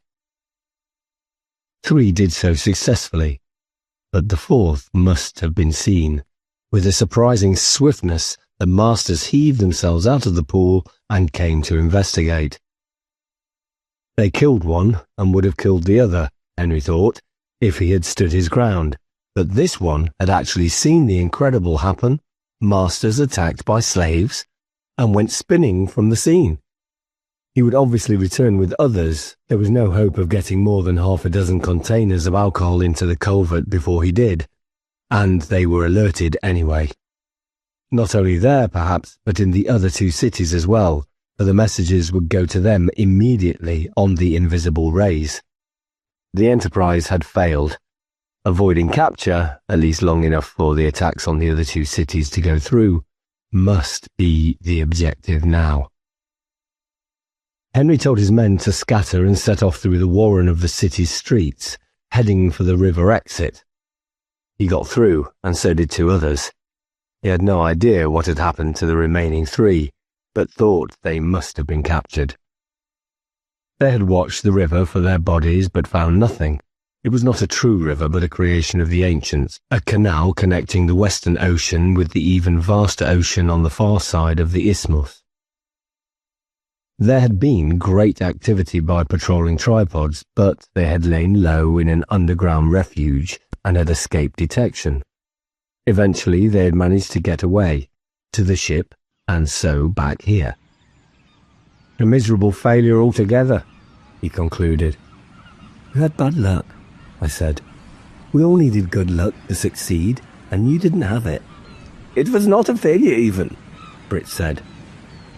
Whatever happened to those you lost, they must have avoided capture until it was too late. No warning came to the other cities. Beanpole said. I was with Julius when the news arrived. He said he would have been pleased to have taken one city. 2 was more than anyone could have hoped for. Henry said, That doesn't alter the fact that they have the continent of the Americans still. What do we do now? They may not know quite what went wrong, but they certainly won't trust human slaves again. I said, I can't understand why they have not counterattacked. They may still, Britt said. They're leaving it a bit late. If they had been able to set up another transmitter over there before we fix the cats, they would have made things much more difficult for us. The cats, which were woven into the very flesh of those who wore them, could not be removed. But our scientists had found how to tamper with the mesh so that they would no longer serve their own purpose. Fritz said, I think maybe they decided to concentrate on defense. The cities here and in the east are destroyed, and they can do nothing about that. In a year and a half, the great ship will come from their home planet. They probably feel that they only have to hold out until then. As long as they still have one continent, they can set up the machines to poison our air, Henry said restlessly. A year and a half. It's not long. Do you know what's being planned, Beanpole? Beanpole nodded. Some of it. But I suppose you can't say. He smiled. You'll know soon enough. I think Julius is going to break it to us at the banquet tomorrow. The weather holding fine, the banquet was held in the courtyard of the castle. It was meant as a victory celebration for those who had been concerned in the capture of the city. We had all kinds of fish from the sea and from the rivers, trout and crayfish, followed by chicken and duck, suckling pig, pigeon pie, and cuts from an ox that had been roasted whole on a spit. There were also fruit cups and cider, ales and still and sparkling wines. The food and drink was served to us by the ex-cap. They treated us as heroes, which was embarrassing but not unpleasant. Julius spoke first about the recent past, praising our achievements. He singled Fritz out for special mention, as was right. It had been Fritz's steadiness and resourcefulness which had pulled us through. He went on, You would have been wondering what comes next. We succeeded in destroying the cities of the enemy here and in the east. But one city remains untaken, and as long as it stands, the knife is at our throat. More than half the short time we have has passed. We must destroy that final citadel before the ship arrives. But at least there is only one. A single assault, if properly organized and carried out, will bring us victory. And a plan for this is well advanced. It is based, as any with a hope of success must be, on the enemy's special vulnerability, which stems from the fact that they are alien to this world and must carry their own environment with them to survive. In our first attack, we drugged the Masters and switched off the power which made the city work. But victory was not final till the dome cracked, letting their air out and earthly air in. This is the way we must strike at the remaining city. The approach we used before will no longer serve. The latest news we have is that the Masters in the West have stopped recruiting capped humans. We do not know what became of those already living as slaves in the city. But it is almost certain they will have been killed, or commanded to kill themselves. And we can be sure the river tunnels will be guarded. No, we must attack from outside, and the question is, how? In the old days, as we have learned, men had means of obliterating areas as big as the city from halfway around the world. We could develop them again, but not in time left to us. We might be able to produce a more primitive form of gun for throwing explosives, but it would not serve. Another report from across the ocean tells us that the Masters are laying waste the land for many miles, both north and south, making sure that nothing can live there, which might menace them. We need something else. And I believe we have it. There was one thing our ancestors achieved which the Masters seem never to have equaled. This was the construction of machines which could fly through the air. The Masters came from a planet whose heaviness must have made flight difficult, if not impossible. They went straight from the surface travel to travel between worlds. Presumably they could have copied the flying machines of our ancestors. But they did not do so. Perhaps because they thought the tripods were good enough for their purposes, or because some quirk in their nature made them reject the idea.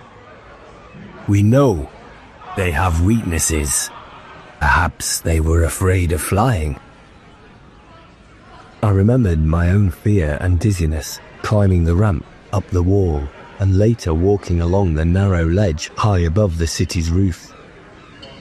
The Masters had obviously not felt like that, or they would not have built in such a way. But there is not always rationality in fear. It could be that they were all right as long as their feet had some contact with the ground, frightened otherwise. Julius said, "We have built flying machines." He said it without emphasis, but his words were lost in a roar of applause from all of us. Julius put his hand up for silence, but he was smiling. Not the sort of machines that the ancients built, machines which could carry hundreds of people across the Western Ocean in a few hours. Yes, you may gasp, but it is true. That sort of thing, like the machines for hurling destruction halfway around the world, is beyond our present reach. These are small and simple machines, but they do fly, and a man can ride in them and also carry explosives.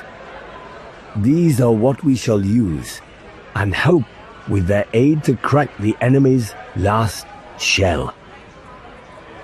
He went on to talk more generally.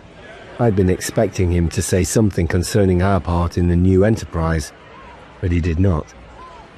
Later, when we were watching an exhibition given by some jugglers, I asked him directly, "How soon do we start training on the flying machines, sir?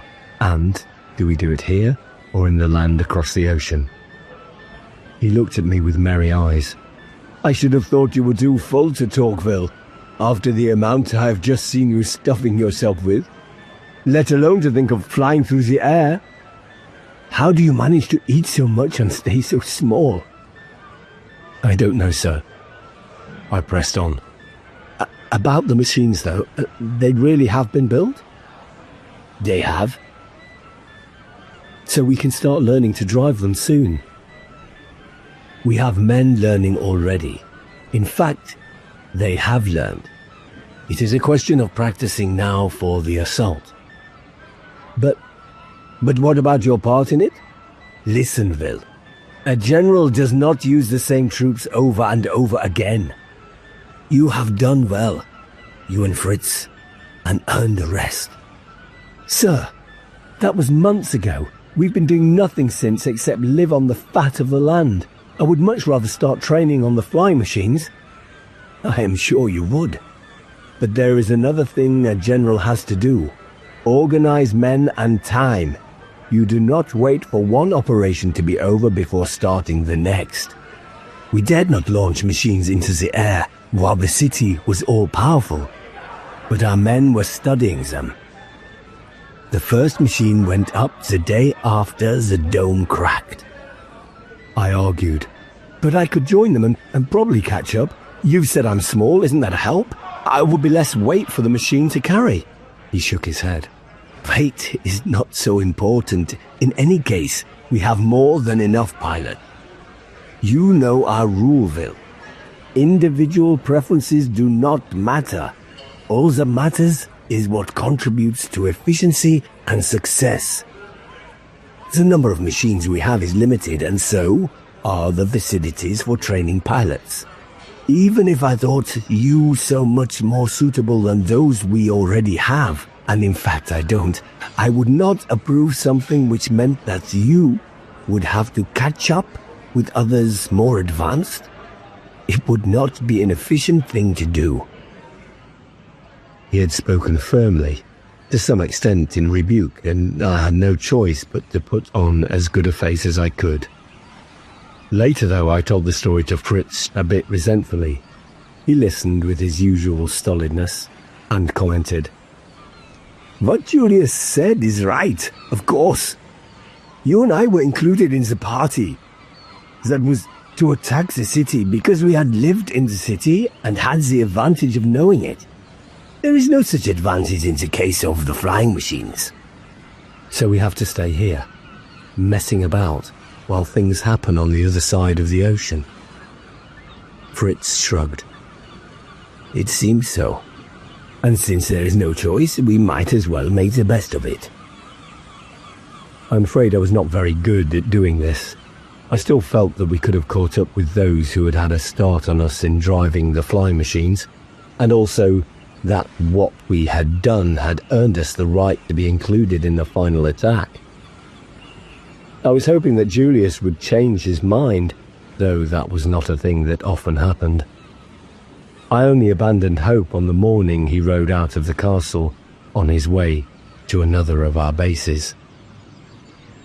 As I stood on the broken battlements watching his horse jog away, Beanpole came to join me. He asked, Nothing to do with?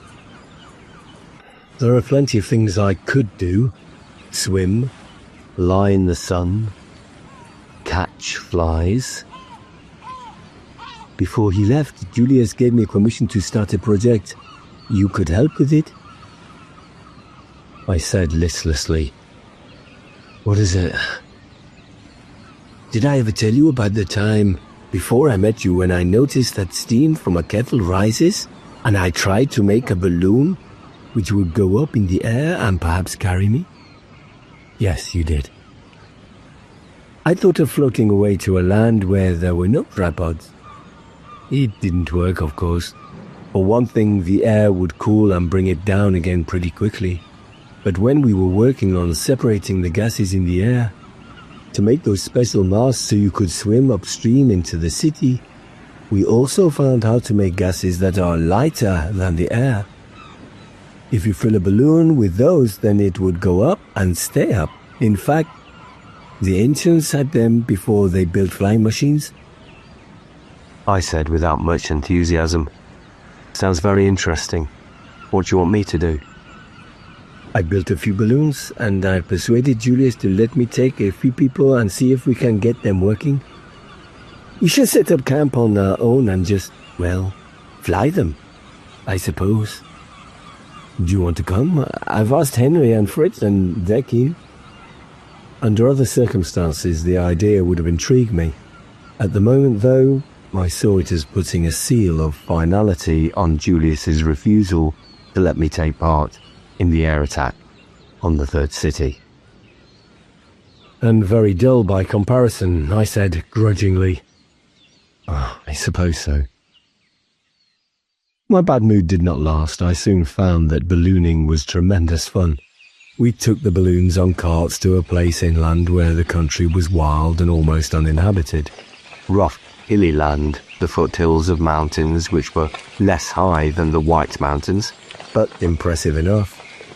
One of the things Beanpole wanted to learn was the way of manoeuvring in different gusts and currents of air, and the hills provided plenty of these. The balloon was of oilskin, held in a mesh of silken cord which was attached in turn to the basket in which one travelled. The basket was staked to the ground before the balloon was filled with the light gas, and would bob there, straining against its ropes as though impatient to be up and away. The balloon was quite large, as much as 10 feet across, and the basket large enough to carry 4 people, though 2 was our more usual crew. It also carried ballast, bags of sand which could be dropped to lighten the load in downdraft. Coming down was a relatively simple matter. One pulled a cord which opened the balloon a little and let out some of the light gas. It was not difficult, but needed care. If it were pulled fully open, the balloon and basket would sink like a stone. Not a pleasant prospect when the ground was hundreds of feet below you. But this did not detract from the pleasure we got from it. I do not think I can recall anything so exhilarating as the first time I went up. My previous experience of leaving the ground had been when I was plucked into the air by the tentacle of a tripod, and that had been terrifying. Here, by contrast, everything was calm and yet tremendously exciting. Beanpole cast off the last rope and we began to rise, smoothly and steadily. It was a calm afternoon, and we soared almost straight up toward a sky barred high with white cirrus. Trees, bushes, and the faces of those watching from the ground dwindled and fell away. Every instant widened the vista we could see. The feeling was godlike. I felt that I never wanted to come down to earth again. How nice it would be if one could float through the skies forever, feeding on sunlight and drinking rain from the clouds. Gradually we became skilled in the handling of these huge bubbles which lifted us and carried us through the air. It was a more difficult art than one would have thought. Even on apparently calm days, there were eddies, and at the time the turbulence was wild. Beanpole talked of constructing much larger balloons which would have rigid bodies and engines to push them through the air, but that was a hope for the future. The craft we had now were at the mercy of wind and weather. We had to learn to sail them like canoes passing down uncharted rivers, where a stretch of sluggish calm might be followed, around the neck bend, by a savage tumble of rapids. We learned to know the sky, to read signs and portents in small things, to anticipate how a current of air would ride up the side of a rock face. In this fascination I was able to forget, to some extent, that we were out of the struggle which must soon come to its crisis. The worst moment was when we were joined by some others from the castle who told us that the men who would ride the flying machines had left to cross the ocean.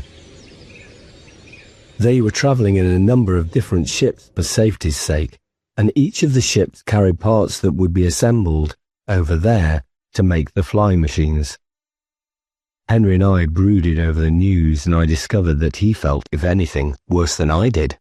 After all, he had actually been inside the third city and suffered the bitter experience of seeing his hopes of destroying it dashed. But at least we had our own useless and haphazard kind of flying. We could rise over the hills and float on a level with the brown summer peaks of the mountains. On the ground we camped out and lived rough. But the roughness included catching our own fish in the rivers that tumbled down through the bracken and heather and cooking them right away on hot embers. It included expeditions to trap not only rabbits and hares, but deer and wild pig, and subsequent feasting around a crackling fire in the dusk. After that, we slept soundly on the hard ground and woke refreshed. So the days and weeks and months went by. Summer passed and the days shortened with the approach of autumn. It would soon be time to return to winter quarters at the castle. But a few days before we expected to move, a messenger arrived. The message was short and simple. Julius wanted us back at once. We dismantled our balloons and packed them on the carts and set off early the next day through a thin drizzle of rain. I had never seen Julius look so strained and old. His eyes were tired, and I wondered how much he slept at night. I felt guilty about my own carefree time up in the hills. He said, "It is best to tell you right away. The news is bad. As bad as can be." Beanpole said, "The attack on the third city failed. Utterly." What went wrong? Oh, with the preparations. Nothing. We got all the flying machines over safely and established 3 bases, 2 in the north and 1 in the south. We disguised them, successfully it seemed, painting the machines so that from a distance, from a tripod's height, they seemed to blend with the ground. It was a trick the ancients used in their wars, and it seemed to work. The tripods gave no indication of knowing they were there. So at the hour appointed, they set off carrying their explosives toward the city. Julius paused a moment. Not one got within reach. All at once, their engines stopped. Beanpole asked, "Do we know why? How?" A part of the way the engines worked was through electricity. You will know more of that than I do. At the bases, miles farther back, everything electrical stopped at that same point. But started again later on. A different kind of invisible ray, the scientists think, which kills all electrical things when it is used. I said, "And the flying machines, sir? What happened to them?" Most crashed into the ground. A few managed to get down more or less intact. The tripods came out from the city and destroyed them as they lay there, helpless. Henry said, "All of them, sir?" "Everyone. The only flying machine we have left is one that could not start from its base because something was wrong with its engine." Only now did the significance of what he had told us really sink in. I had been so sure that the attack would succeed, and that these wonderful devices of the ancients would destroy the last stronghold of the enemy. Yet not only had the attack failed, the weapon on which our hopes were pinned had been shown to be useless. Beanpole said,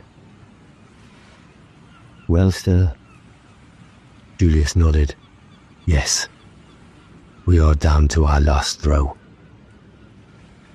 "Let us hope your balloons will pull us through." I said to Beanpole, "You mean you knew all the time that this was possible?" that the balloons were something to fall back on if the flying machines didn't succeed. He looked at me with mild surprise. But of course, you do not think Julius would fail to have an alternative plan? Right up to the last? You might have told me. He shrugged. One leaves it to Julius to tell people what he thinks proper. And the balloons are a good project in themselves.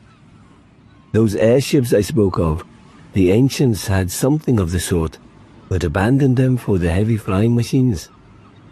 I am not sure they were right to do that. I said, "Do you know how soon we are to cross the ocean?" "No." "There are preparations to be made." "Yes, of course." He admonished me sharply. "Will, stop grinning. This is not designed for your benefit.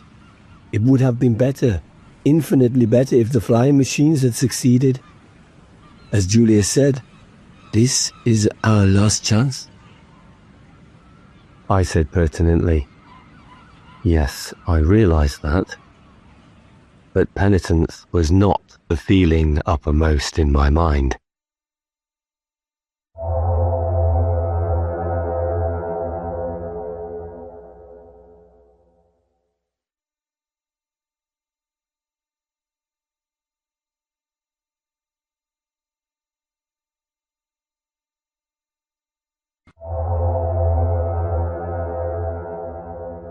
Eight. The freedom bubbles. He, too, and our balloons were split between different ships for the journey across the ocean. Henry and I, though, found ourselves together on a vessel of 400 or 500 tons called La Reine d'Azur. The French sailors asked us before we left harbour if we would care to take some concoction of theirs which was designed to prevent seasickness. The sky, they said, promised dirty weather ahead. Henry accepted the offer, but I refused. The liquid looked doubtful and smelled worse, and, as I told them, I had crossed the seas before. But that was a different sea, the narrow channel between my homeland and France, and in different conditions. We put out into choppy white-capped waves with the wind from the east whipping spray along their tops. This was the wind we wanted, and all the possible sail was crammed on to take advantage of it. La Reine swept along under a sky that steadily darkened, although it was not much past the middle of the day. A queen, perhaps, but a Titsuon, lurching from side to side, digging her bows into the troughs as the waves increased and deepened, and scattering foam as she came up again. My own sensation was one of, at first, mild discomfort, and I thought it would pass as I grew used to the motion. I stood by the bulwarks with Henry, wrapped up against the wind and wet, and talked cheerfully and cracked jokes. The discomfort, though, instead of passing, grew more insistent. One of the sailors who had offered me the seasickness remedy passed and asked me how I was. I laughed and told him I was feeling fine, that it reminded me of the carousel that had been set up at the village fairs when I was a boy. The ship dropped at that moment from the crest of her upward swing down into horrific depth, and I shut my mouth and swallowed hastily. Fortunately, he had already gone. From that point, the ship's battle with the waves was matched by another waged by my mind against my stomach. I was determined not to show what I was feeling even to Henry. My pride was stupidly engaged, and was relieved when he went below at the word that there was a hot drink waiting in the galley. He asked me if I were coming, and I shook my head, smiling desperately. I said, as was perfectly true, that I did not feel like a drink at the moment. So he left me, and I hung on to the rail and stared at the sea, willing either it or my churning stomach to lie quiet. Neither did so. Time slowly passed, with nothing happening except that the sky was darker, the waves more extreme, the shuddering plunges and climbs of La Reine d'Azur more precipitous. My head was aching as well. but I hung on and felt I must be winning. Someone touched me from behind. Henry said, "You still here, Will? You're a glutton for fresh sea air." I mumbled something. I don't know what. Henry continued, "I was talking to the captain. He says he thinks there might be some really rough weather ahead of us." I turned, drawn by my incredulity over this remark. I opened my mouth to say something and, on second thought, closed it again. Henry said solicitously, "Are you all right, Will? Your face is a funny colour, bit like one of the masters, only greener." I plunged back to the rail, hung over it, and was sick. Not just once, but again and again. My stomach going heaving long after there could be possibly anything left in it to bring up. My recollection of the rest of the day, that night, and the following day is hazy. Nor would I wish to remember more clearly. At some stage, the French sailor came back with his mixture, and Henry held my head while he poured it down my front. I think I felt a little better afterward, but I could scarcely have felt worse. Gradually my state improved. On the fourth morning, although I was still queasy, signs of hunger made themselves known. I washed in salt water, tidied myself up, and made my rolling way toward the galley. The cook, a fat smiling man who prided himself on speaking some English, said, "Ah, so you are better, yes? You have recovered le bon appetit? I'm prepared to break the fast." I smiled. I think I could manage something. Good, good. So we have the special breakfast for you. I've cooked him already. He passed me a plate and I took it. It contained slices of bacon. They were thick. The meat was fat apart from a couple of narrow bars of pink, and they looked as though they had not been fried, but boiled in grease, which still adhered to them. I stared at it while the cook watched me. Then the ship heaved one way, and my stomach heaved another, and I hurriedly put the plate down and staggered for the fresh air of the deck. As I went, I heard the cook's merry laughter echoing along the companionway behind me. By the next day, though, I felt perfectly well again. After my enforced privations, my appetite was enormous, and the food, in fact, was very good. The greasy fat bacon, I learned, was an old ship's cook trick, and this one was particularly fond of practical jokes. Moreover, the weather improved. The seas were still high, but for the most part blue, mirroring skies empty apart from a handful of pelting clouds. The wind stayed fresh but moved around to the southwest and was less sharp. It was not the best quarter from the point of view of making progress, and a good deal of tacking had to be done to get what advantage we could. Henry and I offered our service, but we were turned down firmly. Our inexperienced hands and fumbling fingers would be more of a hindrance than a help. So we were thrown back on contemplation of the sea and the sky and on each other's company.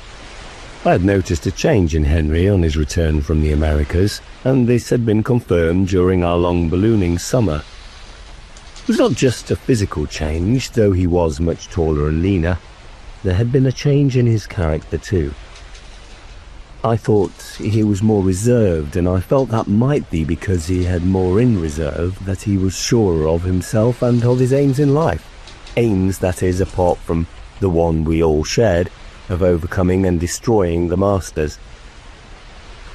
But we lived a communal life up in the hills with little opportunity for or inclination toward confidences.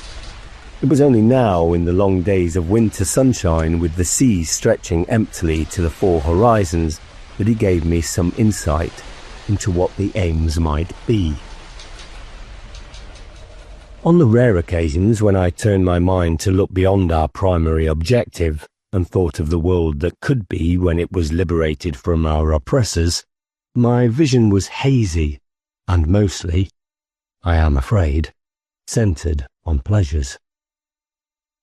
I envisioned a life of hunting, riding, fishing, all the things which I enjoyed made 100 times more enjoyable by the knowledge that no tripod would ever again stride across the skyline. That we were the masters of our own habitation and destiny, and that any cities that were built would be cities for men to dwell in. Henry's meditations had been different. He had been much affected by his journey across the ocean. He and his companions had landed far to the north of the city on the isthmus, in a land where, as I have said, the people spoke English, though with an unfamiliar accent. He was struck by the fact that there, thousands of miles across trackless seas, he could talk and be understood. Whereas when he and I crossed a mere 20 miles of water to France, we had found ourselves unable to communicate with those who lived there. From this, he went on to think more deeply about those divisions of men which had existed before the masters came, and which the masters, themselves a single race, one language and nation, had never understood, even though they did not fail to take advantage of them.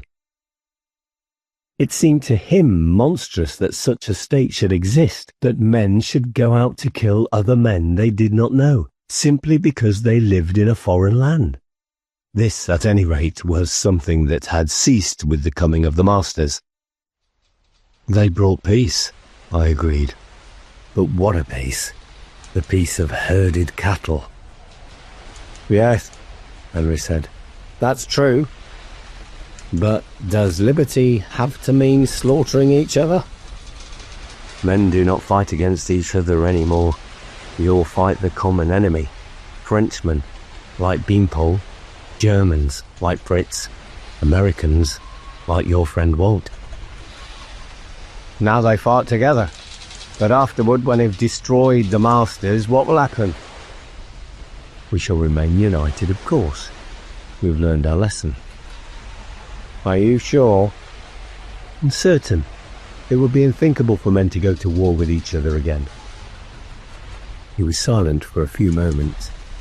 We were leaning against the starboard rail, and far off in the distance I thought I saw something flash, but realised it must be a trick of the light. There could be nothing there. Henry said, Not unthinkable, Will. I think about it. It must not happen, but we may have to work hard to make sure it does not. I asked more questions and he answered them. This, it seemed, was the aim he had set himself, of working for the maintenance of peace among the people of the free world. I was a little awed by it, but not entirely convinced. There had been war in the past, I knew, but that was because men had never had anything to unite them, as we now had in the struggle against the masters. Having once gained this unity, it was impossible to imagine that we would ever give it up, once this war was over. He was saying something, but I interrupted him, grabbing his arm. There is something out there. I saw it before, but was not sure. A small flash. Could it be something to do with the tripods? They can travel on the sea. I should be surprised to find them in mid-ocean, Henry said. He was watching where I pointed. The wink of light came again. He said, Low down, too, for a tripod. Not far above the surface of the water. Be a flying fish, I should think. A flying fish? Well, it doesn't really fly, it leaps out of the water when the dolphins are pursuing it, and it glides over the surface using its fin as a sail. Sometimes they land on board. I believe they're quite good to eat. You've seen them before? Henry shook his head. No, but the sailors have told me of them, and of other things. Whales, which are as big as a house, and blow spouts of water up through the tops of their heads, and giant squids, and in warmer waters, creatures that look like women and suckle their young at the breast. The seas are full of wonders. I could imagine him listening to their tales. He'd become a good listener, attentive to what was being said, patient and thoughtful. That was another way in which he had changed from the brash boy I had known. I realised that if there were any need to keep men together after our victory, Henry was the sort of person who could help to do it. As things stood, Beanpole was becoming important among the scientists. Fritz was acknowledged as one of our best junior commanders, and even I, if only by luck, had had my moments of glory. Henry had been less successful, his one important enterprise a failure, though through no fault of his own. But it could be that in the world of the future, he would be more valuable than any of us. More even than Beanpole. Because what good would it do to rebuild the great cities of the ancients only to knock them down again? Though it was impossible that folly of that sort should happen again, and in any case the masters were not beaten yet, not by a long way. The large stage of our voyage took us through warmer seas. We were heading farther south than on Henry's first voyage, our landfall being close to the secondary base that had been set up in the mountains, some 100 miles east of the city. It is an odd thing that, although the two continents of the Americas lie north and south of each other, the narrow isthmus that joins them runs east-west. The primary base from which the flying machines had been launched had been abandoned after the failure of the attack. We had steady winds behind us from the northeast, and I was told that these blew almost without changing throughout the year. Once we had come under their influence, they propelled us powerfully. The sea was full of islands of all shapes and sizes, some tiny and some enormous, that if the sailors had not kept me better informed, I would have taken them for the continent itself. We sailed quite close to many, and there were tantalizing glimpses of lush green hills, golden sands, feathery fronds of trees waving in a breeze. Only the very big ones, it seemed, were inhabited. It would be wonderful to land and explore them, perhaps when this was all over. Henry could do this preaching for peace on his own, I decided. I would not have been much use to him anyway. We landed at last and went ashore to feel the unfamiliar solidity of firm ground under our feet, and to realize that we were back in the shadow of the enemy. This took place at dusk, and we unloaded and carted our gear that night, and the following day lay up in the cover of a forest. The work was difficult and not helped by the fact that we had to endure several torrential downpours.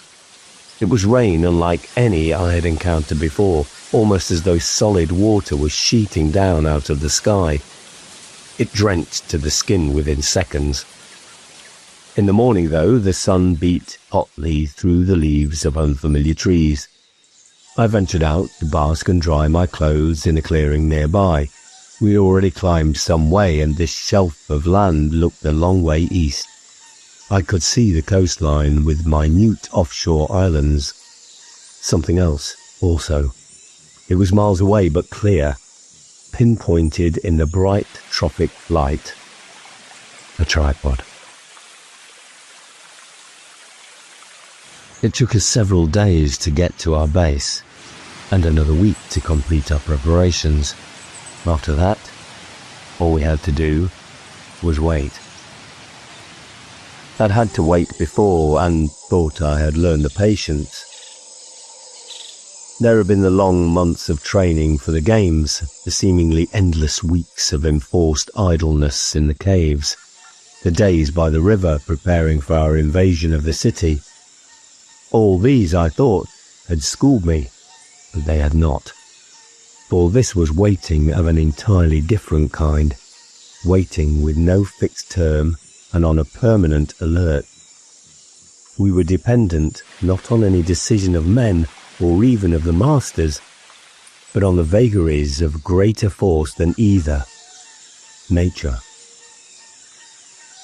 Our planning staff had consulted with those recruited in our earlier expeditions who had lived here all their lives and knew the country and its weather.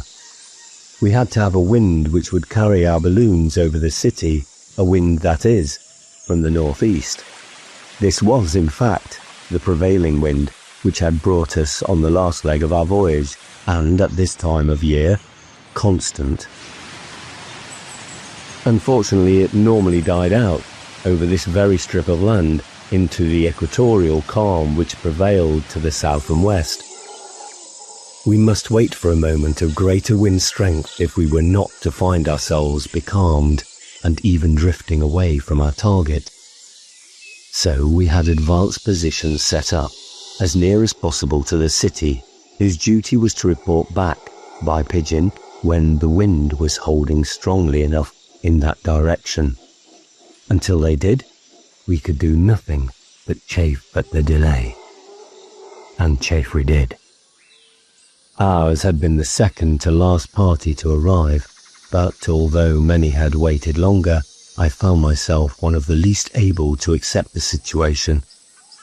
I flared up at the smallest provocation, when one of the others made a joking remark that I was so full of hot air he doubted if I needed a balloon. I sailed into him and we fought furiously until we were dragged apart. That evening, Fritz spoke to me. We were in a tent which was leaking in several places. The rain of this land was not easily stopped by canvas. It washed down relentlessly. As he remonstrated with me, I said I was sorry, but he was not impressed. You have been sorry before, he told me, but you keep on doing things without thinking. Flying off the handle. We cannot afford dissension here. We must live together and work together. I know, I said. I will do better. He stared at me. He was fond of me, I knew, as I of him. We had been together a long time and shared hardships and dangers. Nevertheless, his expression was grim. He said, As you know, I am in charge of the attack. Julius and I discussed many things before we left. He told me that if I was not sure of any men, I must leave him out of the assault. He spoke of Yuville in particular. He liked me, but duty came first, as it always would with Fritz. I pleaded with him for a last chance. In the end, shaking his head, he said he would, but it really was a last chance. If any trouble occurred in which I was concerned, he would not bother to find out who was responsible. Out I would go. The following morning, in the course of our usual drill on the balloons, the one I had fought with tripped me. Perhaps accidentally, perhaps not, and I went sprawling. Not only did my elbow hit a chunk of rock, but I landed in a patch of sticky mud. I closed my eyes and lay there for at least 5 seconds before getting up again, with a smile on my face and my teeth tightly gritted. 2 mornings later, through yet another downpour, a bedraggled pigeon alighted on the perch in front of its box. A little scroll of paper was fastened to its leg. We had 12 balloons altogether in our force, with 1 man to each so as to be able to carry the greatest possible weight of explosive. This was sealed inside metal containers, something like the grooved metal eggs we had found in the ruins of the great city, but very much larger. It was not too easy a task to lift them over the edge of the basket. They were fitted with fuses which would cause them to explode 4 seconds after the release was pulled. This meant, Beanpole had explained to us, that we needed to make our drop from a height of just under 150 feet. The calculation depended on something which had been discovered by a famous scientist of the ancients called Newton. He tried to explain it, but it was beyond our comprehension. Beyond mine, anyway. What it meant was that an object falling through the air travelled a distance in feet of 16, multiplied twice over by the number of seconds it had been falling. Thus, in the first second it would fall 16 feet. 16 multiplied by 1, multiplied by 1.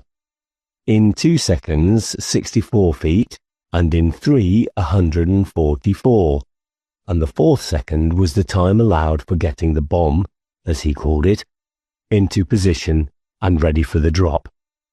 We had practiced with dummy bombs over and over again, learning to calculate distances from the ground, to estimate time and so on.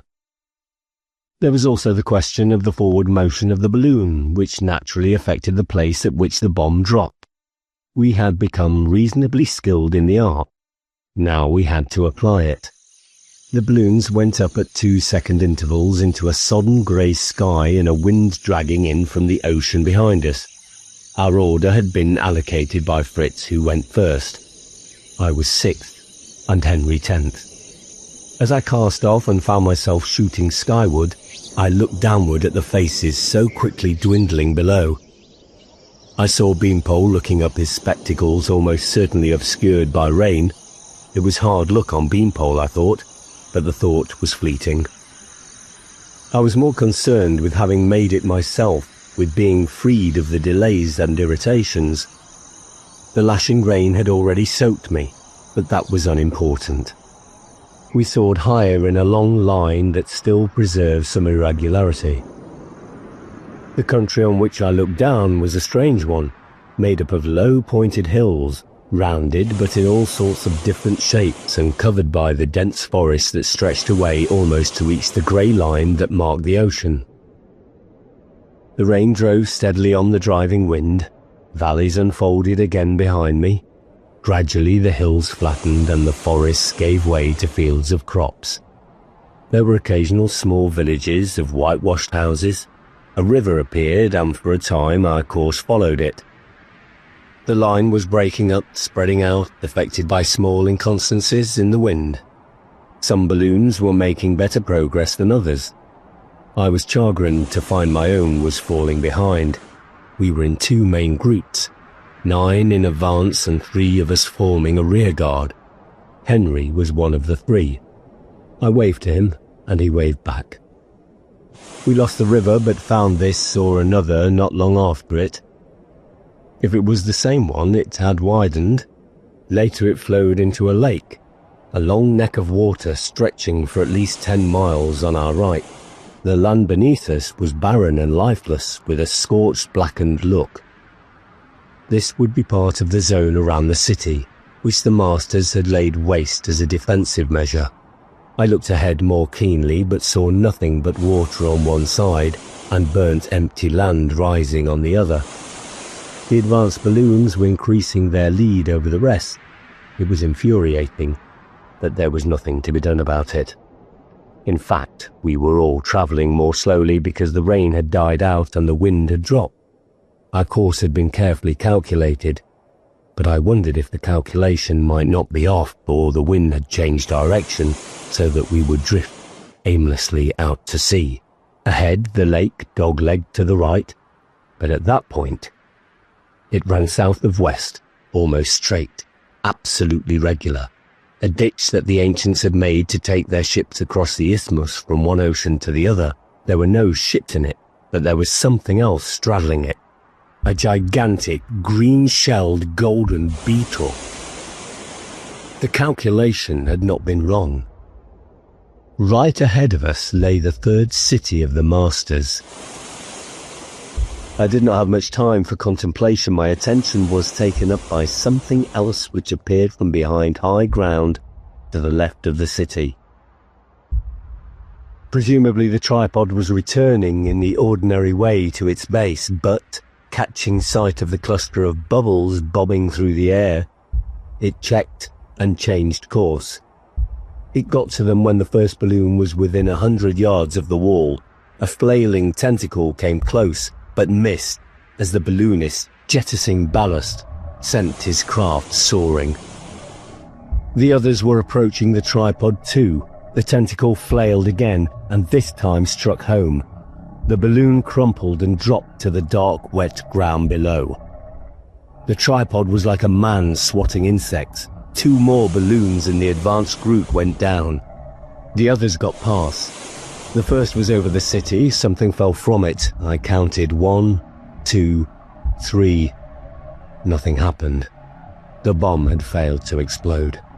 2 other balloons were off target to the left, but the remaining 3 would cross over the expanse of green crystal.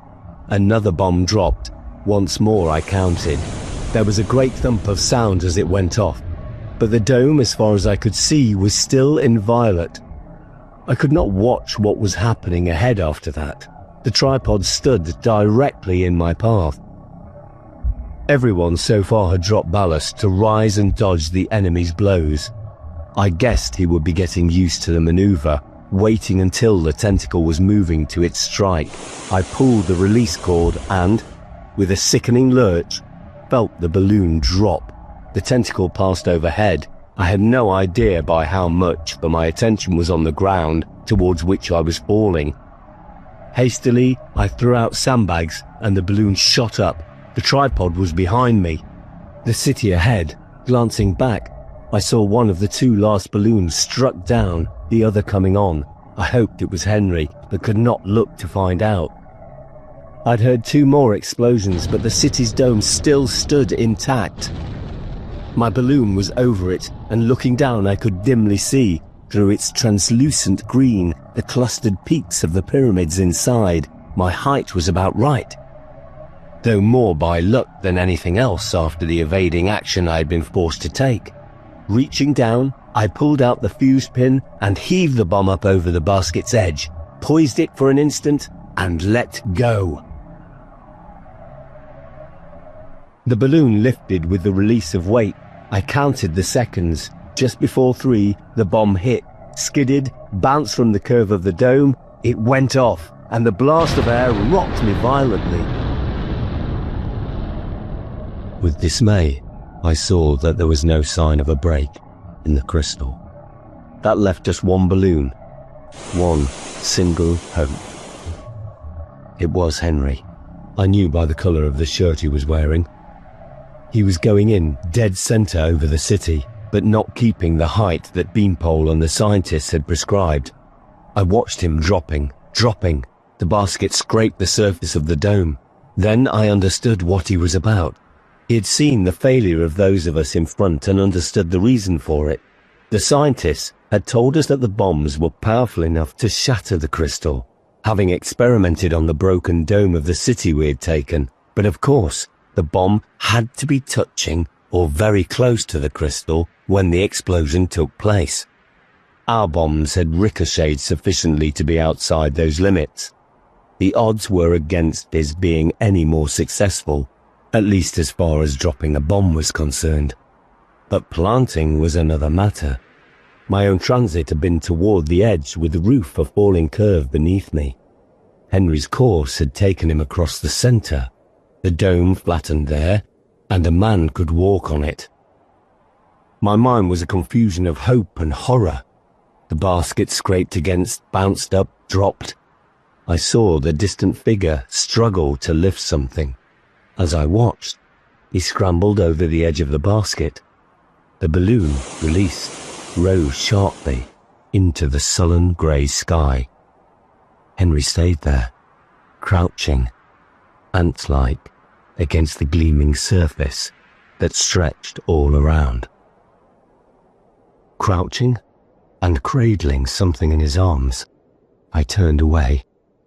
Not until some seconds after the explosion did I have the heart to look back.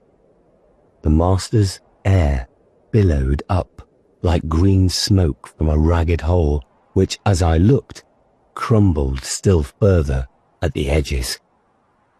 Almost blindly, I pulled the cord and let my balloon drop toward the waiting earth.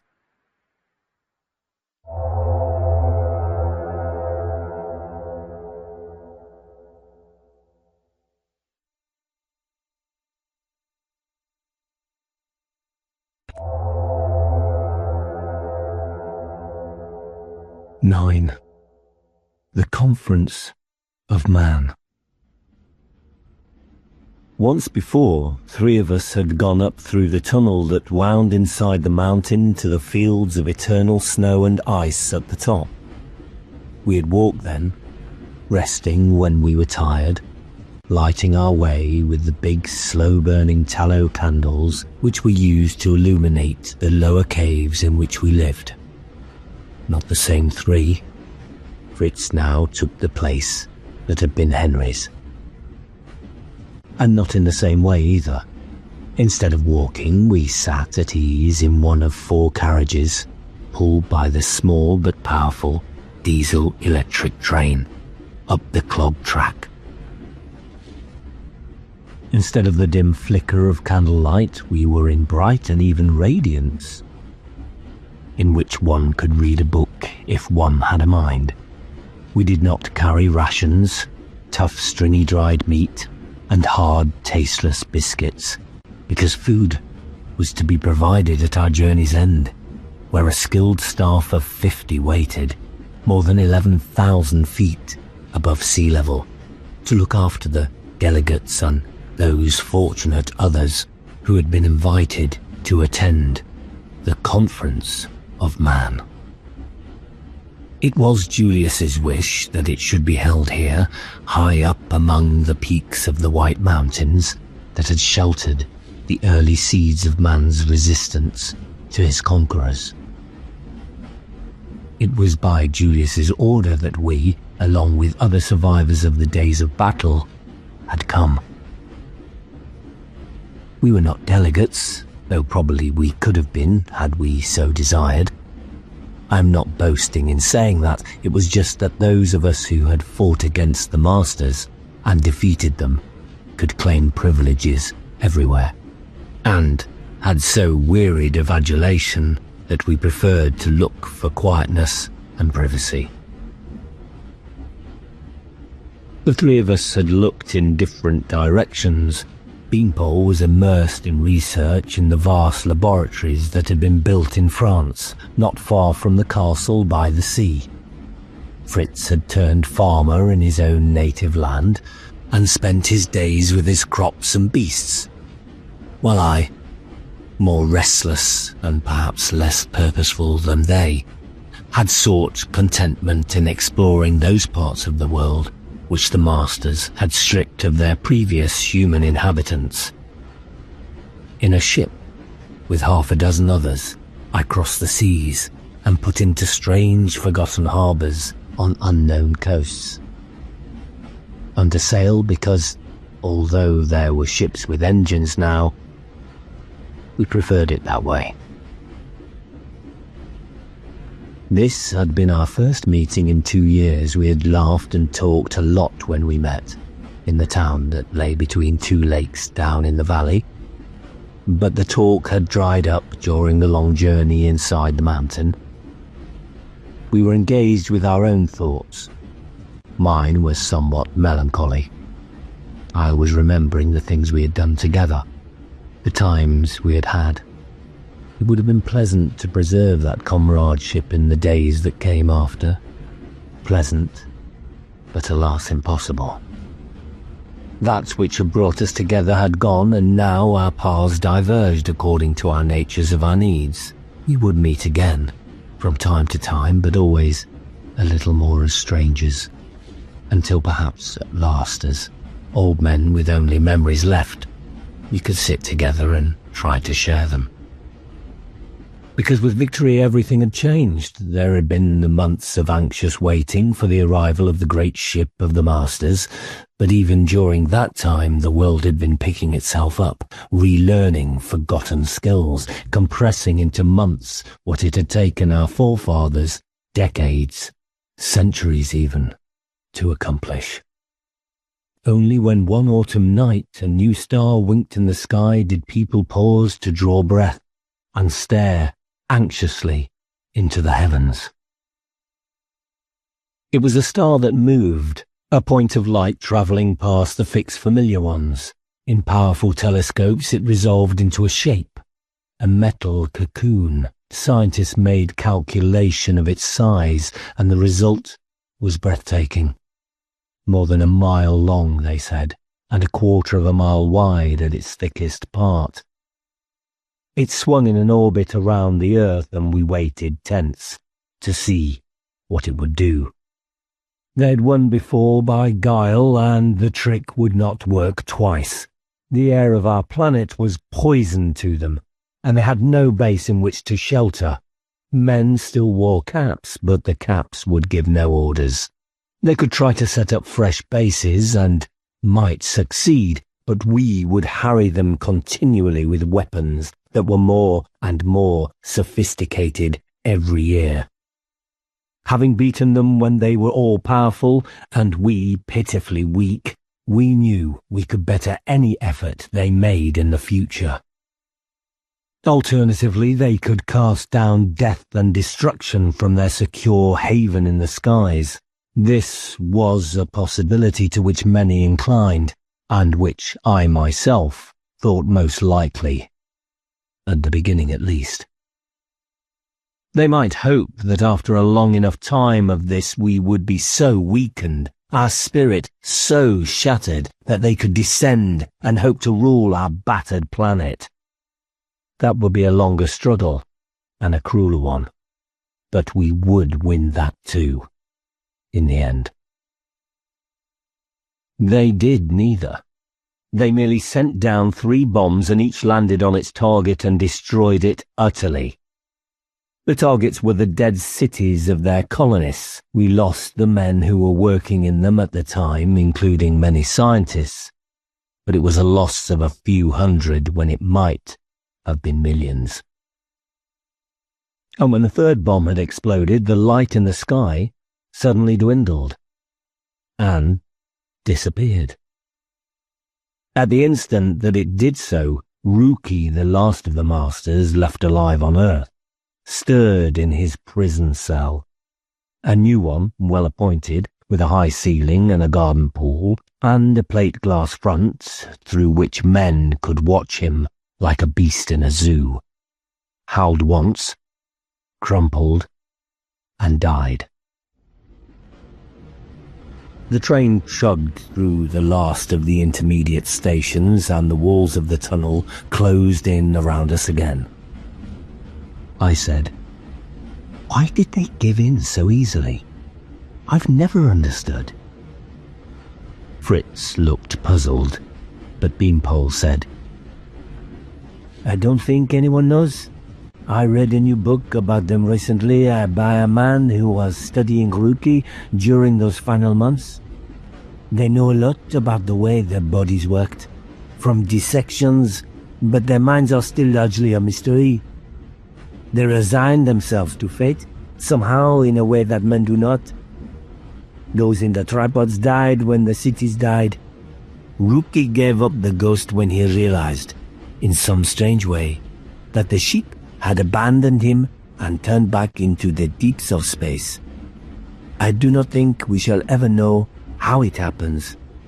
Perhaps we shall meet them again," I said. "How are the plans for the rocket to the moon progressing?" "Well," Beanpole said, "and so is the work on the flame energy they used. It is a form of atomic power, but much more subtle than that which the ancients developed.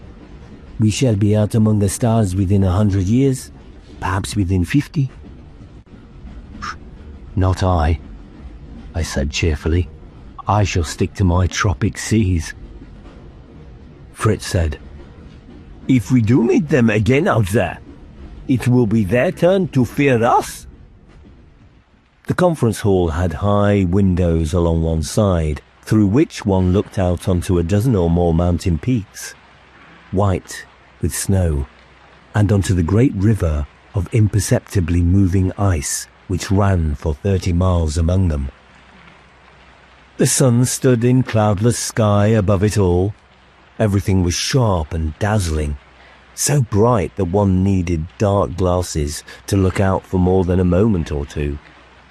In the hall, the council, with Julius presiding, sat at a table at one end, on a dais only slightly raised from the level of the rest of the floor. Most of the rest of the space was taken up by the delegate seats. At the far end, behind a silken rope barrier, was the area for the rest, those, like ourselves, who had come on the council's special invitation, certain officials and representatives of the newspapers and the radio stations. In a year or two, we had been promised there would be something called television, by which men could see in their own homes things happening half a world away. It was a device which the masters had used as a preliminary stage in their conquest to hypnotize men and so control their minds, and our scientists were making sure that could not happen again before they reintroduced it. The room, although large and high-ceilinged, was very crowded. We had seats at the front, and so looked directly onto the benches of the delegates, which were arranged in concentric circles around a small central space. Each section had the sign of the country from which they came. I saw the sign of my own England, the sign of France, Germany, Italy, Russia, the United States of America, China, Egypt, Turkey. One could not take them all in. From a door at the other end, the members of the council began to file in and take their places. We rose as they did so. Julius came last, leaning heavily on his stick, and applause swelled around the room. When it died at last, the secretary of the council, a man called Umberto, spoke. He was brief. He announced the opening of the Conference of Man and called on the president of the council to speak. There was more applause, which Julius checked with a gesture of his hand. It was 2 years since I'd seen him too. He did not seem to have changed much. A little more bent, perhaps. But there was vigour in his stance, and his voice was strong. He wasted no time on talk of the past. What concerned him was the present and the future. Our scientists and technologists were rapidly requiring the knowledge and skills of our ancestors and improving on them. The promise of all this was inestimable, but the glorious future which man could and should enjoy depended also on the way in which he governed himself, for man was the measure of all things.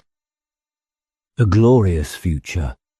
It was right, I thought, for Julius to speak in that strain, because there was no doubt that, in doing so, he spoke for the overwhelming majority of the peoples of the world. They had an insatiable appetite for the toys and wonders of the past. Everywhere one went, in so-called civilized lands, one heard radio, and there was great impatience for television. I had visited my parents on my way here, and had heard my father talk about installing electricity at the mill. In Winchester, new buildings had started to soar within a stone's throw of the cathedral. It was what most people wanted, but I did not.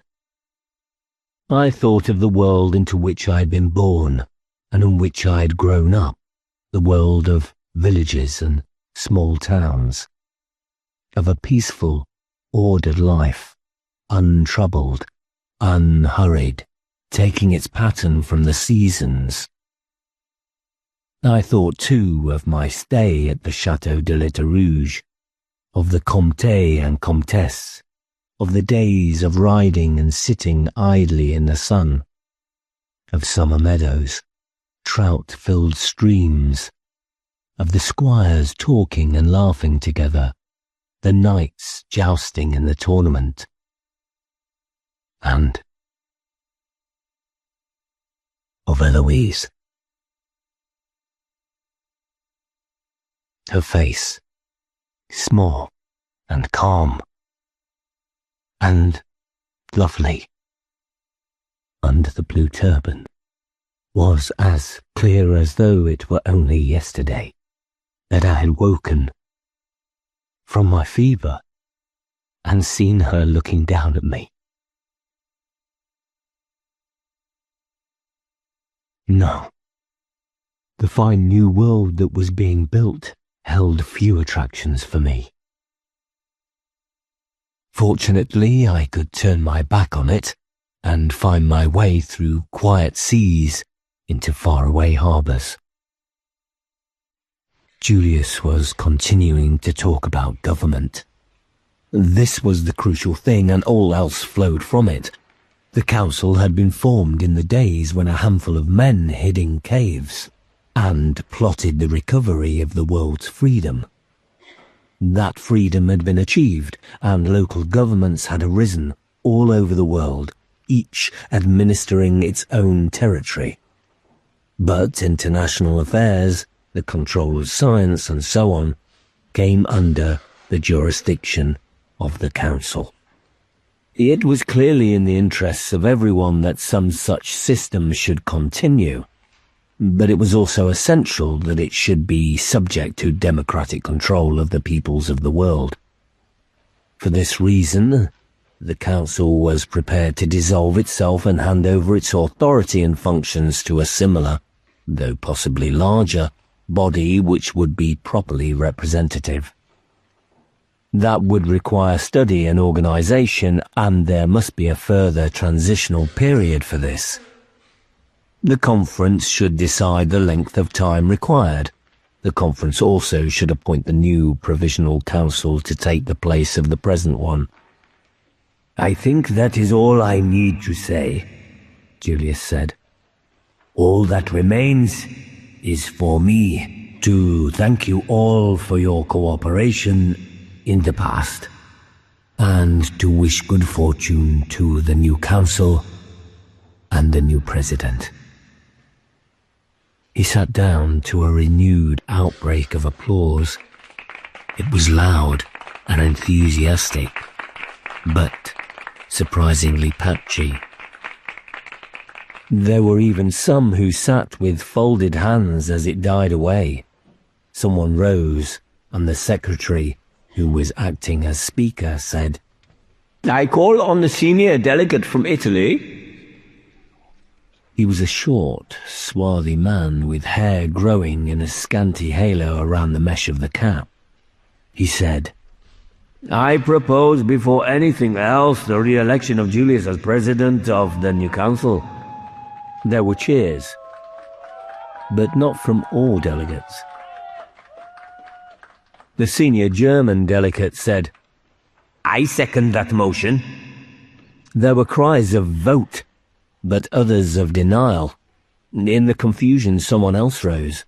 I recognized him too, as a man I remembered. It was Pierre, who had spoken against Julius those 6 long years ago, in the caves. He was a delegate of France. He began to speak calmly, but there was a hint of something else not far beneath the calm. He first of all attacked the procedure that was being suggested, of appointing a new president first. This should follow the formation of a new council, not precede it. He went on to speak against the suggestion that there should be a further transitional period. There was no need for this.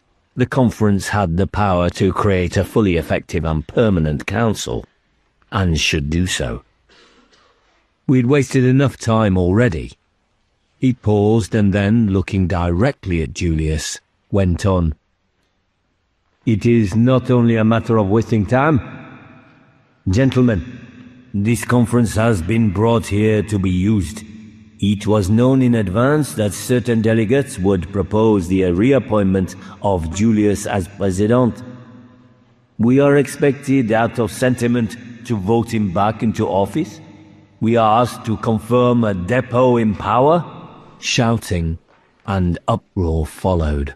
Pierre waited until it had quieted and said, "In times of crisis it may be necessary to accept the rule of a dictator.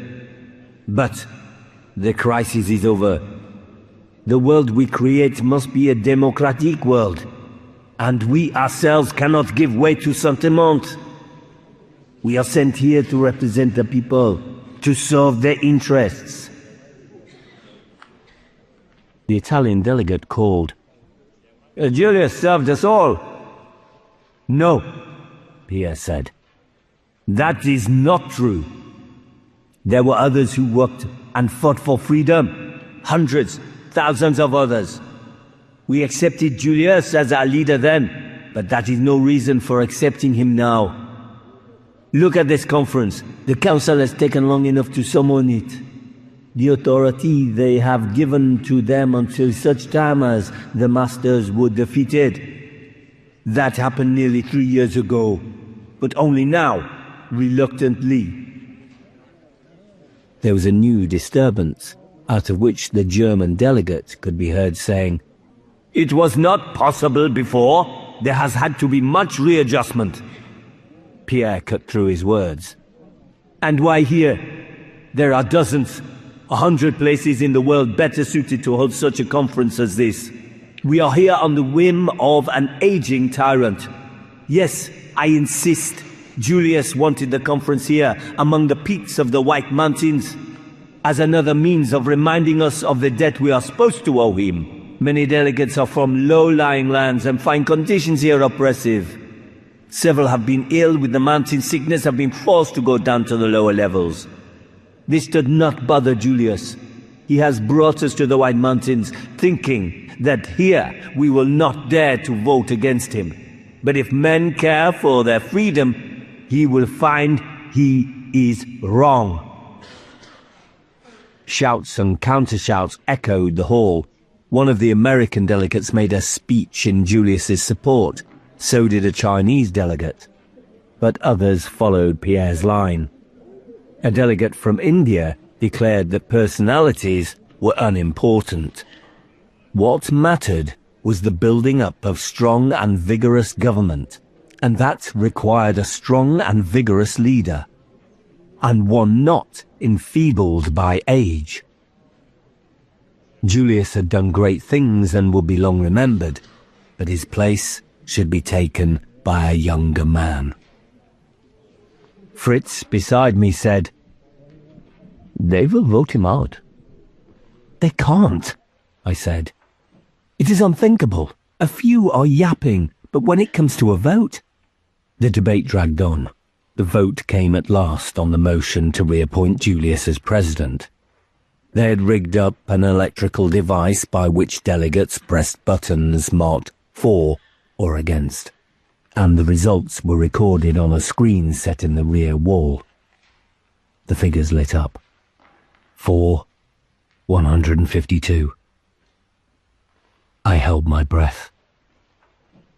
Against 164. The storm that followed of cheers and shouts of indignation was more violent than any of the previous ones. It did not end until it could be seen that Julius was on his feet. He said, "The conference has made its decision." He looked no different, but his voice suddenly was tired. "We must all accept it. I ask only that we remain united under whatever president and council are appointed. Men do not count. Unity does." The applause this time was scattered. The senior delegate from the United States said, "We came here in good faith, prepared to work with men of all nations. We have heard petty bickering, abuse of a great man. The history books told us that this was what Europeans were like, that they could never change. But we did not believe them. Well, we believe them now. This delegation hereby withdraws from this farce of a conference. We have a continent of our own, and can look after ourselves." They picked up their things and headed for the door.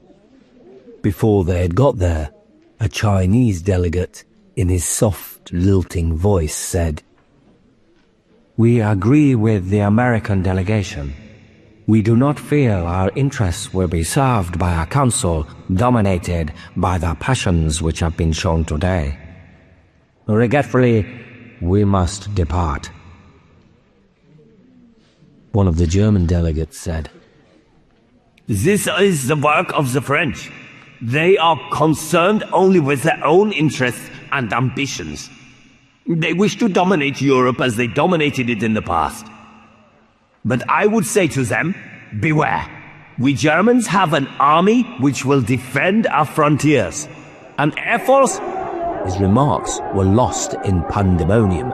I saw the English delegates get up and follow those who'd already left. I looked at Julius. His head was bowed, his hands covering his eyes. From the conference building you could walk out over hard-packed snow, up the slope to the Jungfraujoch itself. The Jungfrau glistened on our left, the Mensch and Eiger on our right. There was the rounded dome of the observatory, once more in use to study the distant, passionless heavens. Below us, snowfields plunged away and one could see down into a green valley. The sun was setting and it was in shadow. We'd been silent since we came up from the hall. Now Beanpole said,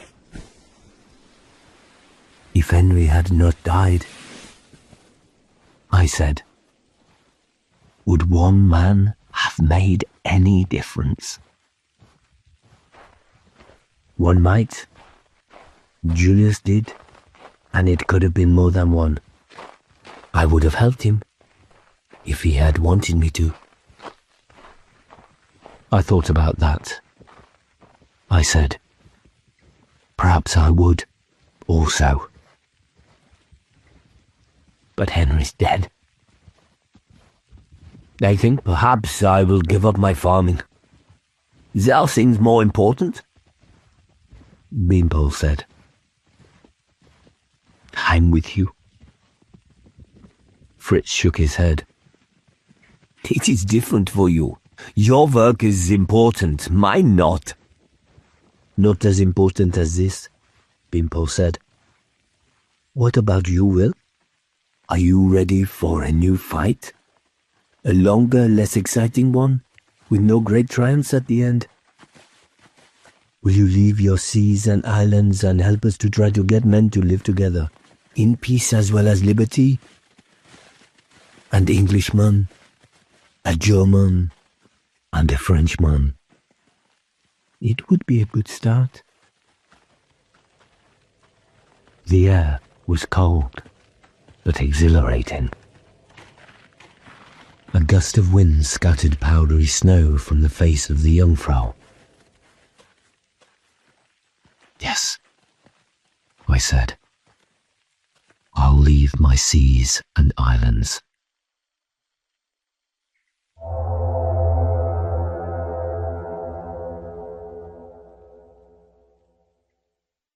About the author.